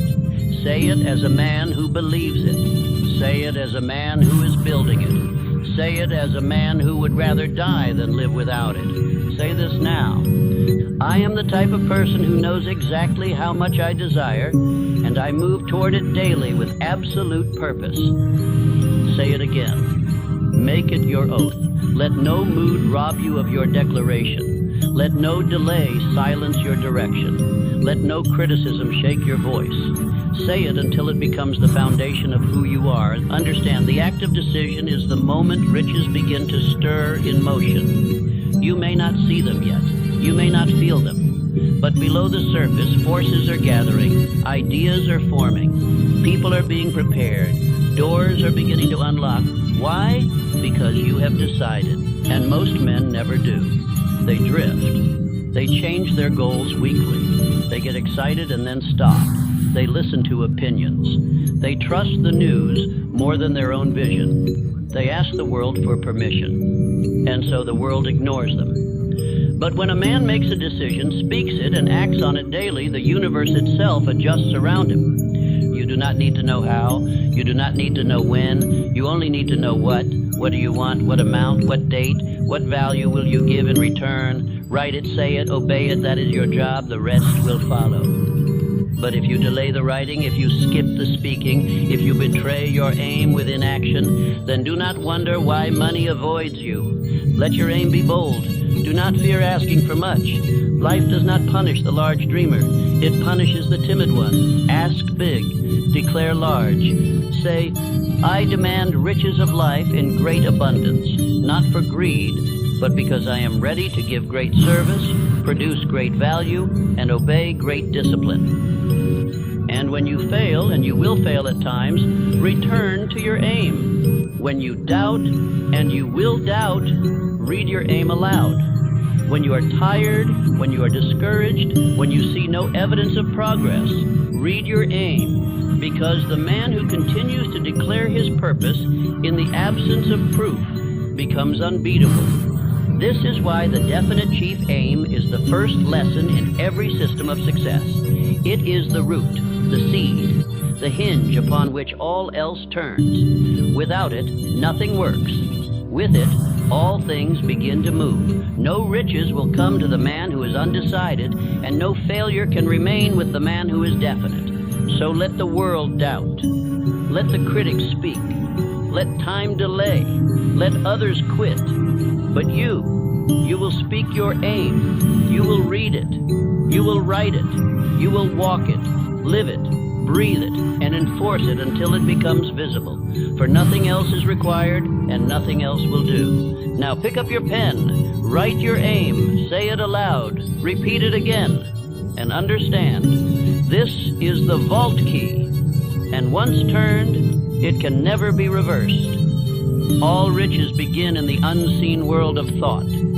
They are not first measured in coins, nor in ledgers, nor in bank accounts. They are first formed in the workshop of the mind, crafted from belief, shaped by desire, and brought to life through faith. Before money touches your hands, it must be possessed in thought. Let me speak plainly. Faith is the only currency that can be spent before riches arrive. It is the invisible builder, the silent architect, the power that binds cause to effect. Without faith, your desires collapse into daydreams, your plans become hesitation, your energy weakens, but with faith, true faith, you become unstoppable. Faith is not belief, it is not hope, it is not the fragile optimism of a man waiting for better days. Faith is a mental state, an inner certainty so strong that doubt cannot enter. Faith is built, like muscle, through repetition. It is created, like fire, by friction, and it must be protected like a treasure, for the world will seek to steal it from you. Let me remind you of a man named Andrew Carnegie. He had no wealth in his youth, but he had an unshakable belief in the law of success. He believed that thought, organized with definiteness, could be transmuted into anything, even a steel empire. And it was this belief that caused him to entrust me with the mission of gathering and teaching these principles. He did not ask me to report facts. He asked me to uncover law. And he paid me not with dollars, but with faith. Faith that this system would change the world. Faith that every man who applied it could rise regardless of background, race, or education. That faith carried me through 25 years of study, and it now carries you through this moment. So I ask you, what do you truly believe? Do you believe that money is coming to you? Or do you secretly fear that it never will? Do you declare your desire aloud each day with conviction? Or do you whisper it quietly, afraid that the world might mock you? Because listen to me carefully. Your results will match your faith. Not your want, not your need, your faith.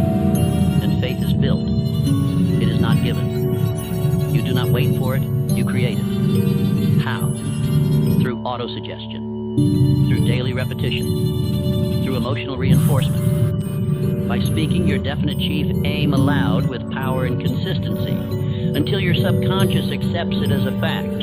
You may not believe it yet, that is acceptable. Belief is not required to begin, but if you speak your aim daily, with emotion, with structure, with persistence, faith will awaken within you.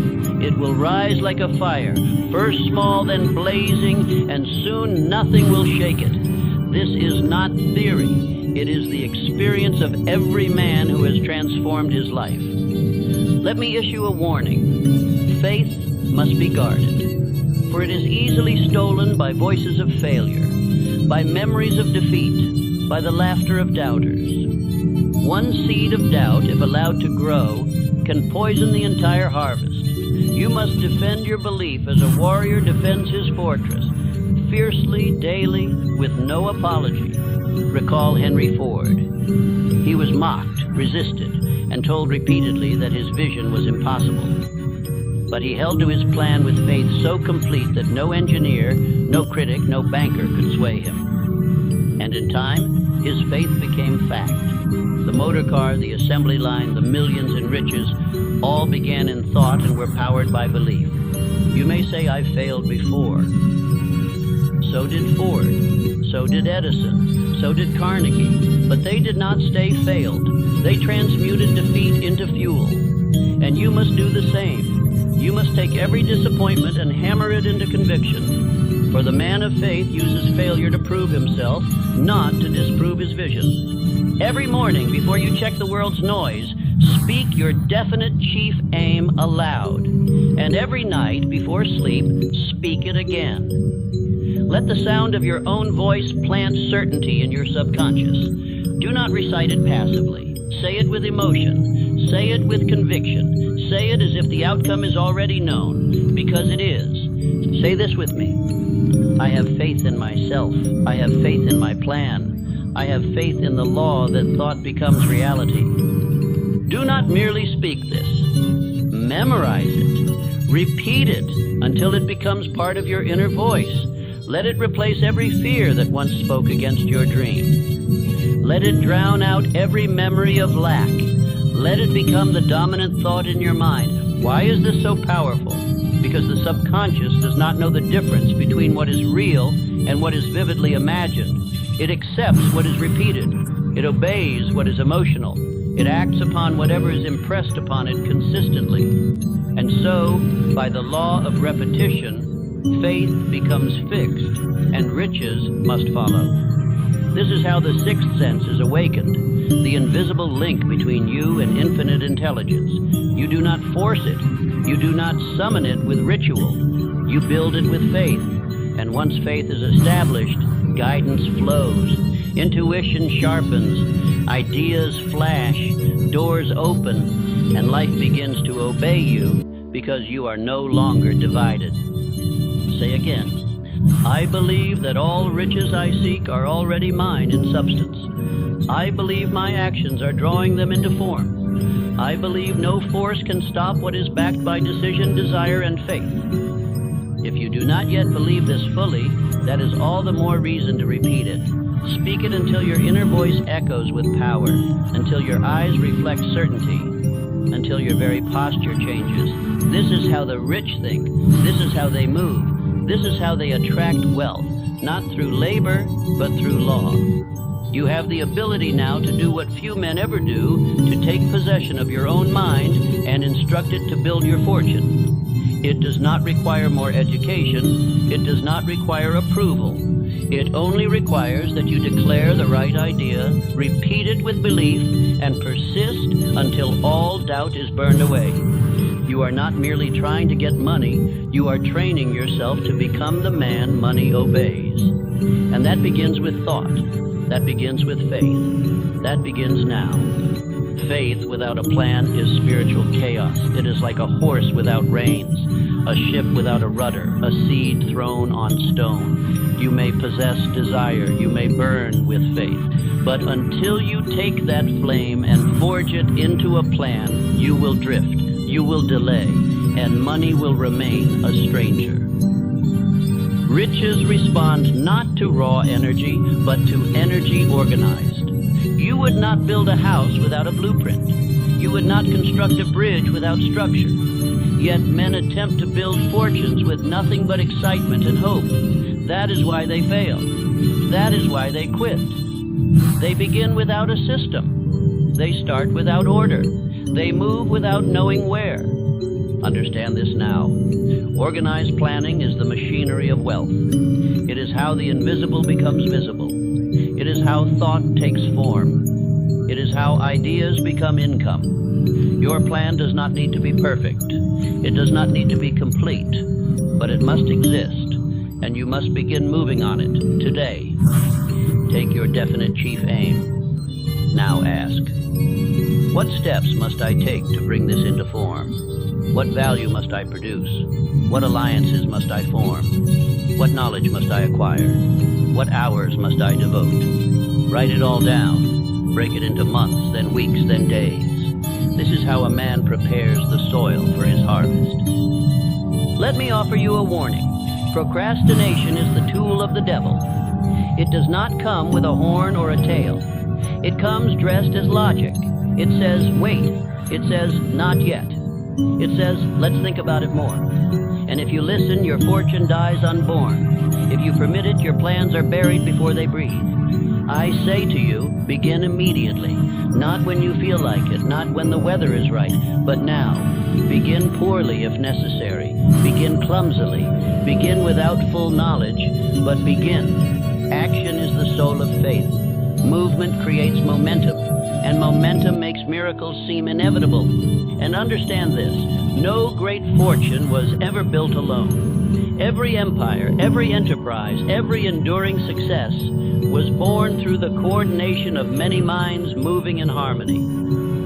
This is the mastermind principle, and without it, your plan lacks power. You must surround yourself with one or more individuals who share your belief, support your aim, and expand your insight. I think now of Charles M. Schwab, who took a dying company and made it a billion-dollar success, not by working harder than everyone, but by aligning with minds greater than his own. He understood how to inspire others, how to coordinate talent, how to delegate, how to organize energy. This was not luck, it was planning. Form your own mastermind. It need not be large. One or two is enough if they are definite. Share your plan, ask for counsel, meet regularly, sharpen each other. When two minds move with one purpose, a third mind is born, one of greater power than either alone. That power attracts riches. That power awakens infinite intelligence. Now return to your plan. If it feels too large, break it smaller. If it feels unclear, write more. Do not leave it floating in your mind. Get it on paper. See it with your eyes. Carry it in your coat. Review it each day. This is how you discipline your desire. This is how you command your thought. This is how you build wealth like a craftsman builds with wood and stone. Say this now. My plan is clear. My action is constant. I attract riches because I obey the law of definite movement. Repeat it daily. Let it be the rhythm of your discipline. When you rise, speak it. Before you sleep, affirm it. Action becomes habit. Habit becomes identity. And the man who identifies as one who always acts will soon find that money acts in his favor. You must become a planner. You must become a strategist. You must become a commander of your own destiny. Not a waiter, not a wisher, not a wanderer. If a step fails, revise. If a route closes, reroute. But never lose the plan. Never sit idle. Never let a day pass without some motion toward your aim. And do not say, but I don't know how. That excuse is the language of poverty. You may not know how, but you can find out. You may not have done it before, but you can begin now. All great men began in ignorance. They rose through effort, repetition, feedback, correction, and determination. So will you. You are not required to have the full picture. You are required to move on what you do see. As you move, new light will come, new paths will appear, new knowledge will be given. But that knowledge will not arrive until you prove you are serious by taking action. This is why organized planning is the test. The world does not trust the man who speaks. It trusts the man who builds. Your plan, executed with persistence, is your proof. It is your certificate of seriousness. It is your letter to life that says, I am ready. I am willing, I am acting. Let me give you this truth. Riches do not visit the idle thinker. They do not belong to the philosopher without discipline. They do not reward the creative man who will not move. They are reserved for the builder, the planner, the executor, the one who organizes desire into a structure of execution. So begin today. Open your notebook. Write your next steps. Choose a time and place for daily review. Build a system for daily progress. Create a calendar for execution. If you fail to plan your time, you surrender your life to chaos. But if you command your days, you begin to master your fate. And remember, each plan is temporary. It will be adjusted. It will be corrected. That is not failure. That is wisdom. Failure only occurs when a man abandons the act of planning altogether. When he says, this is too hard. When he returns to comfort. And that, my friend, you must never do. So I leave you with this. Faith gives you vision. Planning gives it legs. If you want riches, do not only imagine them, build the staircase. If you want money, do not only feel it, pursue it with structure. Repeat again. My plan is clear. My action is constant. I attract riches because I obey the law of definite movement. Now return to your desk. Look at your aim, write your plan, and prepare for motion. Because when planning becomes law in your life, riches begin to arrive on schedule. The man who wins is not the one who starts strongest. It is not the one who knows the most. It is not the one who makes the loudest declarations. It is the one who refuses to stop. Persistence is the golden key that turns desire into results. Without it, all plans rot. All faith withers. All riches hide themselves from view. Life will not hand you riches at the first request. That is not cruelty, it is law. All who ask for great things must be tested, not because life seeks to punish you, but because life demands proof. It will ask, do you truly want what you say? And it will not believe your words, it will only measure your actions. When defeat comes, and it will, it is not failure. It is an inquiry. It asks, will you continue? Most men do not. Most men quit when results delay. Most men curse when nothing moves. Most men stop when they feel tired, when they feel doubt, when they feel resistance. But the man who persists, he becomes king. Persistence is decision maintained through resistance.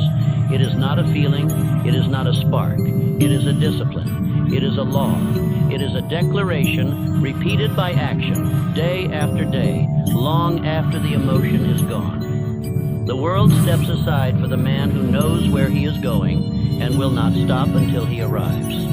I remind you now of Thomas Edison, a man who failed more than 10,000 times while trying to create the electric light. He was ridiculed, scorned, ignored, dismissed, but he kept working. Not because he was sure of the outcome, but because he was sure of himself. He refused to stop. That alone made him victorious. Understand, you are not judged by how you feel.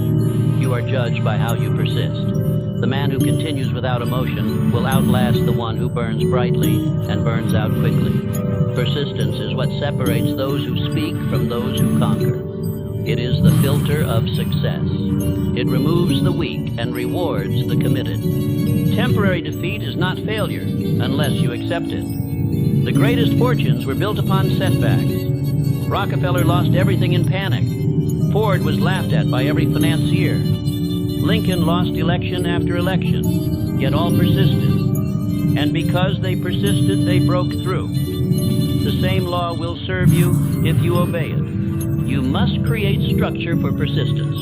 You must not rely on mood. Build daily rituals, morning declarations, evening reflections, scheduled execution, written review. Persistent action is not spontaneous. It is manufactured.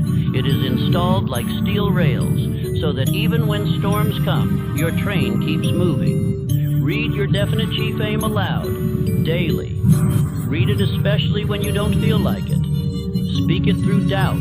Speak it through fatigue. Speak it until it becomes louder than all opposition. Every time you speak it, you reinforce your path. Every day you act, you deepen your identity. And that identity, built on persistence, becomes unshakable. This is how the law of cosmic habit force begins to serve you. Cosmic habit force is the invisible momentum of repetition. It is the law by which repeated thoughts become belief, repeated actions become habit, and repeated effort becomes destiny. It is indifferent. It will support failure or success. You must choose the pattern. The law is this: what you repeat becomes permanent. If you repeat delay, you install hesitation. If you repeat excuses, you build weakness. But if you repeat motion, you build inevitability. If you repeat belief, you build results.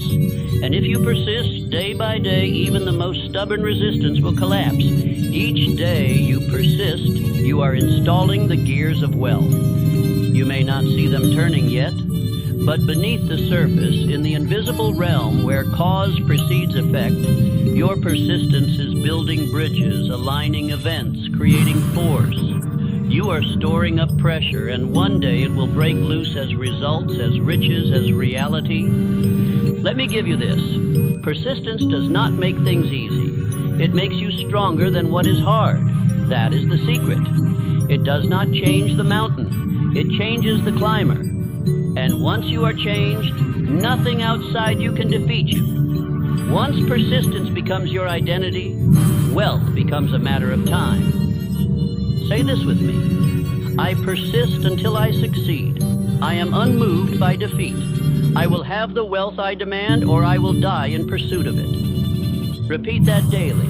Let it become your war cry. Let it become the voice that answers every delay, every distraction, every discouragement. The man who speaks this and lives it cannot remain poor.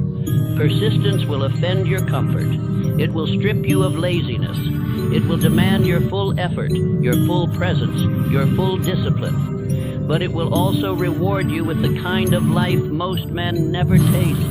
A life of command, a life of riches, a life earned by law. Most men are slaves to emotion. They act only when inspired. They fall apart when tired. They stop when things do not go their way. But the man who acts anyway, who moves when uninspired, who speaks faith when nothing has appeared, that man becomes rich in mind first, then in money. So build the habit.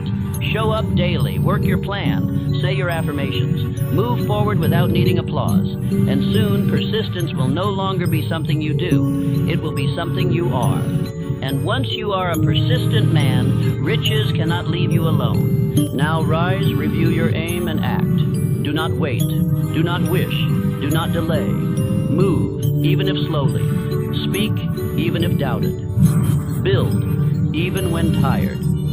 And you will possess what others only dream about. You may have desire, you may have faith, you may have decision and persistence, but if you attempt to build great riches with your mind alone, you will soon meet your limit. One man can only see so far, one mind can only produce so much, but when two or more minds unite in harmony toward a definite purpose, they create a third greater power. This is the mastermind. The mastermind is not just a meeting. It is not merely a friendship. It is a spiritual partnership, a joining of mental forces so complete, so synchronized, that a new and superior mind is formed, an invisible intelligence greater than the sum of its parts. This mind thinks, guides, and creates beyond what any single man could achieve alone. Align yourself with one or more individuals who believe in your aim, support your growth, and act with integrity.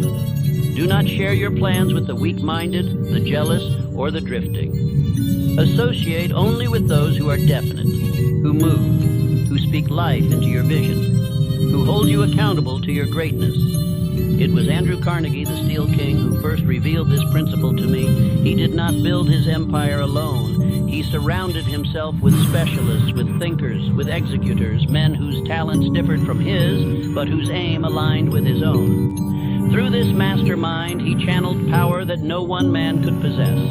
The same principle was used by Henry Ford, whose genius was not in machinery alone, but in organization. He brought together minds that could build, calculate, design, and manage. Together, they built what no man could build alone. Wealth flowed not just from effort, but from mental harmony organized toward production. But the mastermind is only one source of power. There is another, one rarely spoken of, yet known by every great achiever, whether they could name it or not. That power is sex transmutation. The most potent form of human energy, when controlled and redirected, becomes the fuel for all enduring success. Understand this. The same energy that drives physical union is also the source of creative genius, ambition, and magnetic personality. The world has trained you to waste it, through indulgence, through distraction, through undisciplined emotion. But the successful man redirects it, transforming desire into drive, and drive into wealth. You must learn to harness this power, Not deny it, but elevate it. When the mind is inflamed with emotional desire, do not waste it. Channel it. Direct it. Use that fire to work longer. Think clearer. Speak with authority. Build your plan and move with conviction. That is transmutation. The greatest minds in history understood this. Napoleon, whose conquests were fueled by passion and vision. Edison, who worked through the night with focused intensity.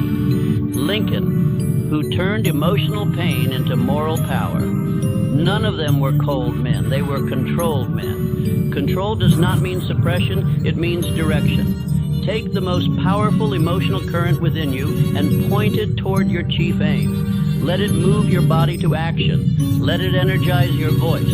Let it elevate your standards. Let it remind you that you are capable of extraordinary work when you do not leak your power through distraction. Say this now. I transmute my strongest emotions into definite action. My desire serves my purpose. Repeat this until it becomes the law of your life. When emotion arises, do not waste it. Use it. When you feel intensity, do not indulge it. Direct it. The man who masters this law becomes magnetic, creative, powerful, and enduring. Your voice will carry more authority. Your presence will draw attention. Your words will command belief. This is not manipulation. It is alignment. The man who walks in this transmuted power is not chasing riches. Riches chase him. Let us now join these two forces. The mastermind provides you with expanded thought, multiplied faith, and constant accountability. Sex transmutation provides you with explosive energy, emotional power, and creative clarity. Together, they make you a force no opposition can stop. So, build your circle. Choose your allies wisely. Meet regularly. Share your goals. Speak your faith aloud. Build one another. Eliminate weakness. Eliminate excuses. And watch as life begins to bend around your united thought. And daily, discipline your emotions. Guard your energy. Refuse to waste the sacred fire within you on that which produces nothing. Convert it into labor, into speech, into writing, into production, into wealth. This is how you rise beyond ordinary men. This is how you build beyond your own strength. This is how you become a magnet for money, influence, and power. Not because you begged for it, but because you became the man who attracts it. Say it again. I transmute my strongest emotions into definite action. My desire serves my purpose. Now rise and walk with the fire of two great laws, the power of aligned minds and the fire of elevated desire. The world cannot stop a man who has both. Whatever you plant in the subconscious mind, whether it be wealth or worry, purpose or fear, definiteness or doubt, will grow. The subconscious does not judge. It does not resist. It accepts. And once it accepts a thought, it begins to shape your world in the image of that thought. That is why you must master it, or be mastered by it. Understand, the subconscious is always working. It never sleeps. It never ceases. It is the silent engine that directs your beliefs, your instincts, your habits, and your results. And if you do not direct it by conscious decision, it will be directed by environment, suggestion, and emotional impulse, most of which are destructive. This mind cannot reject. It only accepts. It obeys the strongest influence it receives over time. If that influence is doubt, it obeys doubt. If it is fear, it obeys fear. If it is faith, it obeys faith. And if it is wealth, spoken with authority, repeated with belief, and felt with emotion, it will bring wealth into your life by law. Let me give you an image. The subconscious is soil. It cannot choose what seeds you plant, but once planted, it will grow whatever you give it. Give it the seed of poverty, and it will yield lack. Give it the seed of riches, and it will yield abundance. But the law demands that you plant, water, and tend it daily. Each time you repeat your definite chief aim, you are planting the seed. Each time you speak it with conviction, you are watering it. Each time you act on it despite difficulty, you are strengthening its roots. And in time, the harvest must come, not as chance, but as the lawful result of mental sowing. You must be vigilant. You must monitor every thought, every word, every reaction, not with fear, but with intention. Do not allow the weeds of fear to grow unnoticed. Uproot every belief that contradicts your desire. If a thought of poverty arises, replace it instantly with the image of wealth, spoken with faith and backed by decision. Say it now. I now command my subconscious mind to direct me toward wealth, and it obeys. Do not whisper this. Speak it aloud. Speak it as a general commands an army. Speak it as a master speaks to his servant. For your subconscious is not your ruler, it is your servant, but only if you treat it as such. The man who fails to command it will be ruled by it, often to his destruction. This is why I instruct you to read your aim aloud morning and night. Not because it is ritual, but because it is lawful instruction to the subconscious. That voice repeated becomes identity, and identity, impressed upon the subconscious, becomes behavior, attraction, and outcome. You are not merely hoping to get rich. You are training your inner world to expect wealth. You are installing the thought of riches so deeply that the subconscious begins to alter every perception, every choice, every habit to align with the image of success you have burned into it. This is not done casually. This is not done occasionally. It is done with military discipline every day without fail. Why? Because repetition is the language of the subconscious. It does not respond to single commands. It responds to sustained instruction. That is how all identity is formed. You were once taught to think small. That was done through repetition. You were once taught to fear. That, too, came through repetition. Now we overwrite the old with the new. We overwrite fear with faith. We overwrite poverty with power. And we do so through the most powerful law in existence, autosuggestion. Repeat this affirmation now with full authority. I am a man of purpose. I think riches, speak riches, expect riches, and act in alignment with wealth. My subconscious mind is now saturated with belief, and it obeys my every command. Say it again. Not once. Not twice. Say it until you believe it. Say it until no opposing voice remains in your mind. Say it until your very countenance changes. Until you walk into a room and carry the identity of wealth before you ever speak a word. You do not rise by emotion. You rise by conditioning. Every thought is a brushstroke on the canvas of your identity. Every sentence you speak is another groove cut into your inner pattern. And if those strokes are definite, consistent, and empowered by belief, you will become what you speak. Let us be clear. Your outer world is nothing but a mirror. It reflects the inner structure of your mind. The poor man is poor in thinking long before he is poor in circumstance. And the rich man is rich in thought before ever touching gold. The subconscious mind makes no distinction. It obeys either man with equal devotion. But if you leave it to chance, it will accept the suggestions of failure, of weakness, of limitation. That is why you must never be passive. You must never drift. You must never permit others to plant ideas into your mind unchallenged. Guard the gate and plant only what you are willing to harvest. Repeat again. I now command my subconscious mind to direct me toward wealth, and it obeys. Make this the final word of your evening and the first command of your morning. Make it the law that governs your decisions, your speech, your conduct. And over time, you will notice a shift, not just in thought, but in reality. Ideas will appear. People will be drawn to you. Opportunities will open. Courage will increase. Clarity will rise. You will begin to expect riches, and riches will respond. Not because you worked harder than others, but because you aligned your inner world with the laws that rule success.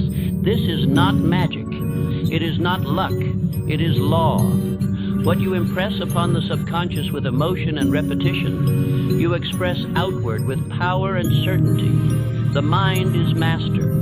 And when the subconscious is your ally, Nothing you command will be denied. So continue your daily work, speak your aim, affirm your identity, visualize your result, and let no suggestion contrary to your wealth remain unchallenged. For you are now not just a man, you are a mental force, and wealth must obey. Let us now bring all laws into harmony. Let us unite desire, faith, decision, persistence, planning, and thought into their final resting place, purpose and service. For no riches are ever complete, no fortune everlasting, unless they are founded on the supreme law of life. You receive in exact measure to what you give. Money is not your master, it is your servant. It obeys the definite man, the faithful man, the persistent man, but only when that man uses it to fulfill a greater purpose than his own comfort. If you chase riches without purpose, they will curse you.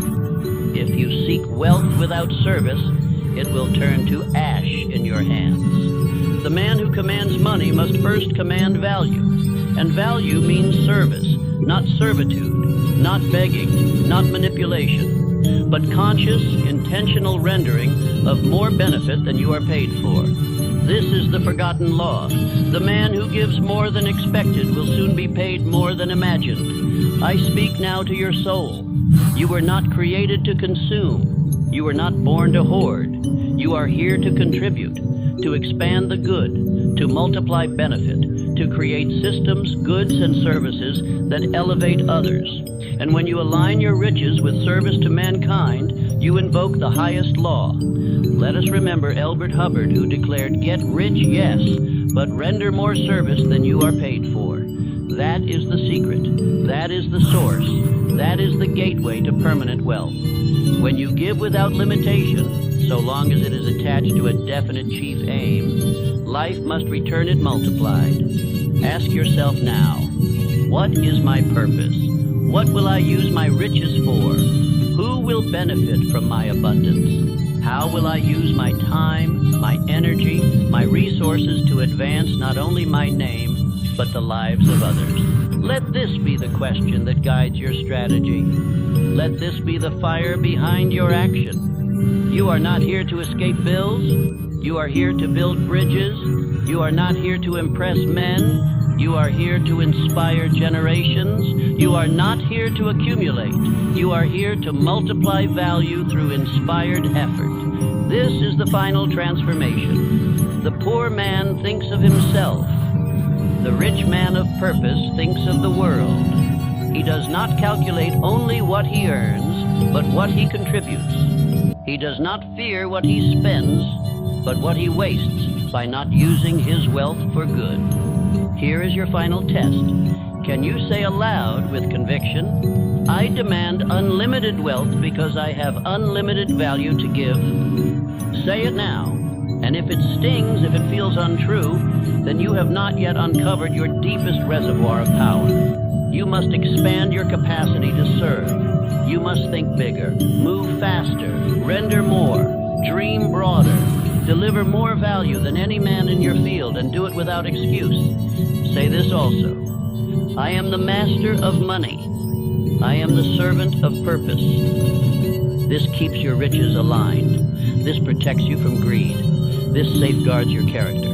It ensures that wealth does not harden you, but magnifies you. If you are weak, money will expose it. If you are selfish, it will increase it. But if you are definite, focused, and driven by a higher aim, money will become your greatest instrument. Your voice must now carry purpose.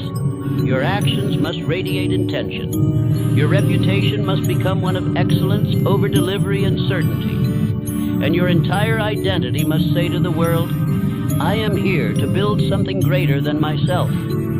This is how you complete the law. This is how you draw in riches so vast they cannot be measured. You obey the principles. You speak your desire. You persist through defeat. You organize your movement. You affirm your wealth. You control your emotion. And above all, you use it for service. Speak now your final affirmations.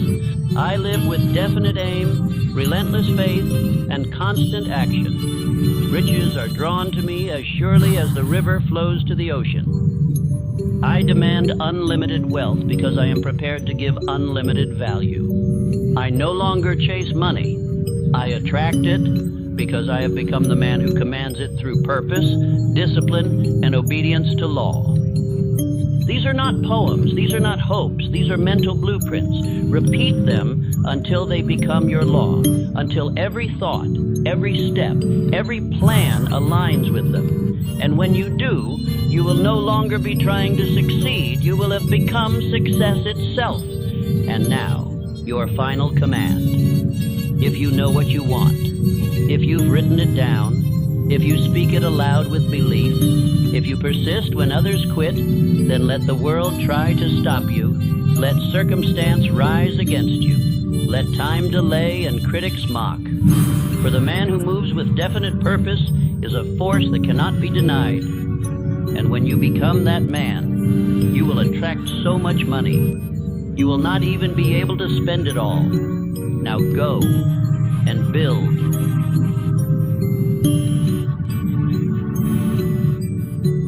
Stop everything you are doing and listen with the intensity of a man who has decided to never struggle again, because this is not a speech, this is a summons, this is your awakening. The moment when you stop blaming the world, stop waiting for permission, and finally realize the clock will not wait for you. You feel it, don't you? That quiet panic in your chest, that ache of knowing too much time has passed and too little has changed. You look at the clock and you lie to yourself. I'll begin tomorrow. But I say to you now, the clock is not your friend, it is your mirror, and it will not wait for your indecision. This is your wake-up call. Not from the world, but from the deepest part of your spirit that is tired of watching you hesitate. You were not made to drift. You were not born to repeat the same year 10 times and call it life. You were made to move. Now every second you delay, your potential decays. Every hour you hesitate, your family, your wealth, your destiny remains bound. And the truth is brutal. No one is coming. No mentor, no miracle, no moment of perfect readiness, only you. You say you don't have time? Then stop giving it to things that do not build you. You say you're tired? Then stop wasting energy on distractions and excuses. This message will not repeat itself. If you shut this out now, your life may never change. But if you choose to listen, not casually, but with burning decision, then I promise you, this is the hour that everything begins. The world will not wait for you. But if you act now, it will obey you. Wake up. Move, begin. You think you have time? The clock does not care about your dreams. It will tick through your excuses. It will move past your delays. It will walk on while you sit frozen in thought. You are not waiting on anything. The only question is, will you move before it runs out? Most men believe they have time because they mistake the movement of the clock for the movement of their life. They feel hours pass and confuse it with progress. But drifting is not movement. Drifting is decay. And no man ever drifted to greatness. The dreamer lives in thought. The doer breathes fire. One speaks of goals. The other moves while the world sleeps. One fantasizes at night. The other commands the day with plan, with purpose, with decision. Your past can remain your master, or today can become your emancipation. This is your wake-up call. Not from a bell, not from a tragedy, but from the deepest truth within your soul. You've waited long enough. You've drifted through enough cycles. You've broken enough promises to yourself. The next year of your life will be a copy of the last, unless you tear the script and write a new law today. The clock is your mirror. It does not pause for uncertainty. It does not hesitate for fear. It does not delay for the weak. It marches forward, and it only obeys the man who marches with it, in boldness, in clarity, and in persistence. Your family is not safe if you remain indecisive. Your finances are not safe if you remain unsure. Your purpose will perish in delay if you do not answer it now. The danger is not failure. The danger is another year of sleepwalking. You do not need more time. You need command. And time, like all things, bends to the man who acts in faith, not the man who drifts in thought. This speech is not a gift of inspiration. It is not soft encouragement. It is war against delay. It is fire against indecision. It is a sword for the man who has finally had enough of waiting. You will remember this moment if you move, but you will regret it forever if you ignore the sound in your soul right now. Your decision is the turning point. Your next hour is sacred. Your definite chief aim must no longer be an idea. It must become a law. Say it with me now. I move now. The clock will not wait, so neither will I. Each second of hesitation costs me freedom. I obey faith, not fear. I act in purpose, not pause. Now wake up. Let us begin. The clock has never been your enemy, but it will never be your ally until you move with decision. You say you're waiting for the right moment, but the right moment is not a gust of wind. It is a command you issue to life. Time does not grant permission. It obeys the one who declares. Most men die waiting for confidence, waiting for clarity, waiting for confirmation, and time gives them none, because time is not the giver, it is the mirror. Indecision is the thief you invited into your own home. You blame the seasons, the economy, the past. But it is not time that has delayed you. It is your lack of decision. A man may live 40 years and not begin living, for life does not start with age. It starts with resolve. It begins the day you look in the mirror and say, "No more drifting. I move now." Time cannot carry you. Time does not serve you. It observes you. It reflects you. It exposes whether your days are governed by fear or by faith. And I tell you this with the deepest conviction, time does not belong to the lazy.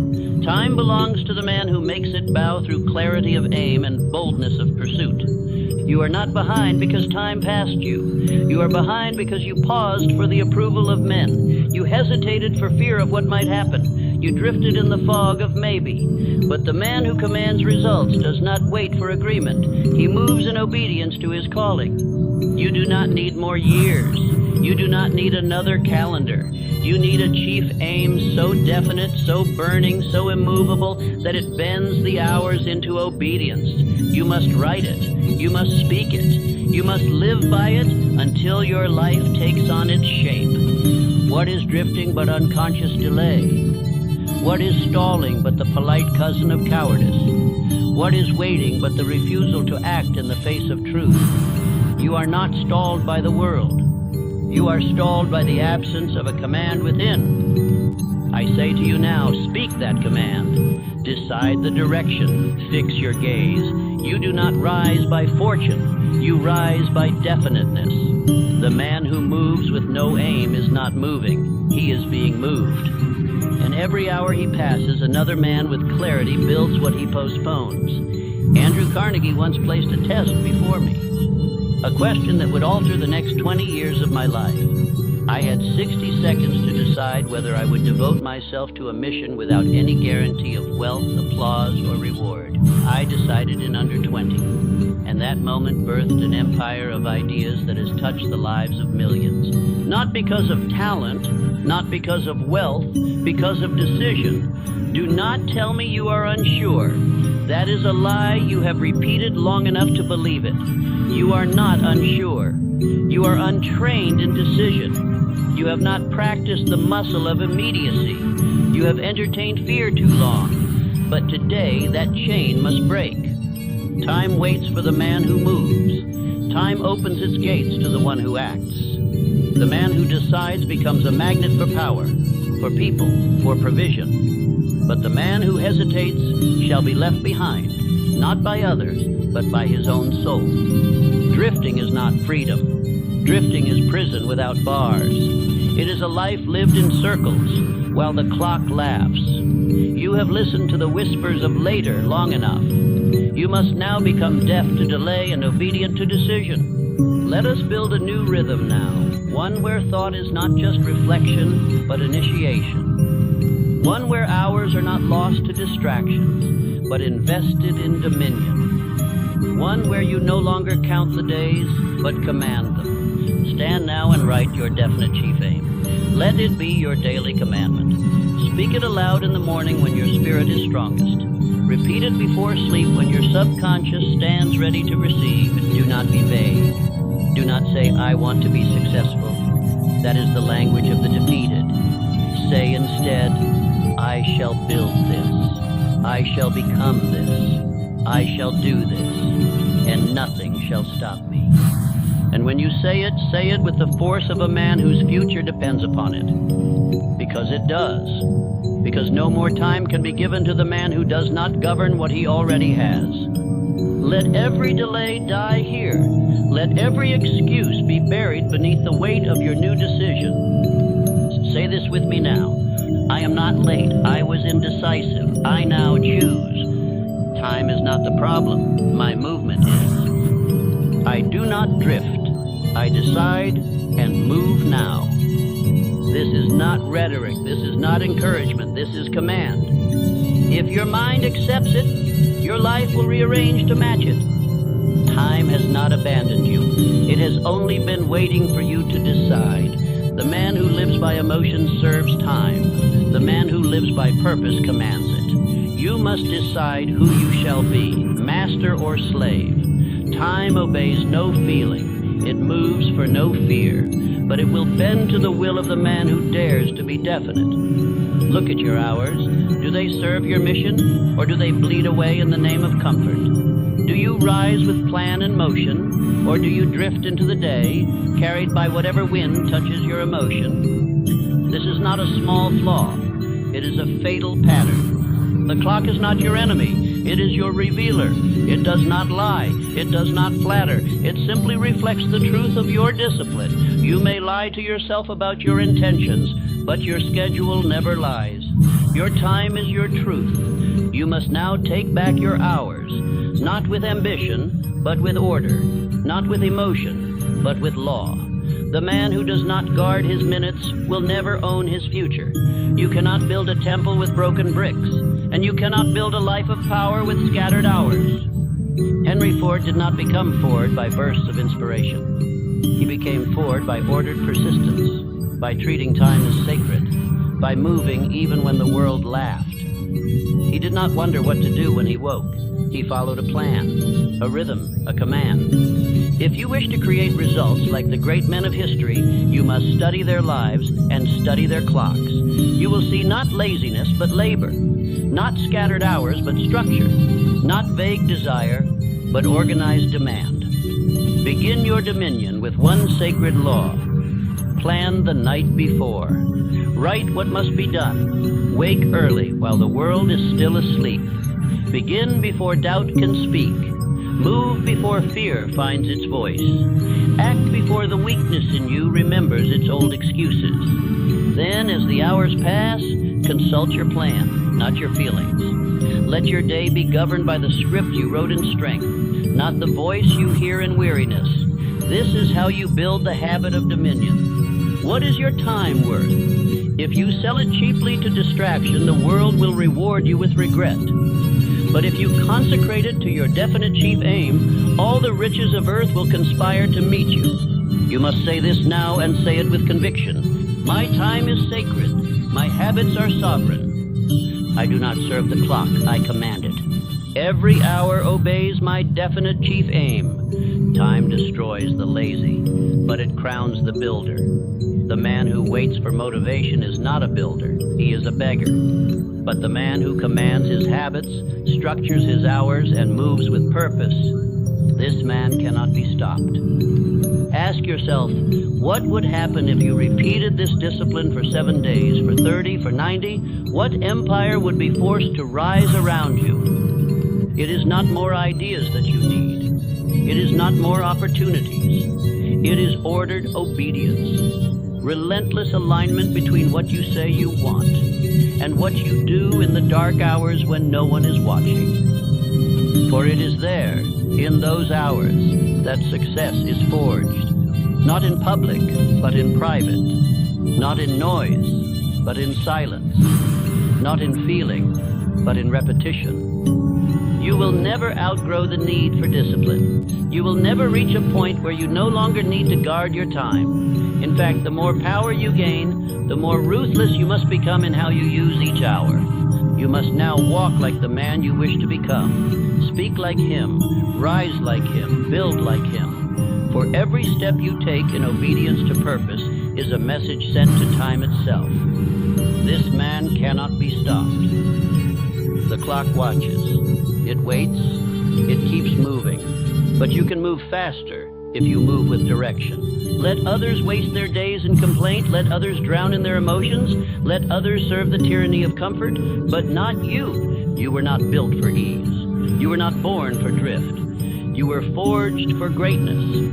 And greatness does not beg for time. It commands it. Say this again and let it shape your hours. My time is sacred. My habits are sovereign. I do not serve the clock. I command it. Every hour obeys my definite chief aim. Now rise, plan, move. The clock is watching, but so is your destiny. You do not need to fall to be destroyed. You need only to drift. Drift is the quiet killer, the slow leak of the soul's fire. It takes no explosion to ruin a life, just indecision, just delay, just one more morning where you do not rise with purpose, just one more hour where you move with no direction. Men believe that evil wears horns and comes with fury, but no, evil comes wearing comfort, distraction, endless options. The devil does not need your sin. He only needs your drift, your silence, your softness. And once you let go of definiteness, you are his. A man without a plan is a slave to drift. He may appear free, but he is bound by everything around him. The opinions of others, the urges of his body, the weakness of his habits, and worse, he thinks he has time when in truth, time has him. The dreamer says, I will act when it feels right.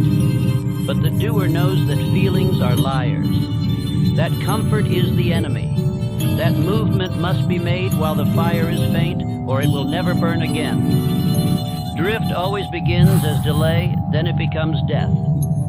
Do you want to see drift? Watch the man who scrolls his life away. Watch the man who changes his goal every season. Watch the man who speaks much and does little. This is not life. This is unconscious suicide. A slow spiritual drowning in the ocean of indecision. You were not born to drift. You were born to dominate. And you will never dominate what you do not direct.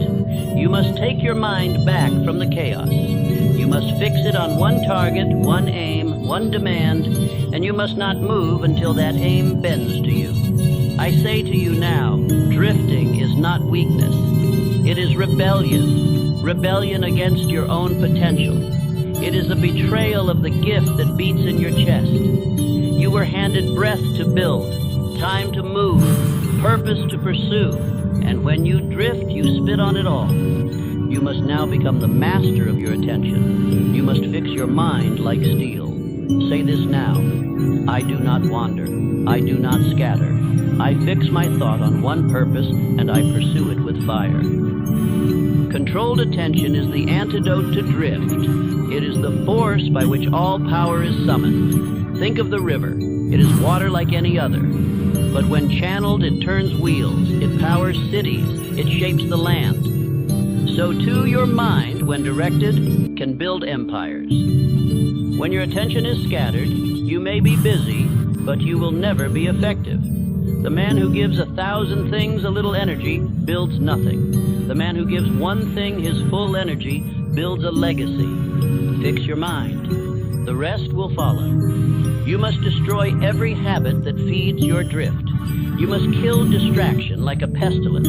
You must silence the noise, the excess, the unnecessary, and return your life to your definite chief aim. Every hour not tied to that aim is your enemy. You do not drift by accident. You drift by permission. Somewhere you gave up your throne. You stopped commanding your thoughts. You stopped writing your aim. You stopped speaking your destiny aloud. But no more. That era ends here. Say this, I refuse to drift. I fix my mind on one aim and act. I no longer allow time to pass without return. I kill drift with decision and direction. You must become a furnace, focused, hot, controlled. A man who walks into the room and knows why he is there. A man who opens his journal and sees his mission. A man who speaks only what feeds the fire, and who silences anything that waters it down. This is not mere discipline, this is war. And in this war, drift is the enemy. Drift is the whisper that says, you can rest now. Drift is the feeling that says, there's no rush. Drift is the voice that says, you'll begin tomorrow. Kill that voice, or it will kill your future. I am not asking you to move faster. I am asking you to move clearer, to move with such focus that drift becomes impossible. When your mind is set like flint, no current can carry you. When your will is forged in fire, no wind can knock you off course. Consider the thousands who wait for retirement to begin, who wait for children to grow, who wait for the perfect mood, the right weather, the better economy. They wait their entire lives and then die with the pain of unbegun purpose. This is the graveyard of the drifter. But you will not join them. You will rise. You will command your thought, your time, your attention. You will write your aim. You will speak your aim. You will become your aim.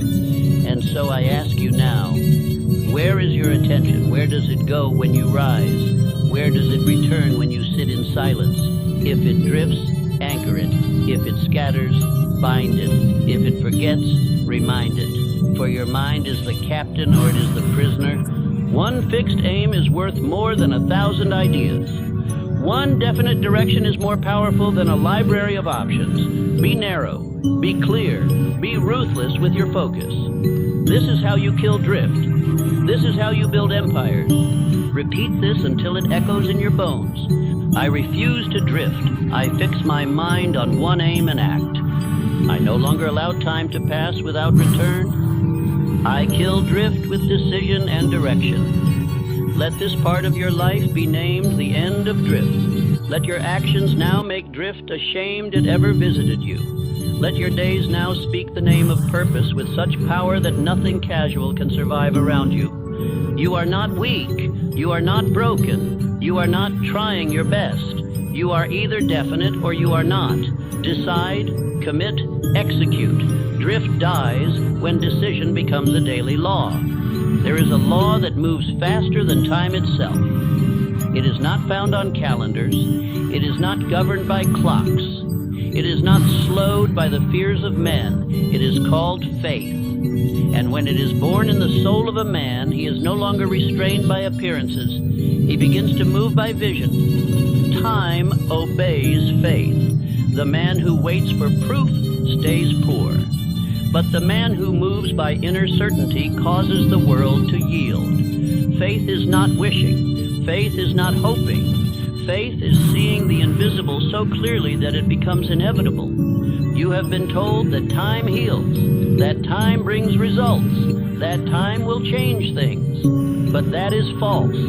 Time changes nothing without a man who uses it with faith. You must stop bowing to time and start commanding it with belief. The world will tell you to wait, to be practical, to be realistic. But let me tell you this, no man ever achieved greatness by being realistic. The world you see was built by men who believed in things no one else could see. And because of that belief, they made time serve them. Faith collapses time. Faith makes the impossible bend. Faith does not ask if it is possible, it begins with the assumption that it is already done. And when your subconscious mind receives that belief, it begins to reorganize your entire world to match it. I do not speak of blind belief, I speak of trained belief. Faith that is forged through repetition, through auto-suggestion, through the daily command of the spirit over the senses, through the principle that what you feed the mind with persistence becomes your reality. The subconscious mind obeys emotion. It does not hear casual requests. It responds only to repetition backed by belief. You must speak your aim aloud morning and night. You must feel it as if it is already so. You must walk as if it is already done. This is not fantasy. This is law. The subconscious is the bridge between you and infinite intelligence, and it cannot be tricked. It must be trained. It must be impressed with intensity. It must be filled with your aim until it becomes real. Say it with fire. I believe my future into form. Time is not my limit. Faith is my fuel. I speak my aim. I see it. I act until it appears. When you live by faith, you no longer measure by time. You measure by movement. You move as the man who already possesses the result. And that movement calls forth resources, people, circumstances that cannot be explained by logic. Faith is the only power that creates something from nothing. It is the force that turns thought into gold, vision into empire, word into wealth. Without it, you are a wanderer. With it, you are a creator. Think of Edison. Did he wait for others to believe in the electric light? Number. He believed alone. He believed in a world of darkness, and that belief carried him through thousands of failures until light obeyed. That is how you must walk. You do not need the world to agree. You do not need permission. You do not need evidence. You need only one decision backed by faith. And then you must persist until the world rearranges itself to match your inner conviction. Let this be written in your soul. Time follows belief. The man who walks by faith commands his results. The man who waits for perfect timing remains a servant to fear. You must begin now to build the rhythm of belief. Do not speak doubt. Do not rehearse failure. Do not wait for clarity. You must move before you are ready. You must speak before you see. You must act before you feel qualified. Write your definite chief aim. Repeat it aloud twice per day, with emotion, with clarity, with fire. Feed your subconscious until it becomes undeniable, until doubt has no room to live, until delay has no power over you. Your environment will try to distract you. Your past will try to shame you, but you must return to your belief every single morning. You must make it your law, your ritual, your command. You must say to yourself, I believe, I act, I persist, I receive. This is not magic. This is the structure of all success. It is how Ford built his company, how Lincoln led a nation, how Rockefeller rose from nothing. They believed when there was no reason to, and that belief created the reasons. Faith is faster than fear. Faith builds faster than worry. Faith does not sit, it advances. If you wait until you feel ready, you will never begin. But if you act in faith, readiness will catch up to you. What is your belief? What is your aim? Have you declared it? Have you written it? Have you repeated it so often that your body begins to act in alignment with it before you even think? If not, begin now. Do not delay. Write your aim, speak your aim, see it, walk in it, assume it, become it. For that is the path of all who have ever achieved lasting success. You do not attract what you want. You attract what you believe.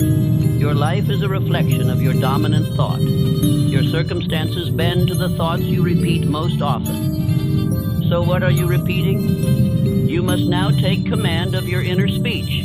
You must become ruthless about your inner environment. Every word you speak is planting a seed in the soil of your subconscious. Make sure that soil grows only what serves you. Say now, I no longer repeat doubt. I no longer speak fear. I only affirm what I am building. My belief is stronger than time. My results obey my thoughts. I live by law, not chance. Faith is not loud, but it is constant. It is consistent. It is unshakable. It is the quiet knowing that says, it is mine, even when I cannot see it yet. And here is the greatest secret. Once faith is fully formed, results must obey. It is not a matter of if, but when. The delay is not in time. It is in the strength of belief. Therefore, do not ask, how long will it take? Ask, how deeply do I believe? Do not wait for others to agree. Train your subconscious until it agrees. Do not ask for evidence. Become the evidence. Let your belief walk before your success. Let your words lead your results. Let your spirit lead your body. And let your mind be the master of your fate. You are not bound by your past. You are not delayed by your age. You you are not limited by your failures. You are only bound by what you believe and what you are willing to repeat. So repeat truth, repeat power, repeat purpose. Speak what you want and speak it until it obeys. This is the path. This is the law. This is how time becomes your servant instead of your master. Final affirmations for this part. I believe my future into form. Time is not my limit. Faith is my fuel.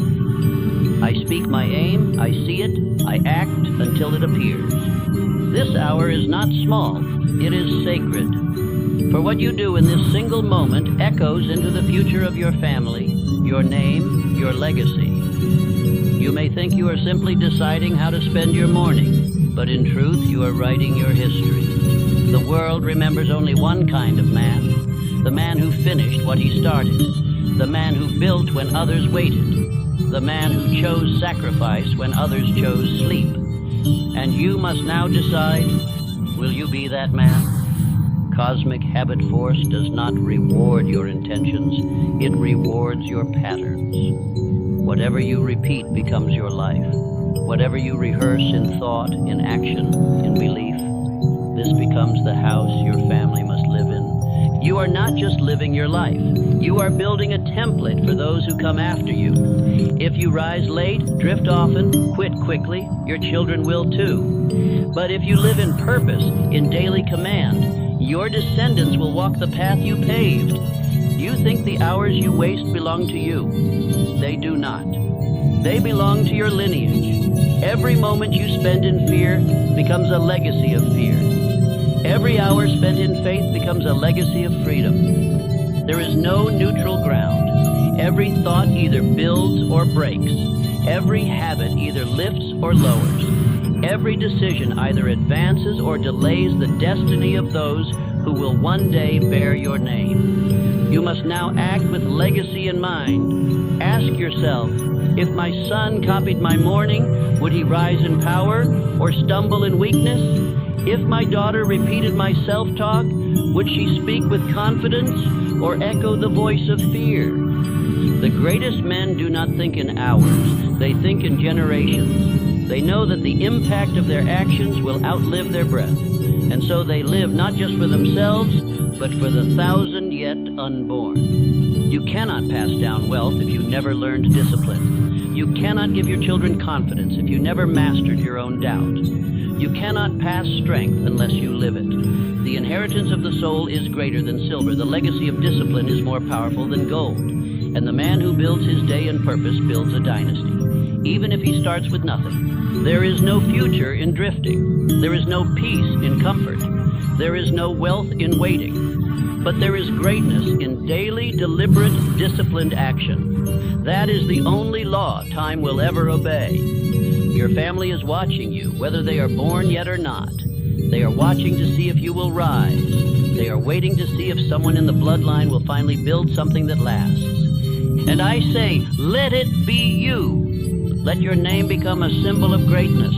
Let your habits become armor for the next generation. Let your faith become a fire that burns in their bones. Let your discipline become a gate through which they walk into freedom. This hour matters more than you know.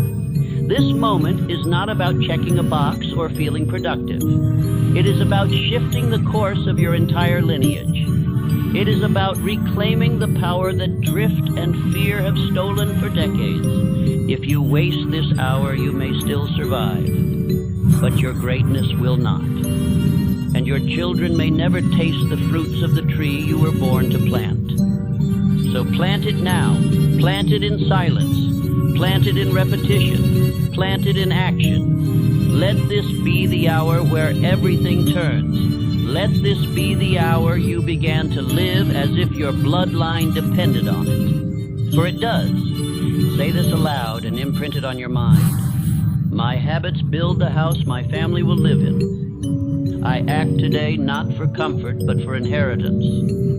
What I do this hour becomes my children's future. Do not let comfort steal your legacy.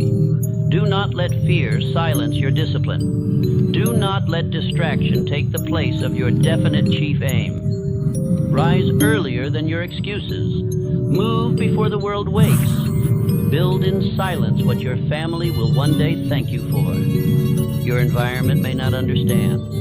Your friends may not notice. But your descendants will live inside your decision. And remember, repetition is the key. You do not need to be perfect. You must only be persistent. Repeat your aim. Repeat your belief. Repeat your action. That is the only rhythm that creates unshakable legacy. Each hour that you dedicate to your purpose becomes a foundation stone in the mansion of your lineage. Each habit repeated with faith becomes a sword handed to your children. Each refusal to drift becomes a wall between them and weakness. Let them say, "He rose for us." Let them say, "He broke the chain." Let them say, "Because of him, we walk free." The law is clear. Cosmic habit force will multiply whatever you plant. It does not judge. It does not delay. It does not lie. It simply gives you more of what you do most. So do not waste this hour.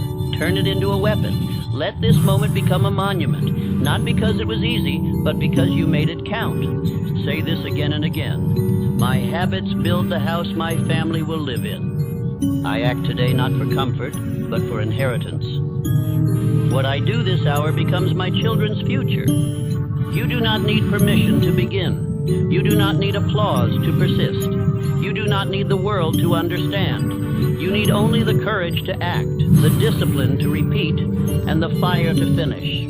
Let this be the hour. Let this be the man. Let this be the moment that rewrites the future. The clock is watching. Your name is waiting. And your legacy is listening. Will you rise? Life does not wait for the man who hesitates. It obeys the man who moves. You were not born to analyze forever. You were born to decide, to declare, and to do. Delay is not safety. It is silent disobedience. And the longer you delay, the weaker your spirit becomes. This is a law. The universe was never designed to favor the slow. It was designed to respond to the swift. Lightning does not pause. The sun does not stall. The seasons do not consult your fears. All of creation rewards action. Faithful, prompt, unwavering action. And so must you. Speed is not recklessness.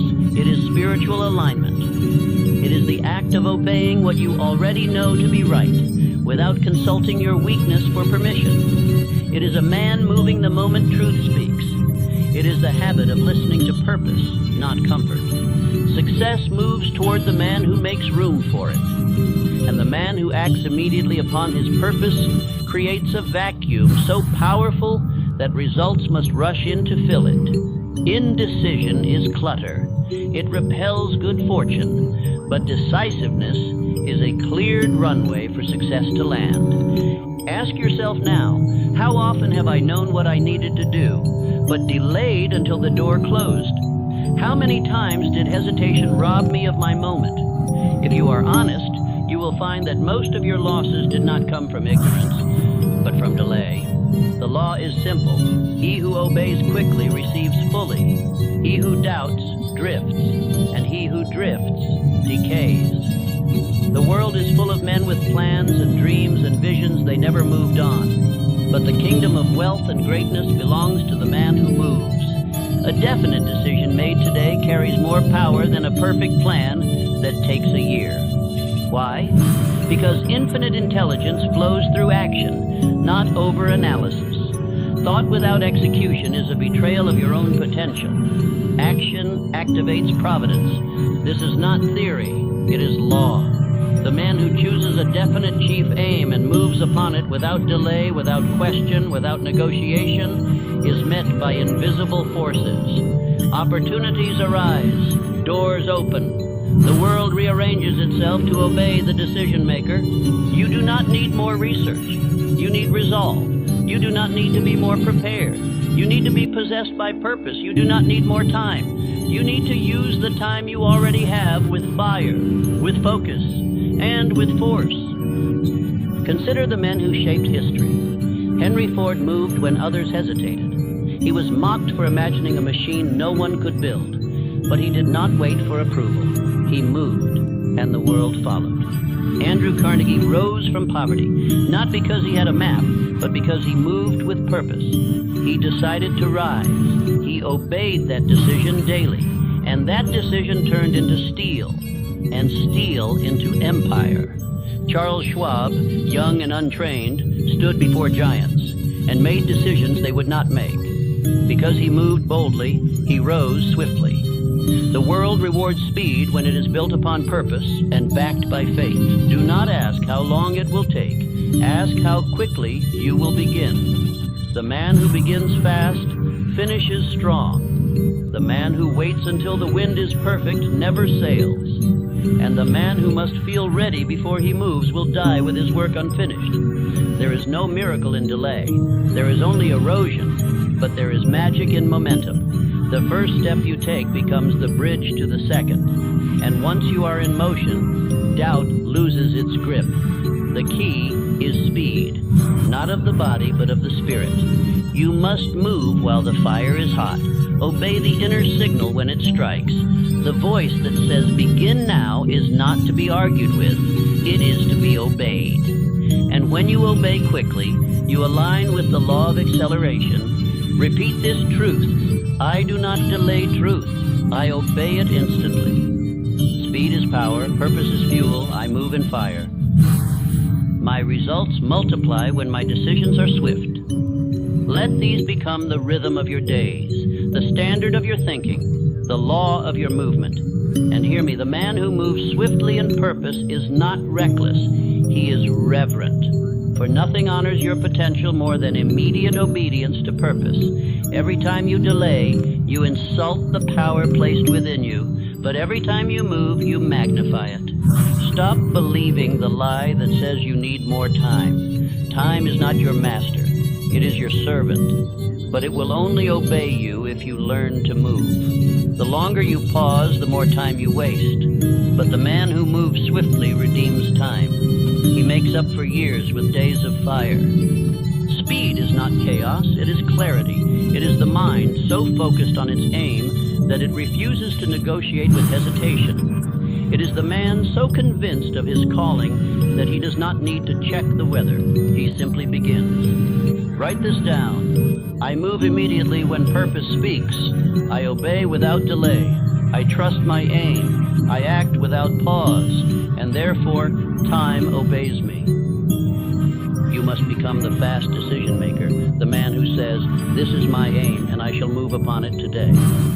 This identity alone can collapse a decade of drift into a year of transformation. Your breakthrough is not waiting in the distance. It is waiting in the speed of your decision. But you will only meet it if you rise without delay. Let this be your law. Let this be your creed. Let this be your legacy. Say it again. I do not delay truth. I obey it instantly. Speed is power. Purpose is fuel. I move in fire. My results multiply when my decisions are swift. You now understand. The law of speed is a spiritual law. It is not about rushing. It is about obedience. The man who waits for perfection is already defeated, but the man who acts now builds perfection through persistence. Move now. For every second you hesitate, your future moves farther away. But every second you obey, your destiny comes closer.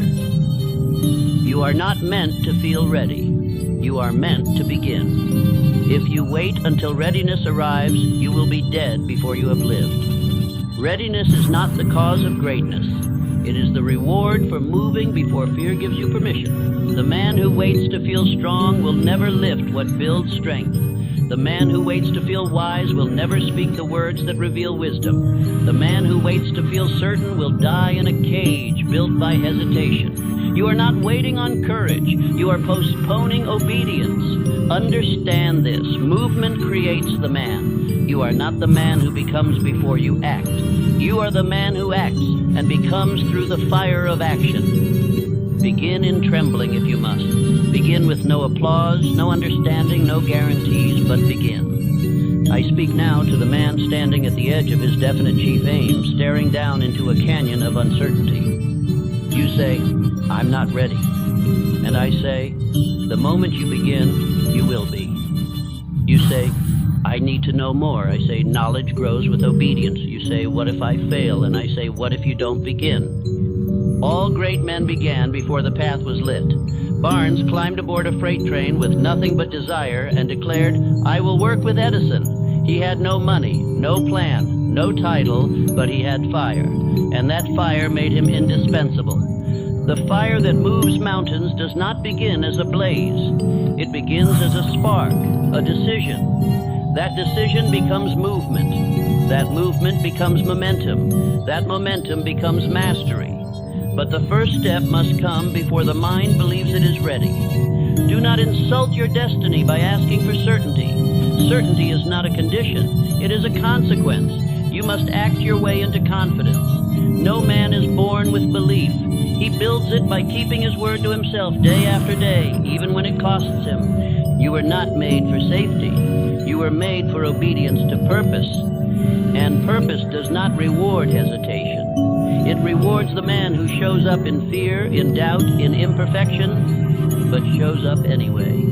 Begin while the voices in your mind whisper, you're not qualified. Because those voices are not prophecy. They are remnants of past drift. They are ghosts. They have no law over you unless you obey them. Every great builder began without full permission from the world. Rockefeller started small, with steady vision. Carnegie began as a messenger boy. Edison had no one's approval but his own. None of them were ready, but all of them began. You must now say, I do not seek readiness. I command myself to act. This is the voice of a man who leads himself. And when a man begins with obedience, life begins to organize around him. Say this aloud. I begin where I stand. I do not wait. I obey the call. My courage grows through motion. I act first, and readiness follows. Let these words become your law. Let them govern your mornings. Let them be the answer when fear calls and says, you are not prepared. Your answer is, neither was anyone great, but they began. The man who moves before he is ready is the man who moves ahead. He does not compete with the confident. He surpasses them with commitment. He does not debate his inadequacies. He drowns them in obedience. And make this clear. There is no smaller hell than a man who knew what he was called to do, but waited. His soul corrodes. His fire dies. His body lives, but his power does not.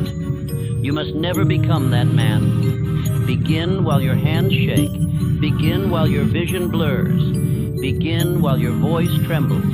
Because the moment you do, you prove to your subconscious that you are the authority now. And the subconscious begins to obey the new master, action. Do not consult emotion before action. Emotion will always whisper the lie of safety. Action is the teacher. Movement is the sermon.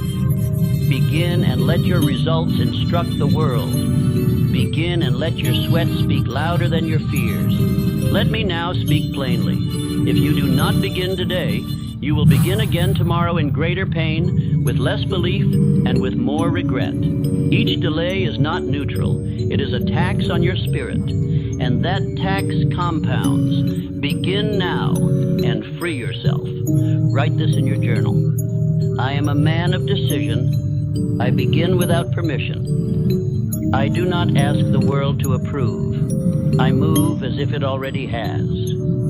Readiness is earned through movement, not before it. Let these truths replace the lies that have kept you still. Let them cut through the fog of hesitation. Let them break the rhythm of delay. The man you admire began before you. The man you must become begins now.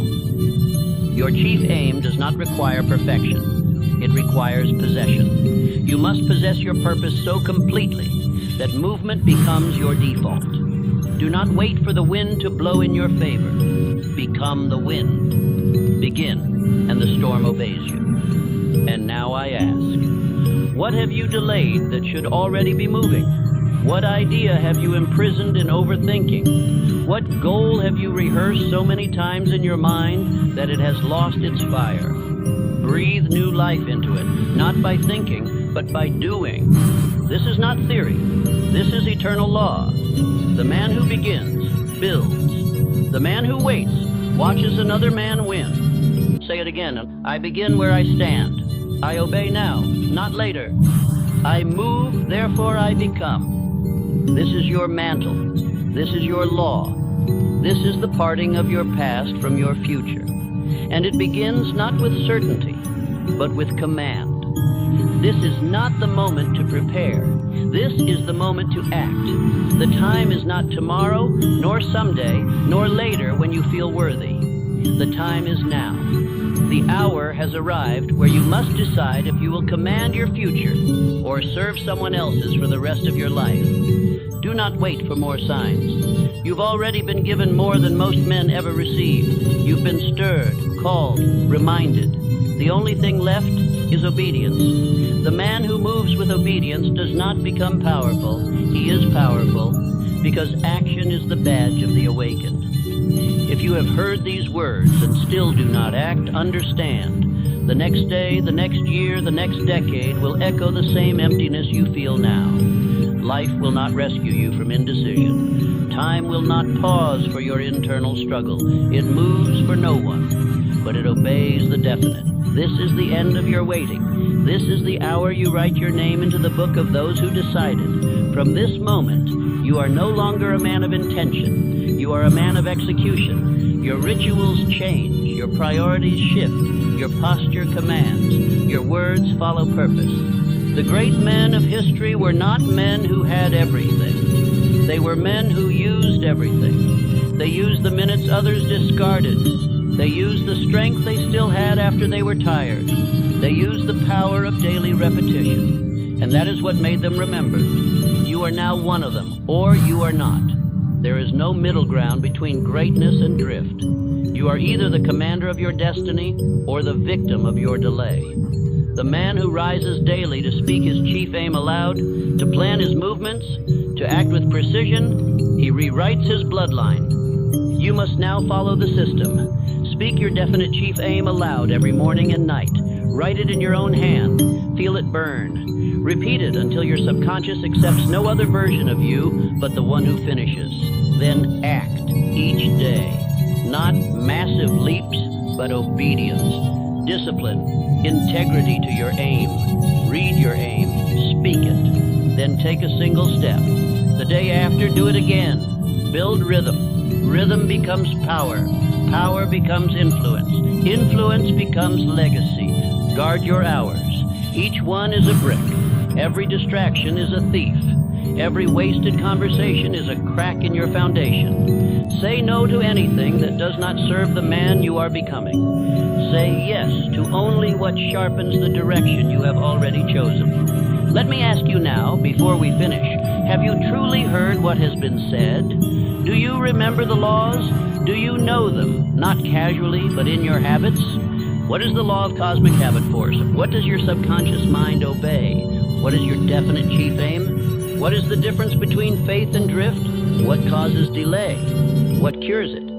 If you cannot answer clearly, you must listen again, until this becomes second nature, until you breathe these laws, until your tongue speaks them without thought, until your habits enforce them without excuse. You are not here to be stirred. You are here to be commanded by the truth. And this truth has one requirement: begin. Begin while others delay.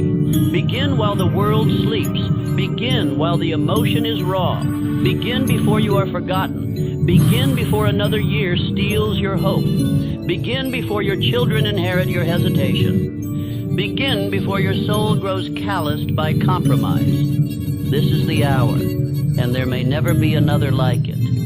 If you walk away from this message unchanged, your mind will harden, your excuses will multiply, your identity will collapse into the same pit where millions of men lie buried, men who knew but did not do. You are not one of them. You will rise. You will obey. You will repeat until your future obeys you. You will make your family proud, not through wealth alone, but through example. You will build not only success, but sovereignty. Final affirmations. Repeat each slowly. I wake now, I rise now, I act now. The clock no longer commands me. I command myself. The time is now. The decision is mine. The future is waiting. I will not drift. I will not delay. I will not repeat the old life. I write the new story in action, not words. I finish. I persist. I am definite. And now as your final command, stand up, move, begin the task you've avoided, open the page, write the aim, send the letter, make the call, cancel the delay. Start now, not because it is perfect, but because it is time. Because the clock has waited long enough, and so have you.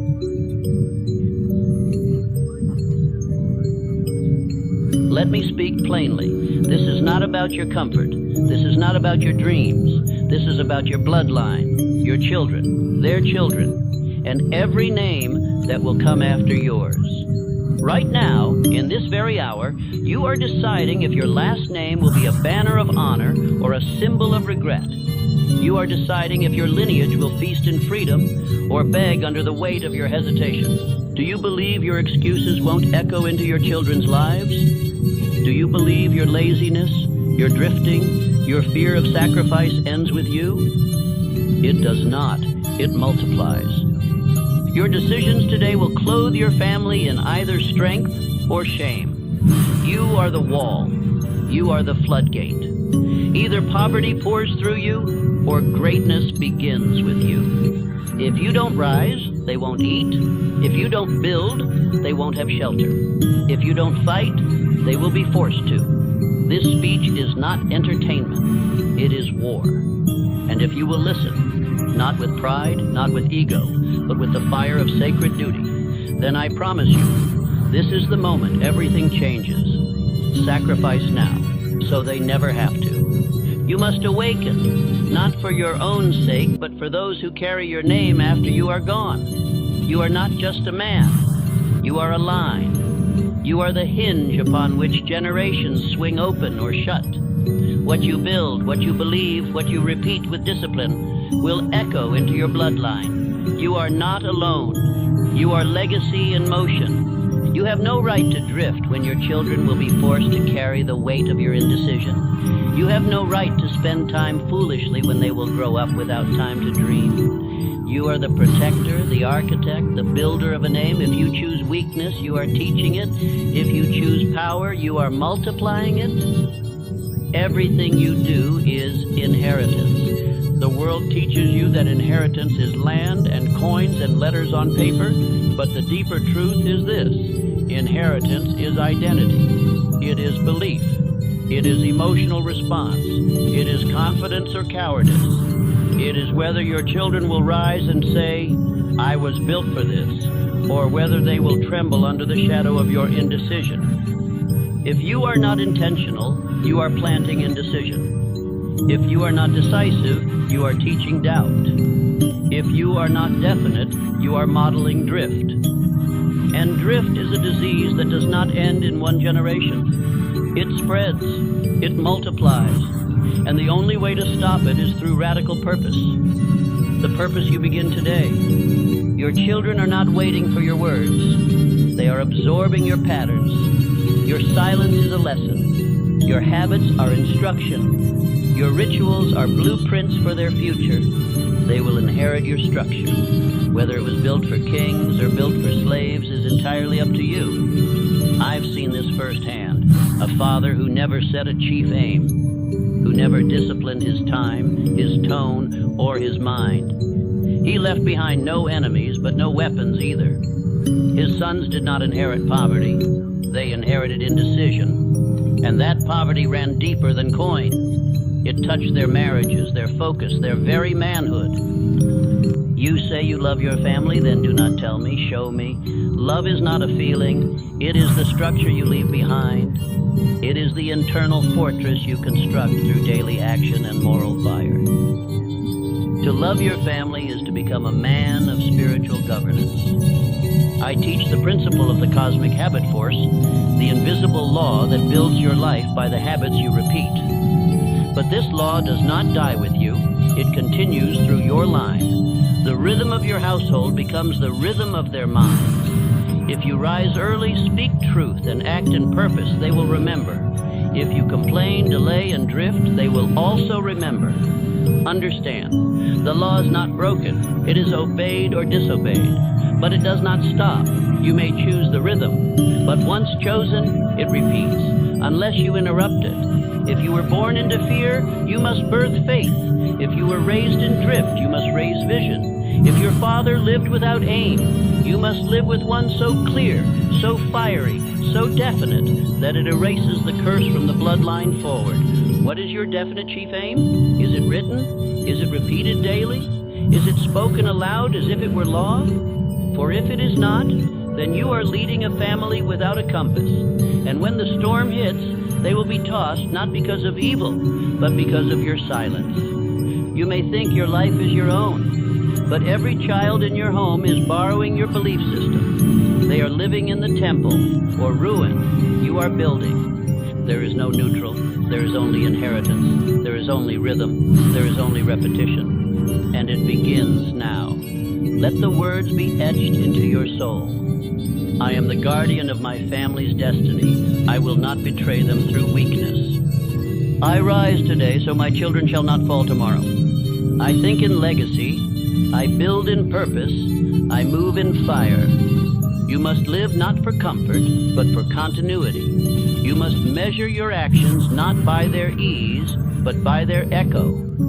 The man who skips his discipline is robbing his future children. The man who resists sacrifice is handing his line over to slavery. Let every act become sacred. Let every repetition become structure. Let every sacrifice become a stone in the fortress you build for those who come next.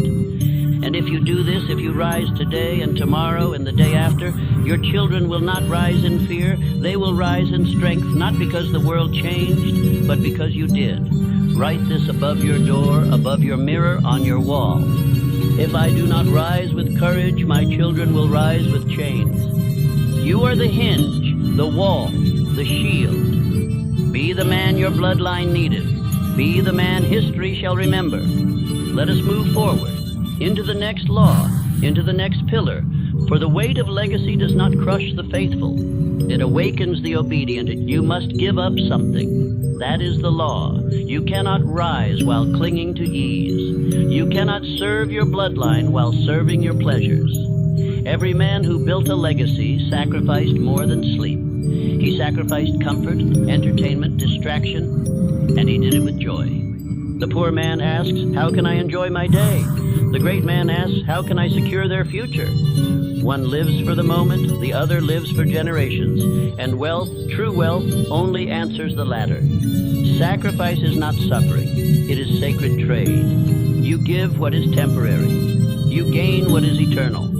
You must learn this now. No man ever inherited power without first sacrificing pleasure. The man who cannot say no to himself will never command the respect of others. If you cannot govern your hand, your mouth, your thoughts, how can you expect to govern wealth, vision, or a family? Every fortune was built on hidden altars, not of stone, but of structure. Edison sacrificed time with friends to live in his laboratory. Carnegie gave up the easy wage to build a harder future. Ford gave up popularity to follow definiteness. Behind every mansion was a man who died to mediocrity. Sacrifice is not optional, it is law. And if you disobey the law, it enforces itself through failure, confusion, and regret. You are not avoiding sacrifice when you choose laziness. You are only transferring it to your wife, your children, your future. If you do not carry the burden now, they will later. You say you are tired. Your grandfather worked until his hands bled. You say you are overwhelmed. Your great-grandmother buried 2 children and still fed the rest. Your bloodline was not built for weakness. It was built to overcome. And that spirit is in you if you stop feeding the excuses. When you sleep in, you teach delay. When you break your word, you teach doubt. When you waste time, you teach neglect. These are not mistakes, they are seeds. And what you sow, they will harvest. Unless you choose to pay the price now, to lay down vanity and take up vision. Every evening you indulge in mindless entertainment is a contract with generational drift. Every dollar wasted on temporary satisfaction is an inheritance stolen. Your habits are not private. They are spiritual contracts with the future. You are always teaching, even in secret. Let this truth ring in your ears. I will give up what is easy so they may live free. The food you avoid today gives them health. The discipline you keep today gives them structure. The dream you protect today gives them permission to dream bigger tomorrow. Purpose must override preference. This is not your era of ease. It is your hour of obedience. Greatness is not built on feeling motivated. It is built on burning desire forged in decision. When you wake tired and act anyway, you build legacy. When you resist comfort and persist, you build structure. The average man trades purpose for pleasure and then complains that his children inherit pain. You must be different. You must trade the moment for the future. You must choose pain with meaning over pleasure with regret. That is what leaders do. That is what bloodline builders do. Sacrifice is not suffering. It is stewardship. It is the recognition that you are not living for applause, but for alignment. That you are not here to collect feelings, but to construct a fortress that will house your family's name long after your body returns to dust. Ask yourself now, what have I truly sacrificed? What do I still cling to? Are you willing to trade your vices for vision, your excuses for execution, your comfort for command? These questions define whether your children inherit excuses or dominion. When others sleep, rise. When others drift, decide. When others quit, persist. Not for pride, but for legacy. Let the cry of your bloodline ring in your ears. Do not let us fall. And let your answer be action. Let your answer be fire. Let your answer be discipline. Say it aloud and burn it into your soul. I am the sacrifice. I am the price. I give my ease so they may walk in strength. I do not serve comfort. I serve vision. I do not worship rest. I worship responsibility. You were not born to impress your peers. You were born to impact your descendants. And every act of discipline you keep, every temptation you reject, is a spiritual deposit into their future. Sacrifice is your savings account for legacy. Let your balance grow. Imagine your grandson saying, because of him, I know who I am. Or your daughter saying, because he worked, I can dream. That is worth every night of broken comfort. That is worth every hour of disciplined labor. That is what turns ordinary men into eternal founders. You must become the man who says, I will not eat until my children are fed. I will not rest until my vision is born. I will not entertain until my purpose is executed. You are the hinge. You are the line. If you break, the chain continues. If you burn, the chain ends. Sacrifice is the fire that purifies your line. Burn away the fear. Burn away the delay. Burn away the ego that says, this is unfair. It is not unfair. It is sacred. Do not confuse sacrifice with loss. You are not losing anything permanent. You are trading temporary pleasures for permanent freedom. You are exchanging fleshly ease for spiritual dominion. And one day, your descendants will rise and call your name with honor. Let the final word of this part ring in your ears like a command from heaven itself. Sacrifice now, or your family will sacrifice later. Choose. You are thinking too small and too fast. Your thoughts flicker like matches instead of burning like eternal torches. You think in days and wonder why nothing lasts. You think in feelings and wonder why your children suffer. You must stretch your vision across generations. The man who thinks about Friday's pleasure cannot see the chains of his bloodline. The man who plans only a year ahead cannot build a name that lasts a century. But the man who plants in centuries, he births an unbreakable foundation. That is the man you must become. Most men think about how to impress strangers. Great men think about how to free their descendants. The world teaches you to seek attention. Hill teaches you to seek alignment. You must not live for applause. You must live for inheritance, spiritual and eternal.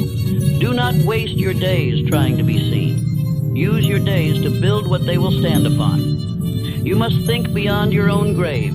You must make decisions that your grandchildren will thank you for, even if they never know your name. That is greatness. That is manhood. Your calendar reveals your curse or your crown. Do you plan with emotion or with eternity? Are your thoughts governed by what the news says, or are they governed by what your lineage needs? Ask yourself, what decisions am I making today that will still bear fruit in 100 years? You are not late. You are simply underdeveloped in vision. The man who feels behind is the man who judged his progress by the world's noise, not by his own eternal rhythm. Start again, but this time, build as though your bloodline depends on it, because it does. Hill said, "The man who cannot think in terms longer than a day will never rise beyond a wage." And I add this, the man who does not think in terms longer than his lifetime will never break the curses that bound his ancestors. This is not about progress, this is about permanence. Great men do not think, "What do I want today?" They ask, "What will my descendants need tomorrow?" They plant not just trees, but forests. They write not just goals, but legacies. They live not for comfort, but for continuity.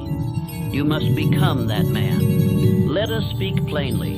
If your thoughts never stretch beyond your paycheck, your descendants will never stretch beyond your shadow. If your plans end with your own life, your children will inherit nothing but repetition. If your mind is short-term, your impact will be short-lived. The world teaches urgency based on fear. I teach urgency based on purpose. The world says, move fast or be replaced. I say, think eternal or be forgotten. There is no freedom in speed. There is only freedom in direction, and your direction must be centuries, not seconds. Let us now redefine wealth. True wealth is not what you spend. It is what survives you. It is not what fills your home. It is what outlives your name. And to build that kind of wealth, you must think in decades and act in discipline. You must leave behind a blueprint of belief. Rockefeller taught his children stewardship. Ford taught structure.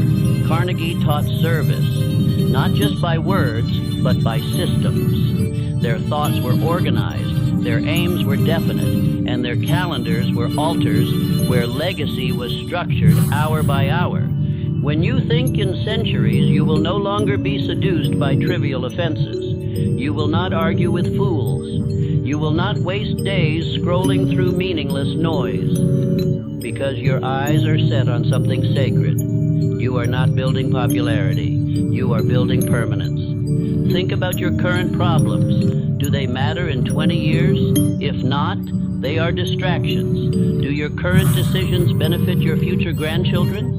If not, they are drift. Begin filtering your entire life through this question. Will this bless my bloodline? It is time to introduce the concept of generational wealth thinking. This is not about stocks and gold. This is about philosophies passed down like sacred heirlooms. Teach your children principles. Show them systems. Give them more than instructions. Give them identity.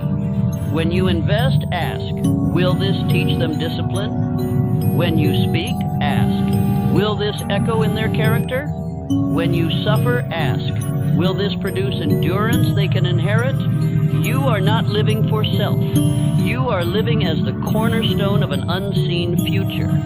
Begin writing your legacy ledger. What truths will you embed in them through daily repetition? What values will govern them when you are gone? What systems will sustain them when your hands can no longer hold theirs? Write it, repeat it, live it, every single day. Do not just build businesses, build blueprints. Do not just build savings, build souls. Do not just pass down land, pass down law, the laws of focus, discipline, persistence, faith, and definiteness. These are the assets that can never be stolen, taxed, or lost. It is not too late. You can still become the man who transforms his family name from a burden into a banner. But you must stop thinking like a slave to your circumstances. You must start thinking like a founder of a dynasty. The mindset shift must be total. Affirmations to write, speak, and repeat with decision. I do not think in minutes. I build in centuries. My thoughts are not for pleasure. They are for inheritance. I plant oak trees trees, not weeds. My vision is eternal. When you speak, speak in echoes. When you move, move with memory in mind. When you rise, rise for more than today. Rise for the 1,000 tomorrows that carry your name. This is not motivation. This is succession. This is not inspiration. This is identity reconstruction. You are becoming the patriarch, the foundation, the beginning of a bloodline that will never beg again.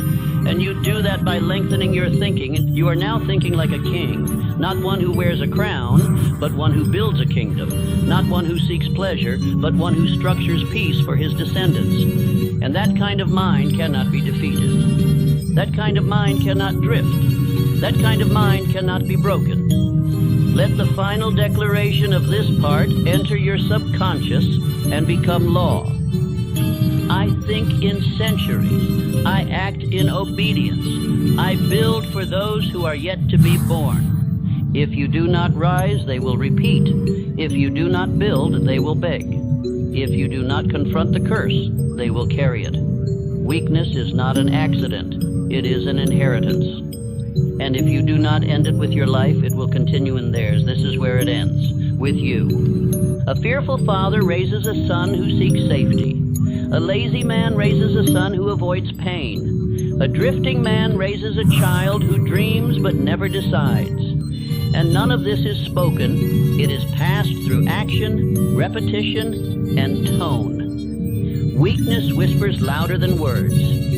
Let me say this without apology. If your bloodline is filled with poverty, fear, doubt, or failure, it is not your fault that it was handed to you, but it is your fault if you hand it to your children. Your excuses are not valid once you see the truth, and now you see it. The 6 ghosts of fear are not abstract, they are generational chains. The fear of poverty, criticism, ill health, loss of love, old age, and death are not only personal, they are inherited.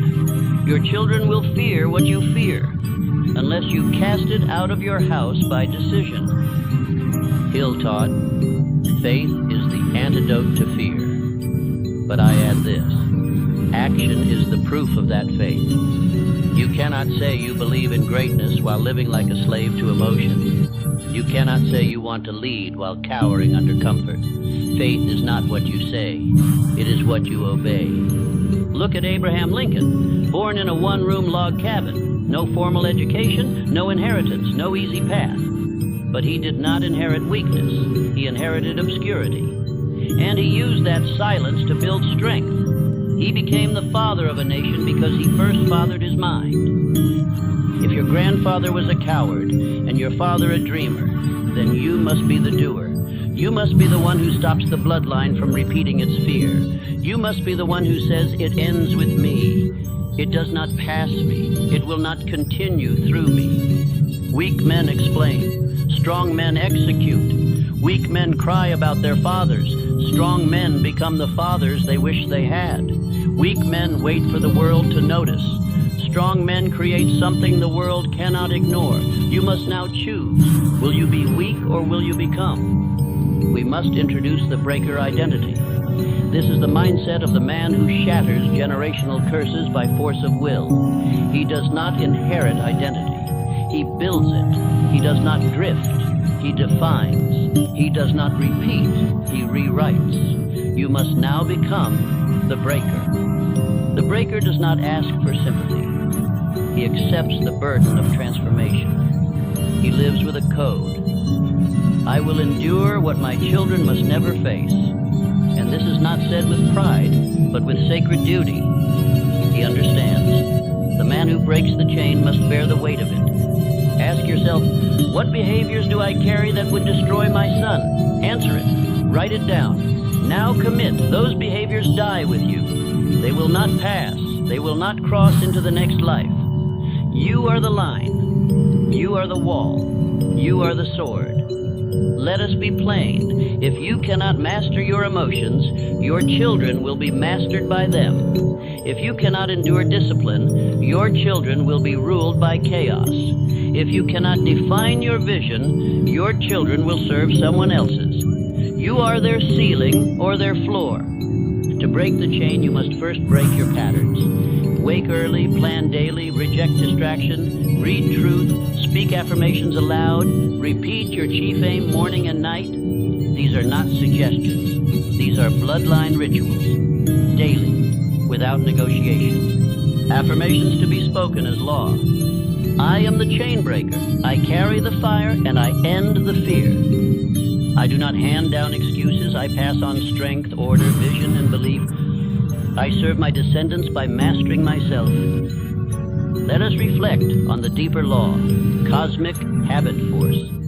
Whatever you repeat becomes permanent. If you repeat cowardice, it becomes culture. If you repeat faith, it becomes fortress. What you do daily becomes what your children do automatically. You must reprogram the rhythm.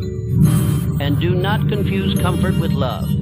Comfort breeds stagnation. Discipline breeds strength. If you want to love your family, lead them. If you want to bless your children, train yourself. If you want to give them peace, first master your own mind. Now hear this. Every failure you refuse to confront today will multiply in your child tomorrow. Every fear you excuse today will echo in their life. Every weakness you justify today will become their identity.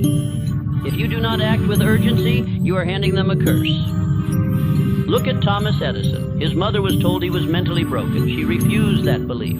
She trained his mind. He grew up and gave light to the world. One act of faith, one refusal to accept limitation. That's what it means to break the chain. You are not born weak. You are trained into weakness. But you can be retrained. You can build a new pattern. And when you do, everything changes. Not just for you, but for every unborn child who will carry your blood. They will inherit your decision or your delay. Choose now.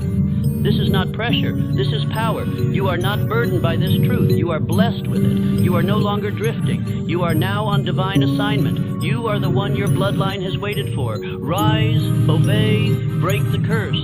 Let us repeat the sacred identity. I am the one who ends the cycle. I do not complain about the past. I command the future. I become the father of a new bloodline. One of discipline, one of power, one of victory. You are not the end. You are the beginning. You are not repeating. You are writing. You are not cursed. You are chosen. And now, by this decision, your name becomes sacred. Your habits become holy. Your identity becomes armor. And your legacy becomes eternal. Let the final command of this part settle deep into your subconscious. I am the end of fear and the beginning of faith. My children will never know the chains I break today. You say you want to change your family's future, but I ask you, do your actions declare that, or only your emotions? For what is a man's love for his children if it is not forged into discipline? What does a man truly hand down if not the evidence of his daily obedience to order? The destiny of your bloodline is not built in dreams. It is constructed in repetition, in the invisible rituals, in the thankless hours, in the early rising and the refusal to sleep before the duty is done. This is what builds a bloodline. Not luck, not inheritance, but discipline. The man who masters his day shapes his dynasty. The one who governs his calendar commands his name to rise. Your life is not random, it is rhythmic. And what you repeat becomes your family's religion. You cannot pass down discipline until you live as its servant. Let this be etched in your mind. Your calendar is your bloodline's will. Every hour you waste becomes a habit your children will inherit. Every goal you abandon becomes a limit they will never question. If you drift, they will drown. If you decide, they will dominate. You believe you love your family? Then prove it. By the system you build, by the habits you master, by the focus you enforce. Do not hand down empty inspiration. Hand down a blueprint. Hand down a way of living so strong it outlives your body. Discipline is not restriction. It is multiplication. When a man becomes governed by purpose, everything expands. Wealth grows. Peace deepens. Power becomes automatic. You want to build freedom? Then become its most loyal servant through absolute daily order.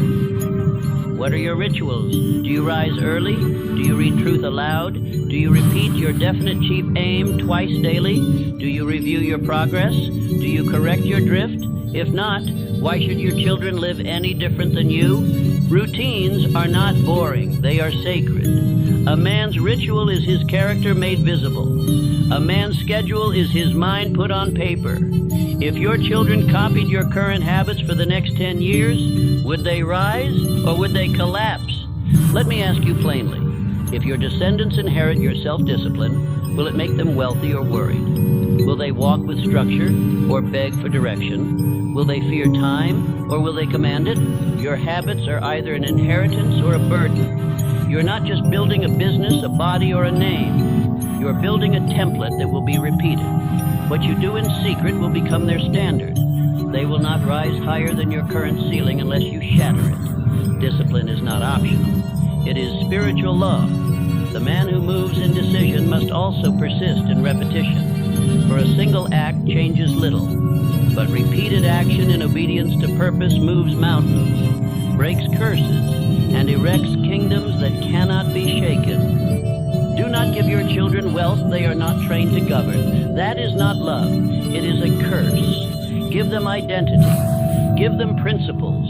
Give them the structure that will protect their spirit and multiply their mission. That only comes through visible, practiced, enforced discipline. Every decision you delay trains your family to tolerate hesitation. Every compromise you make becomes a future addiction. Every day you do not lead becomes a day the enemy does. Either you control your habits or they control your bloodline. You were not born to live by impulse. You were born to master yourself through law. You are not to be ruled by fatigue, distraction, or mood. You are a vessel of command. And the man who commands himself earns the right to lead his family into greatness. Discipline is not a tool, it is a crown, and it is not given freely. It is earned in silence, in solitude, in sacrifice. It is polished through repetition. It is tested through delay. And once you wear it, your name becomes a fortress for generations. Henry Ford did not rise because of a single invention. He rose because of systematic mastery. He repeated excellence daily. His hands were never idle. His mind was fixed on definite action. He moved not when convenient, but when necessary. That is discipline. That is what builds dynasties. Do not confuse action with discipline. Many men act, but few move under law. Many are busy, but undirected. Many are emotional, but never obedient. Discipline is not scattered motion. It is focused fire. You burn a trail through history by doing the same thing daily in service to your purpose. The disciplined man does not wait to feel ready. He does not check his emotions before executing. He rises before the world stirs. He commands the day before it commands him. He repeats his affirmations. He tracks his work. He corrects his drift. That is the path. Walk it. Ask yourself again, if my descendants copied my day, would they win? If the answer is no, then change the day. Replace weakness with ritual. Replace guessing with planning. Replace emotion with execution. Replace silence with repeated self-command. Let these affirmations shape your being. I rise before the world because I serve a greater world to come. I am the architect of habit. I build routines that my children will one day stand upon. My discipline is my devotion. I show my love by my law. Discipline is not an inconvenience. It is the very essence of love for your family. When you delay your comfort, you accelerate their future. When you reject laziness, you inject certainty into your household. Your legacy is built in the hour no one sees, but everyone feels. Do not wait for your children to become adults to teach them structure. Teach them now by who you are. Let them see a man who does not negotiate with laziness. Let them watch a leader who obeys his plan. Let them rise not by chance, but by blueprint. There is a reason so few bloodlines rise. It is not because they are hated by God or cursed by fate.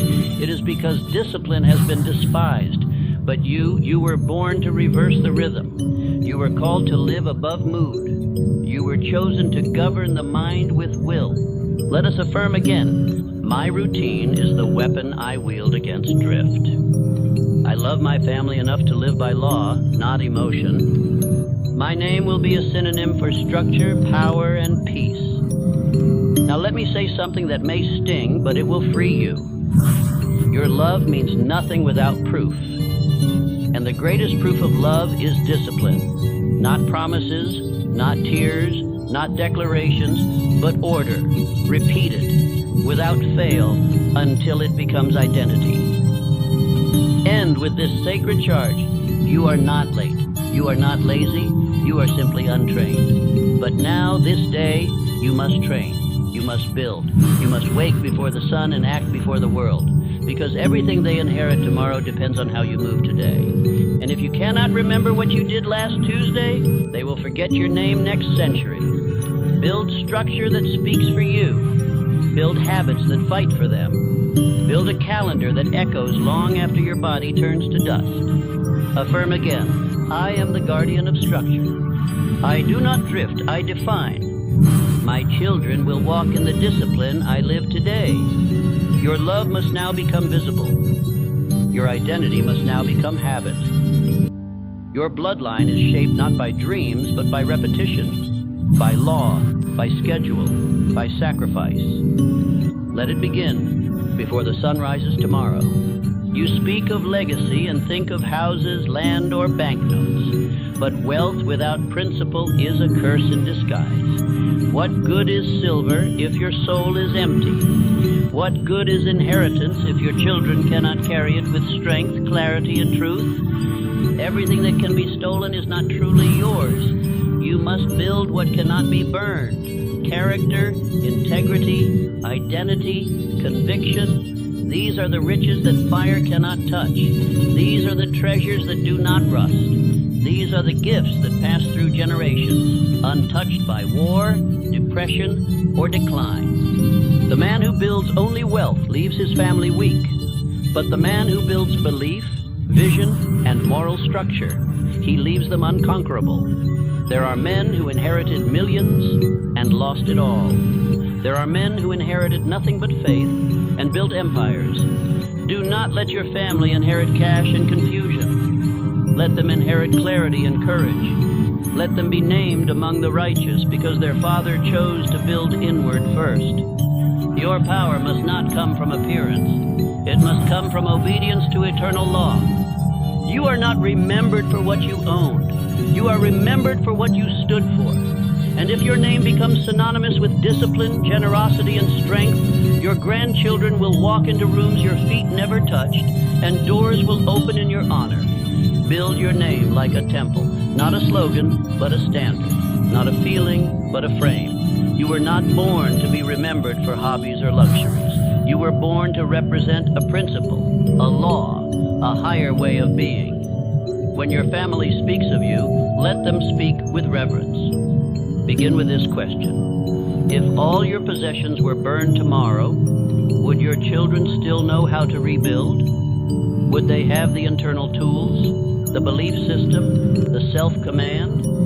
Or would they stand before the ashes and weep, having never been taught how to create? The fire always comes. The market will fall. The banks will close. The titles will vanish.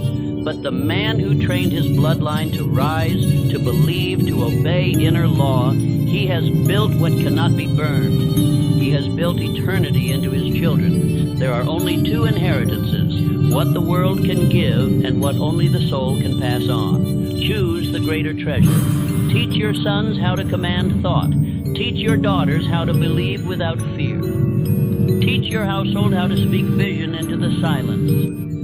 Begin writing your family's moral constitution, not in ink, but in ritual. Daily words of affirmation, repetition of identity, prayer before motion, truth before tasks. These are the things that carve strength into memory.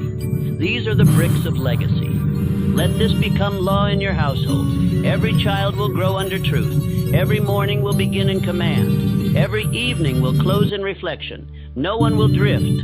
No one will guess. No one will fear the future, because the structure is fixed. Now understand this. Spiritual wealth requires your full obedience. You cannot pass down courage if you yourself live in fear. You cannot pass down faith if your habits contradict your words. The subconscious is always teaching. Your actions are sermons. So what are you building today that cannot be erased tomorrow? Not just buildings, but beliefs. Not just savings, but self-respect. Not just status, but moral strategy. Build an inheritance that outlives money. Let me tell you a story. A poor immigrant father, no education, no assets, gathers his sons and teaches them 3 things every day. Work with honor, speak with courage, serve with humility. That was all. And today, his lineage owns companies, churches, and communities. Why? Because the wealth was never money, it was philosophy. Do not envy those who build towers without foundations. They may rise quickly, but they fall in storms. You, however, are building roots. You are building a code. You are building strength that does not require applause. Your rewards will outlive you. Here is your intangible asset ledger. Record these daily. Courage. Did I act despite fear? Integrity. Did I speak and live in truth? Prayer. Did I connect to infinite intelligence before the world's noise? Resilience. Did I rise again when it would have been easier to drift? Service. Did I use my gifts to lift my family and others? These are the deposits. These are the things your children will not forget. These are the assets that cannot be taxed, stolen, or devalued. These are the materials that build dynasties of the spirit. Affirm this now and daily. I build what cannot burn. I create an invisible fortress. I pass on a code, not just currency. My name becomes their compass. My discipline becomes their inheritance. I rise in silence to shape a legacy that no fire can touch. Let every man hearing this understand, what you tolerate today will multiply in your children, and what you repeat today will be repeated by them tomorrow. You are not building a moment. You are writing history with every act of discipline. You must become the patriarch of principle, the man who did not chase trends, the man who did not bend to fear, the man who built a house with unseen bricks, belief, law, structure, courage, and devotion. That house will never fall. Do not mistake this message for metaphor. This is practical legacy. This is structure as inheritance. This is character passed down through example. The new world belongs to those who build unshakable internal economies. So I ask you, have you built something that cannot be burned? If you lost it all, would your children be rich in soul? If the world closed its gates, would your bloodline be fortified in mind? Would they thank you, not just for what you gave, but for who you became? You still have time. Begin today. You were not born to parade your earnings. You were not placed on this earth to impress the crowd. You were summoned here to build freedom. For your name, for your house, and for the generations who will one day carry your blood. The man who earns for status loses both peace and purpose. But the man who earns with vision, he multiplies not only riches, but righteousness. If your motive is applause, you are already poor. But if your motive is freedom, infinite intelligence shall align the heavens to support your rise. Wealth is not evil. Vanity is. Riches are not shameful. Misuse is. When wealth is the servant of purpose, it becomes sacred. When it is the master of the soul, it becomes slavery in disguise. You were called not to serve money, but to command it for sacred mission. Let me say it plainly. Your family does not need your cars, your gold, or your shoes. Your family needs your freedom. Freedom to decide. Freedom to say no. Freedom to say yes without begging permission from banks or bosses. This is the real reason to get rich, so your soul cannot be owned. Do not measure a man by what he spends. Measure him by what he has secured for those who depend upon him. The man who saves, the man who multiplies, the man who builds with vision, he is the builder of empires. He is the quiet king. He is the one whose children will never beg. So I ask you now, if your children inherit your habits with money, will they be free or will they be bound? If they spend like you, save like you, invest like you, will they build or will they break? Your relationship with wealth is not private, it is generational. You must begin thinking like a king, not for pride, but for permanence. Kings build fortresses, they store grain, they train heirs, they write laws, they defend against drift. So must you. You are not just a man, you are the beginning of a dynasty. Let us look to a man who understood this, Andrew Carnegie. He gave away millions not to boast, but to build the minds of future generations. Libraries, schools, institutions. His wealth did not buy applause, it bought eternity. Why? Because he served purpose, not pride. If you earn for status, you will spend for approval, and you will lose it all. But if you earn for mission, you will preserve, multiply, and transform. Your bank account is a report card of your discipline, your vision, and your ability to withstand foolish temptations. Now ask yourself, what would my wealth serve today if it grew tenfold tomorrow? Would it buy more distractions, or would it fund freedom? Would it multiply waste, or multiply mission? The answer to that question determines if you are ready to receive more.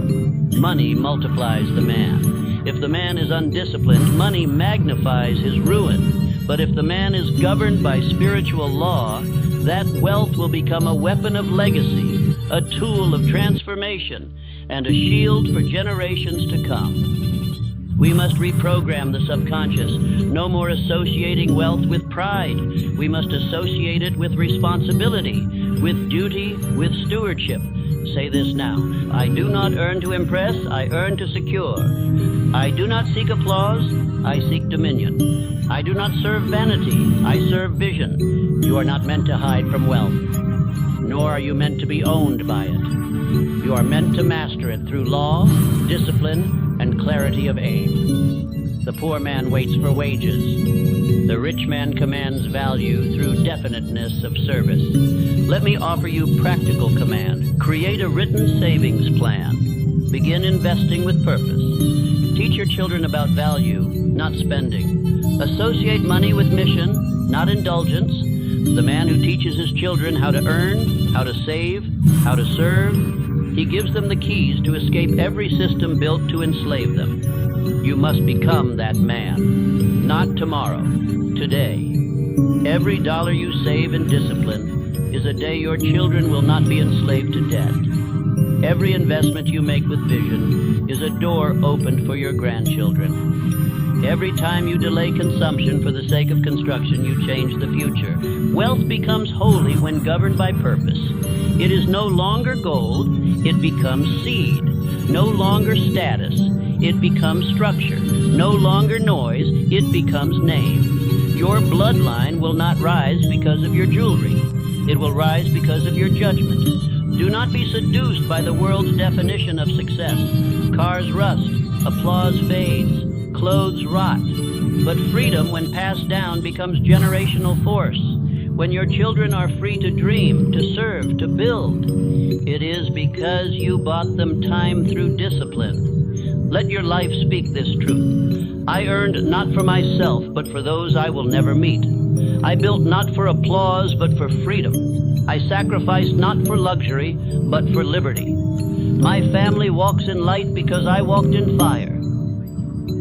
Let your wealth be structured around this vow. No child with my blood shall ever beg. No heir of mine shall bow to the world's poverty program. No soul born from my line shall drift. I build for them. I rise for them. I earn with discipline so they may live in dignity. This is your inheritance plan. Not only dollars, but decisions. Not only riches, but rituals. Not only cash, but character. If you obey the law daily, you will leave something more valuable than gold. You will leave a pattern of greatness. Affirm this: I do not buy freedom, I build it. My riches serve purpose, my purpose serves my people. I earn, I preserve, I multiply for them. Now take inventory. Every purchase, every budget, every expense. Ask, does this secure or seduce? Does this multiply or deplete? Does this serve my name or destroy my seed? Become ruthless in stewardship. Become righteous in structure.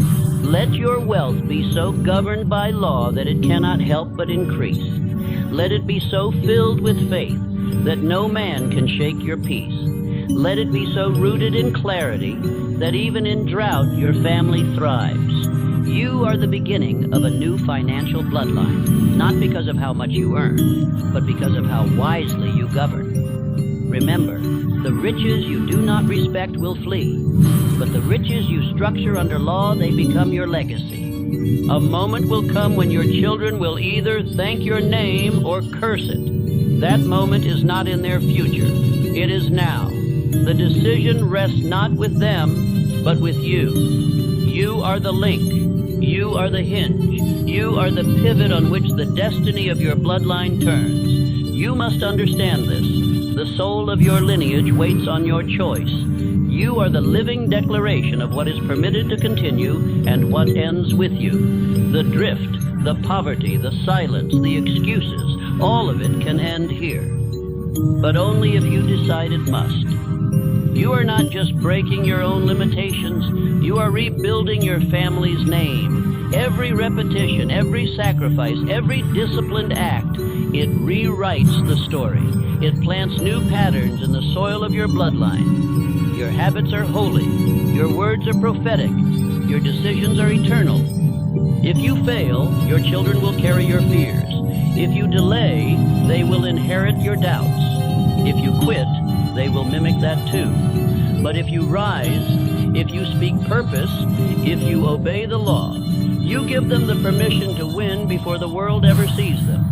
This is not just about you, this is about them, and the ones who will never meet you, but will walk in the freedom your sacrifice built. Now I ask you plainly, do you remember the laws? Have you written them down? Have you spoken them aloud? Or have you let them fade back into the fog of your former self? Answer this. What is your definite chief aim? What is the law of cosmic habit force? Who are your invisible counselors? What is the enemy of all progress? If you do not know, listen again and again, until the answers rise from your mouth unshaken, until they are engraved upon your mind like scripture. This speech is not meant to inspire, it is meant to reprogram. Let me remind you, your definite chief aim is the purpose you were born to fulfill. If you do not write it, you drift. If you do not speak it, you forget. If you do not act on it, you disobey. The law of cosmic habit force is the rhythm of the universe. It rewards repetition. It multiplies what is repeated. Poverty is repeated fear. Wealth is repeated obedience. Discipline is not temporary. It is eternal law. Your invisible counselors are the great minds whose wisdom you channel by focused imagination. Use them. Do not walk alone. You must train your mind to think with greatness, daily. And the enemy of all progress? Indecision. Indecision kills more dreams than failure. It leaves a man stuck between thoughts, paralyzed by imaginary opinions, and bound by fear of movement. I now demand this of you. Study this daily. Read your aim aloud. Speak your affirmations without apology.